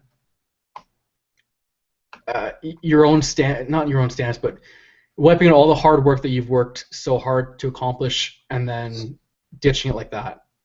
Right. Yeah. But you walk onto their website and you get smack bang in the face with it. It's like, what? Are you really that stupid? Honestly, are you that fucking stupid? They're going to see a massive decline, more than they've already seen in the past little bit. It's going to destroy them. It should, at least. Well, I can say openly that I was in China not so long ago. I was over there for a few days, and what I saw blew my mind. Absolutely blew my mind. And you'll within 24 hours of an object dropping, there's a clone. Within 24 hours, they're in full production. It's fucking unbelievable. Yet, on top of that, you'll see the small vape shops, or the ones that have got 2 or 3 under their belt over there. The whole 3 of them don't sell the same thing. They're pulling from different suppliers. They're not doing group buys for the shop, so they've all got exactly the same items. You'll have one shop selling the authentic product, and then you'll have the other 2 selling knockoffs to fund the third shop that's buying all the authentics. It's really strange to see. Yeah. Like I was really quickly, take care, Cobra Fire. Thank you for joining us. Later, Cobra. Later, Cobe. Like I was really, really lucky when I was over there. There was a shop that was being shut down, and I got my hands on a whole lot of VA Phenoms, like really, really cheap. Like these are all legit. They're all serial numbered, and I collect Fisher Sand. And I was picking these up for nothing. You know, that's one thing. The other thing that I saw and that I was playing with is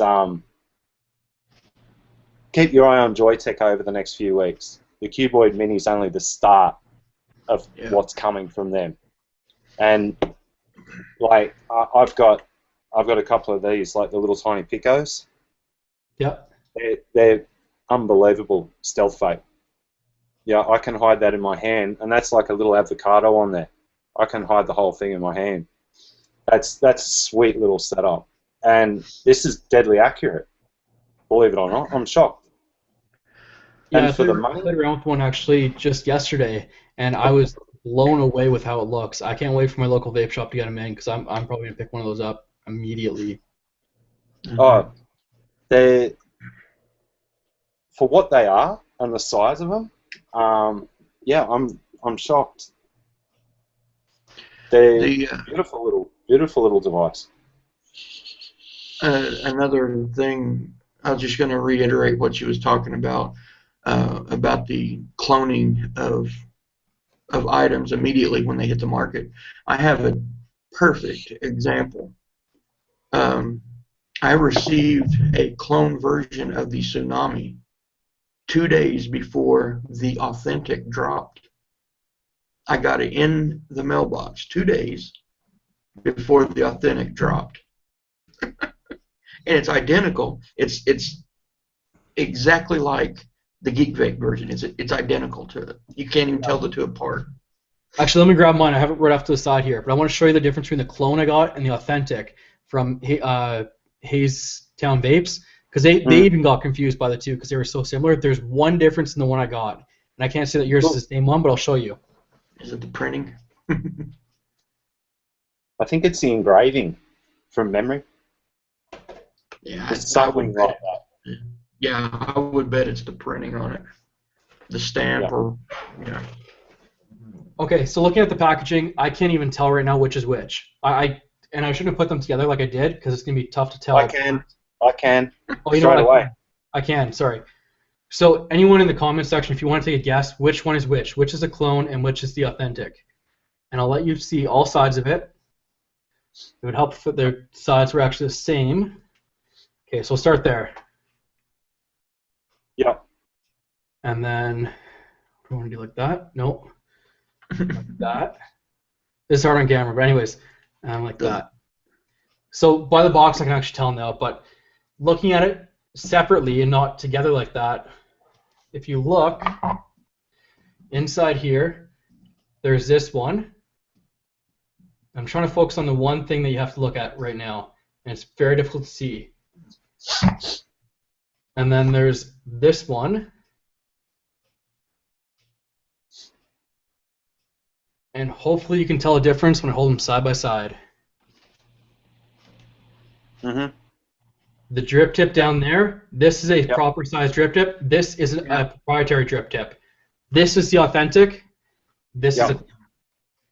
Yeah. You can also tell by the printing. If you have a look at the Geek Vape logo, it's reversed around the orange and the white. They reversed it. Oh, I didn't even catch that. Yep, you're right. Wait, what? Yeah, that's a good catch. That was a good eye. What is it? Authentic on this side. Authentic, orange and white. Clone, shit. White and orange. Yeah. Wow. Hey, Robbie, can you do me a favor? Yeah. Can you take them out and look at where it says Tsunami on the deck and compare the two printings on the deck? Or do you know if they're identical? I haven't checked the deck yet. Let me check that right now. It's the deck and the serial number. That's the other way that you can tell. Yeah. Okay, so this is the authentic. Wait. Yeah, this is the authentic, and the serial number on this is B5555. Yep. That feels like a clone number to me, but... Right, now have a look at the other one. Okay, so here's the engraving. This is the authentic. Hopefully you guys can see that. Yep. The engraving right down there.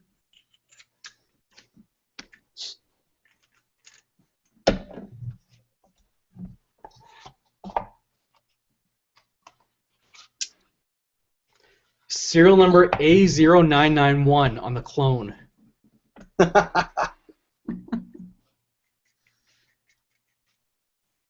The A stands for authentic, right? Oh, wow. The build quality. I always thought it was asshole. Okay, so here's the clone. Yeah, exactly. But look at this post. It's like bent. Yep. Also, it's also the diameter of the tubes. The darkness of the printing of metal. Tsunami is different. And the metal. Yeah. Okay, let's see if I can hold these side by side. Sorry, I wasn't trying to make you go through all that work. No, it's all good. Okay, hang on. Clone top. Put that back in there just to make sure. All right. Oh yeah, there's no difference right now. Looking at these two decks side by side, you can clearly tell. Yeah. I didn't even look at this yet, but I mean it's a dead giveaway. Have a look at the tubes. Look at grub nuts too. I mean, clearly different. Yeah. Okay. And you also got to have a look at the actual diameter of the tubes. Yeah. Yeah. Yeah, the authentic ones are actually skinnier tubes, and they're aligned, which is nice. Whereas the clone one, they're thicker, and they're clearly misaligned. Yep. Yep. Way off. Yeah, I mean it's a lot closer than it's a lot more noticeable when you actually have them opened up. But right. Yeah. Yeah, I would say somebody that wouldn't know, of course, they wouldn't know. Oh, exactly. So I just want to answer a really quick question from Jordan. Have I had any issues with clones being sold as authentic at Hayes Co. or Vape Warehouse, etc.? So just a really quick note on this one. This is from Hayes Town, which is not related to Hayes Co. in Calgary. These guys are actually out of Ontario, and when they sent me the clone, they actually messaged me before it even arrived saying, throw it out, like, we're sorry we sent this to you. And rather than do that, I'm doing a giveaway for it right now because, I mean, I figured why throw it out if someone can use it. But anyways, so as far as the stores you named in Calgary, I couldn't tell you for sure, to be honest, as far as what they're selling. I've never had an issue with it personally, but I don't know. I don't shop at either of those places very often, actually, to be honest. There's a there's also, I'm sure a lot of people probably already know this, but there is a really, really high quality Twisted Messes clone going around. And if you didn't know better, it would fool you. In fact, it fooled me. And I have both. I have two originals and one clone, the clone I'm speaking of. And the only way you can tell them apart is because the clone comes with 3 AFC rings. It comes with the black, because the original Twisted Messes only came with the blue and the black. Or, sorry, the blue and the silver. Yeah. The clone comes with the blue, black, and silver. Because the original, the Twisted Messes didn't have a black AFC ring until it came out with the Twisted Messes 2. The black and gold version. Yeah, the black and gold was reserved for the 13 Heavens, 9 Hells, and then the Right. Twisted Messes was reserved for the blue and silver. Yep. Right. But it's a badass authentic. I run it all the time. I mean, I've not had any problems out of it. But I got rid of my authentic actually a couple weeks ago, but I kind of wish I didn't. I love the Twisted Messes. It was a great little device, but they're a great little RDA. Just I have too much stuff to keep track of it all, right? So if I can help someone out who wants it and who could use it, by all means, I'm up for it. Oh yeah. Well, yeah. I mean, that's like with me, man. I've got so much shit. It's like I've got more stuff that I don't use than I do use. I mean, if you think about it, you've only got one mouth. Exactly. Hey, does that go for me with my concentrate collection? Now that's borderline obsessive, I think, Paul. We won't go into how many I have, but well, let's just say he's got equal to and possibly more than the entire company of Perfumer's Apprentice. I actually beat Ren now. She has 316. I have 372 so far, and I've got another 80 odd coming this week. So.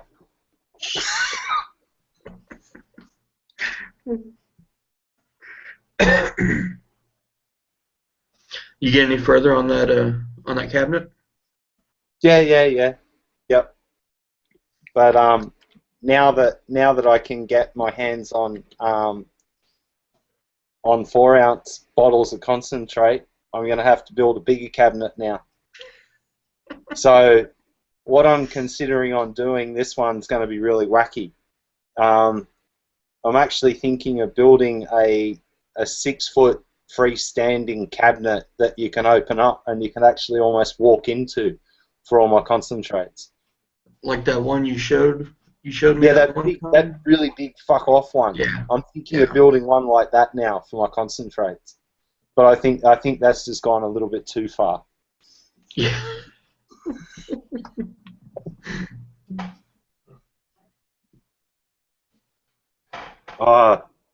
There's Modus Snowwolf. Oh yeah, hello. Don't even go down the pathway on that one. The amount of bullshit mods that I saw was just beyond comprehension. Yeah. And I've even now seen a knockoff of the 350J V2 chip. Wow, really? Yeah. Yeah. That blew my mind. Damn. Yeah. So just for anyone in the comment section who saw that comment I just posted, I don't want to say anything out loud because I can't confirm it firsthand, but that's what I've been told. Just so you guys are aware, watch out. And if you are looking at that particular device, make sure you look at the symbols on it and where they're located. Because from what I've heard, someone was sold a clone as an authentic from a certain vape store, which I'm not going to name. This is just coming secondhand, so I can't confirm it.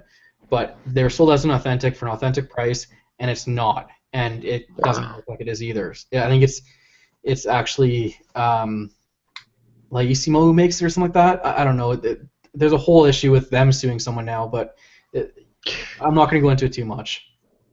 That's so shitty. Look, and that's the other thing, going back to Canthal and temperature control.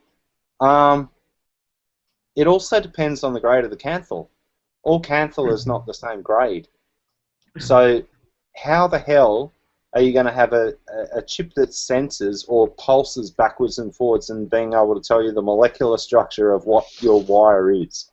I don't think it's going to happen in the near future. Yeah, that's actually a really good point. I didn't even bring that up. That's a really good point. Yeah, I agree. Yeah. I too. I don't think Canthal is, honestly. I think I said it earlier. They need to perfect temperature control, period, before they even worry about Canthal. They don't even have temperature control. It's not even perfected yet. I mean, it's kind of like, it's close. It's close. I'm not going to say it's not, but it's not a dead science right now. Every device is different. I mean, the 350 JV2 chip, that's pretty damn close. And what you can dial into that, into the Q section, in the SXQ section on this one, it's pretty damn close. And you can actually set it for all your different metals. But I don't vape on Canthal anymore. I'm 100% stainless in everything that I've got now. I refuse, because I like to know, if I'm creating a flavor, I need to know exactly what that flavor tastes like. And that is the only way I can do it right now. I don't think, to be honest, especially with bakery, you can't, like really complex bakeries and chocolates, you cannot taste the proper notes with Canthal. Anyone that wants to shoot me down on this one, go for it. But when you're working with specific profiles, and it goes back to my days of messing around with cooking. Everything that I cook's in stainless steel, because I know what the flavor should be. And look, when I'm cooking steaks, yes, I do have a 50-year-old cast iron fry pan, but only because I want the beef to be sealed like very quickly on both sides, and then it's done. But everything else is stainless.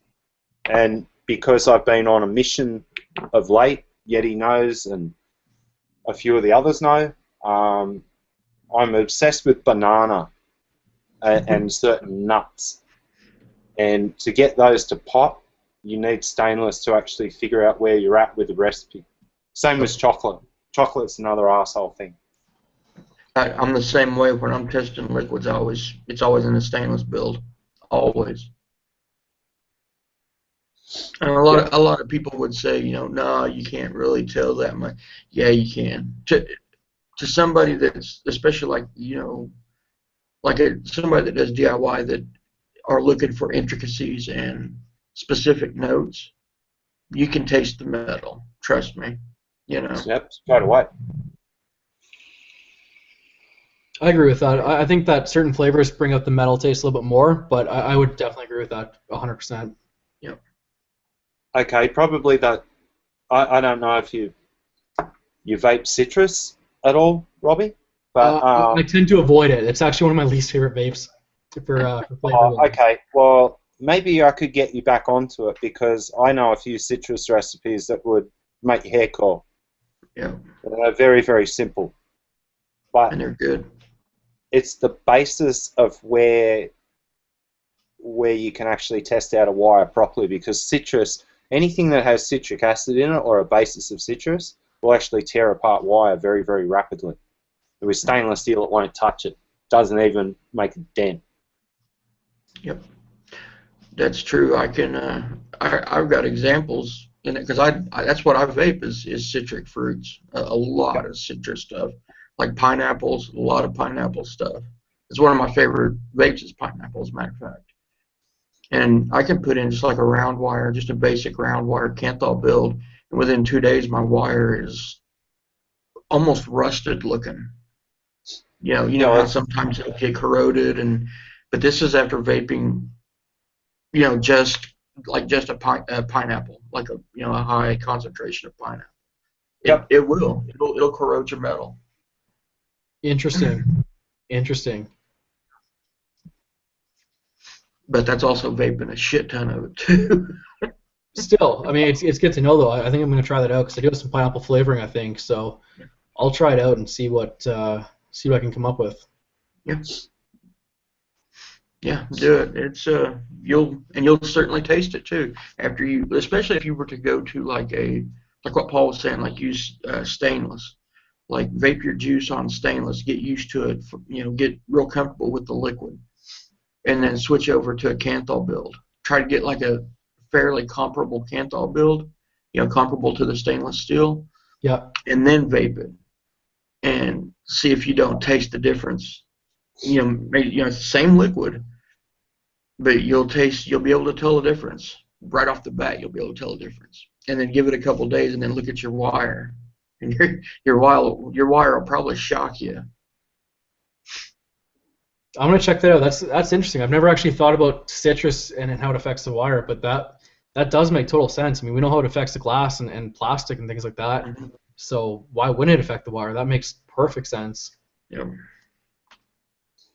Well, it's something that you play with when you really delve into DIY, and you then build every single coil to within point whatever you can of what you're using or what you're vaping with, and always stainless, and you will always taste exactly the same.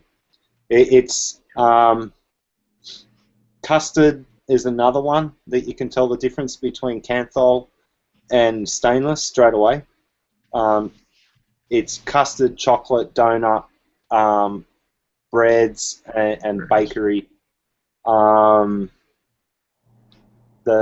was it? I was messing around with a pumpkin pie for some stupid reason. Someone asked me to make like a Christmas pie for them, so I did, and they got given a whole bunch of stainless coils for Christmas, and they were vaping Canthal for the couple of days prior, and then they messaged me and they said, well, what happened to the juice? It's just bouncing out of my head now. I said, why? What have you changed? And they said, oh, I got new stainless coils. I said, well, there you go. Now you're tasting what it should taste like. Yeah. That's crazy. It's I never even thought about that to that extent. I mean, I knew it had some effect on it, but I didn't think it had that kind of effect on it, and so heavily too. That's interesting. That's something we should all be aware of, actually. I think if you're gonna vape, and a lot of people switch between stainless and Canthal a lot, quite often too. Yeah. And even coming to the shop that I volunteer at, it's just one of those things where you get people who say this juice doesn't taste right, and I didn't even think to ask them if they changed their coils. Yeah. Which most of them probably did. I mean, it happens. Halfway through a bottle, you go through the coils, or it might taste different on a crown tank, for example, compared to a Kanger or something, whatever you're using. Right. Well, okay. I mean, it kind of goes in the same. I mean, you know how wattage can change the flavor. Absolutely. It's kind of the same. I mean, I know it's not the same thing, but anything that you mess with will alter the flavor in one way or another. Yeah. How's it going, Sean M? Thanks for joining us.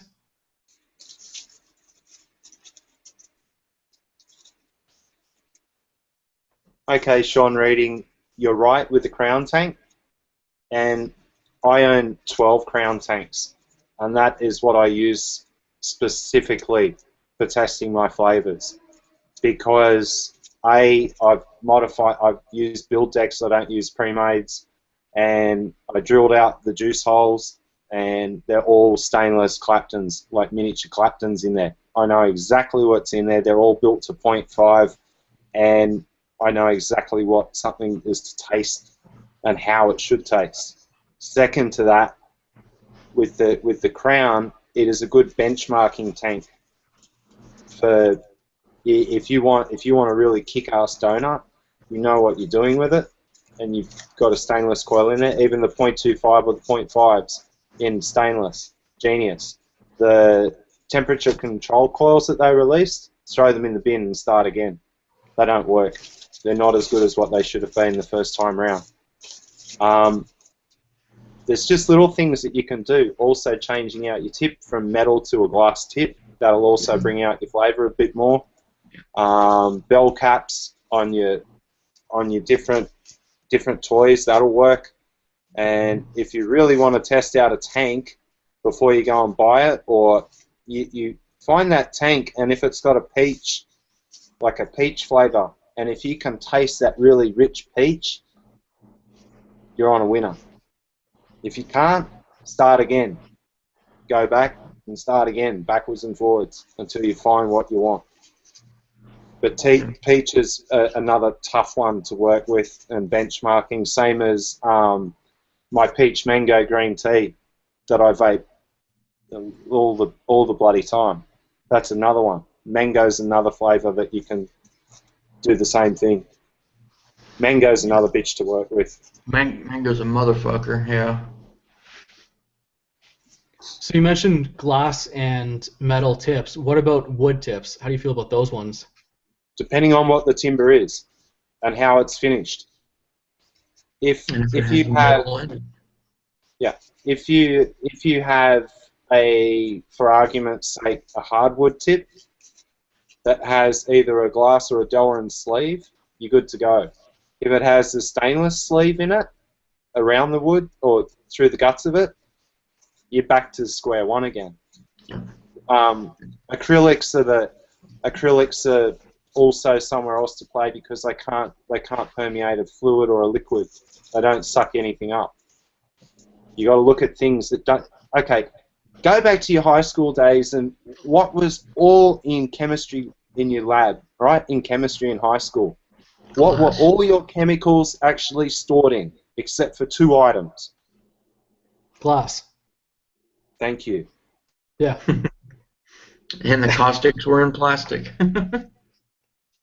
All my liquids are all in brown, like even my concentrates. They're all in these jars now. All of it.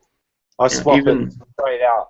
As soon as I get it from a manufacturer, straight in the glass and it's put away and they're all labeled. That's what I was fixing to say. Even when mine come in plastic bottles, I put them in glass ambers. Yep, straight away. Yep. Because that plastic or that whatever that shit's called that those bottles are made out of, they leach something. I swear you can taste it sometimes. Like the longer that the liquid will sit in there, sometimes it'll leach a flavor into your liquid or your concentrate, you know. Yeah, I always switch mine out. Always. Hello, Michaela. Hi, Michaela. Oh, holy crap. Hi, Michaela.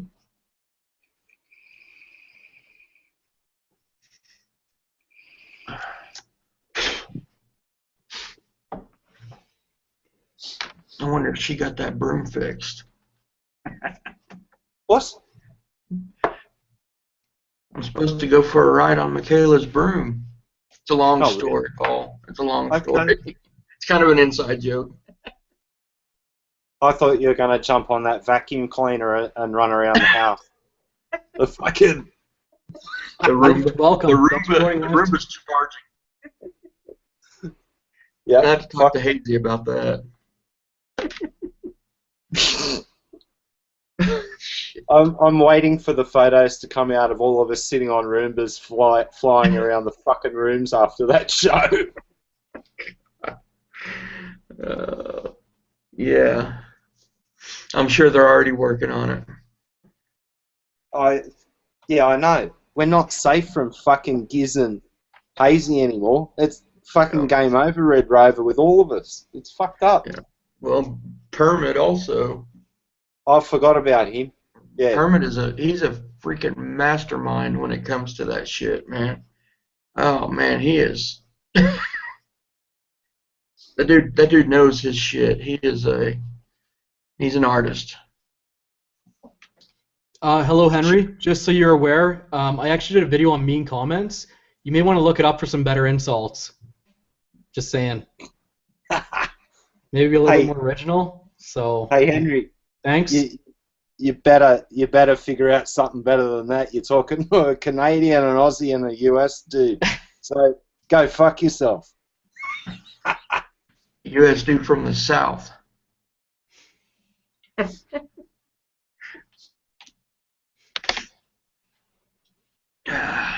English. Okay, so who's the English one? Dickhead. English. I love I it. don't know. I'm guessing they're talking about me because I was mistaken for a European in my one video. So I'm guaranteeing that that just happens. Apparently, Canada, UK, somewhere in there, England. There's some sort of connection there. Good for them. They at least they have the language, right? I mean, if I speak English, yes. Yeah. I might Maybe send that's an it. invite to a good friend of mine. He'll come and sort him right out real quick. Hey, Michaela, I'm good, thanks. How are you?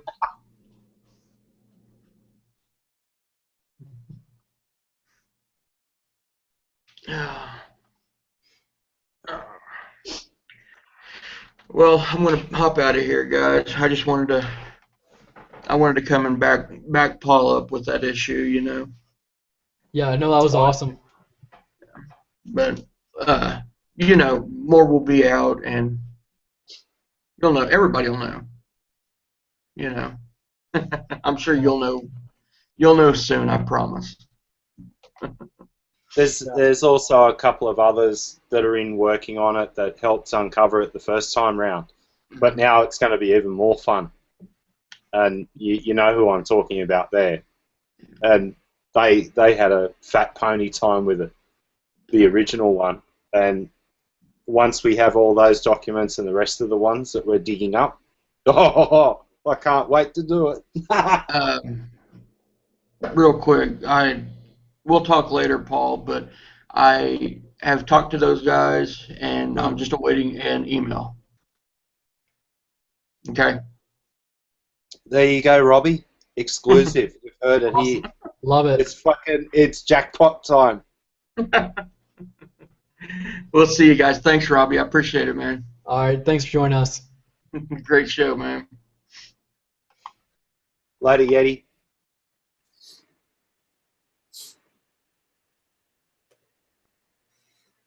Oh, too funny. So there you go, Robbie. Now you're gonna see a whole hell of a lead weight get dropped on someone's head from a very high height. Fun to watch. It's gonna be fun to watch. Well, I think there's gonna be 5 of us in on the slam session. I can't wait. Not 3 by the sounds of it now. So I think the other 2 are involved now. If Yeti's waiting on the email, it's going to be fun to watch this. Because when we pointed them in the direction, they went and had a look, and they went, "What the again?" Too bad. Fun and games. Yeah. All right, I'm almost out of beer actually, so I think I'm gonna head off too. And it was only a 4-hour and 20-minute video, so that's good. Anyone who wants to catch the replay is more than welcome to. You got to get big beers like this.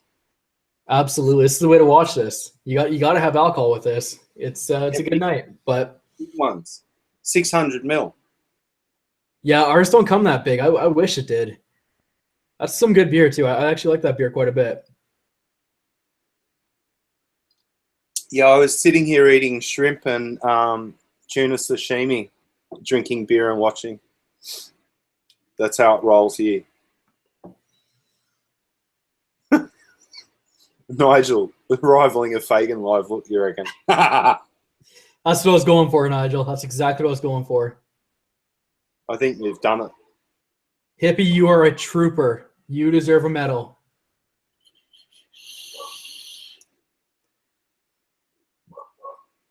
All right, guys, take it easy. And until next time, actually, first of all, LabWorks, thanks so much for joining us, Paul. Anyone who wants to check him out, make sure to go check out his channel. He'll post in the comments or in in the live chat, go subscribe to this guy. Super knowledgeable, as we just found out, if you didn't know before. So make sure to go subscribe. And thank you, everybody, for joining. And, sorry to those guys who came in a little bit late, but I mean, 4 hours is kind of my threshold, apparently. That's where my cutoff is, 4 hours. But thanks, everybody, for joining. And until next time, guys, happy vaping.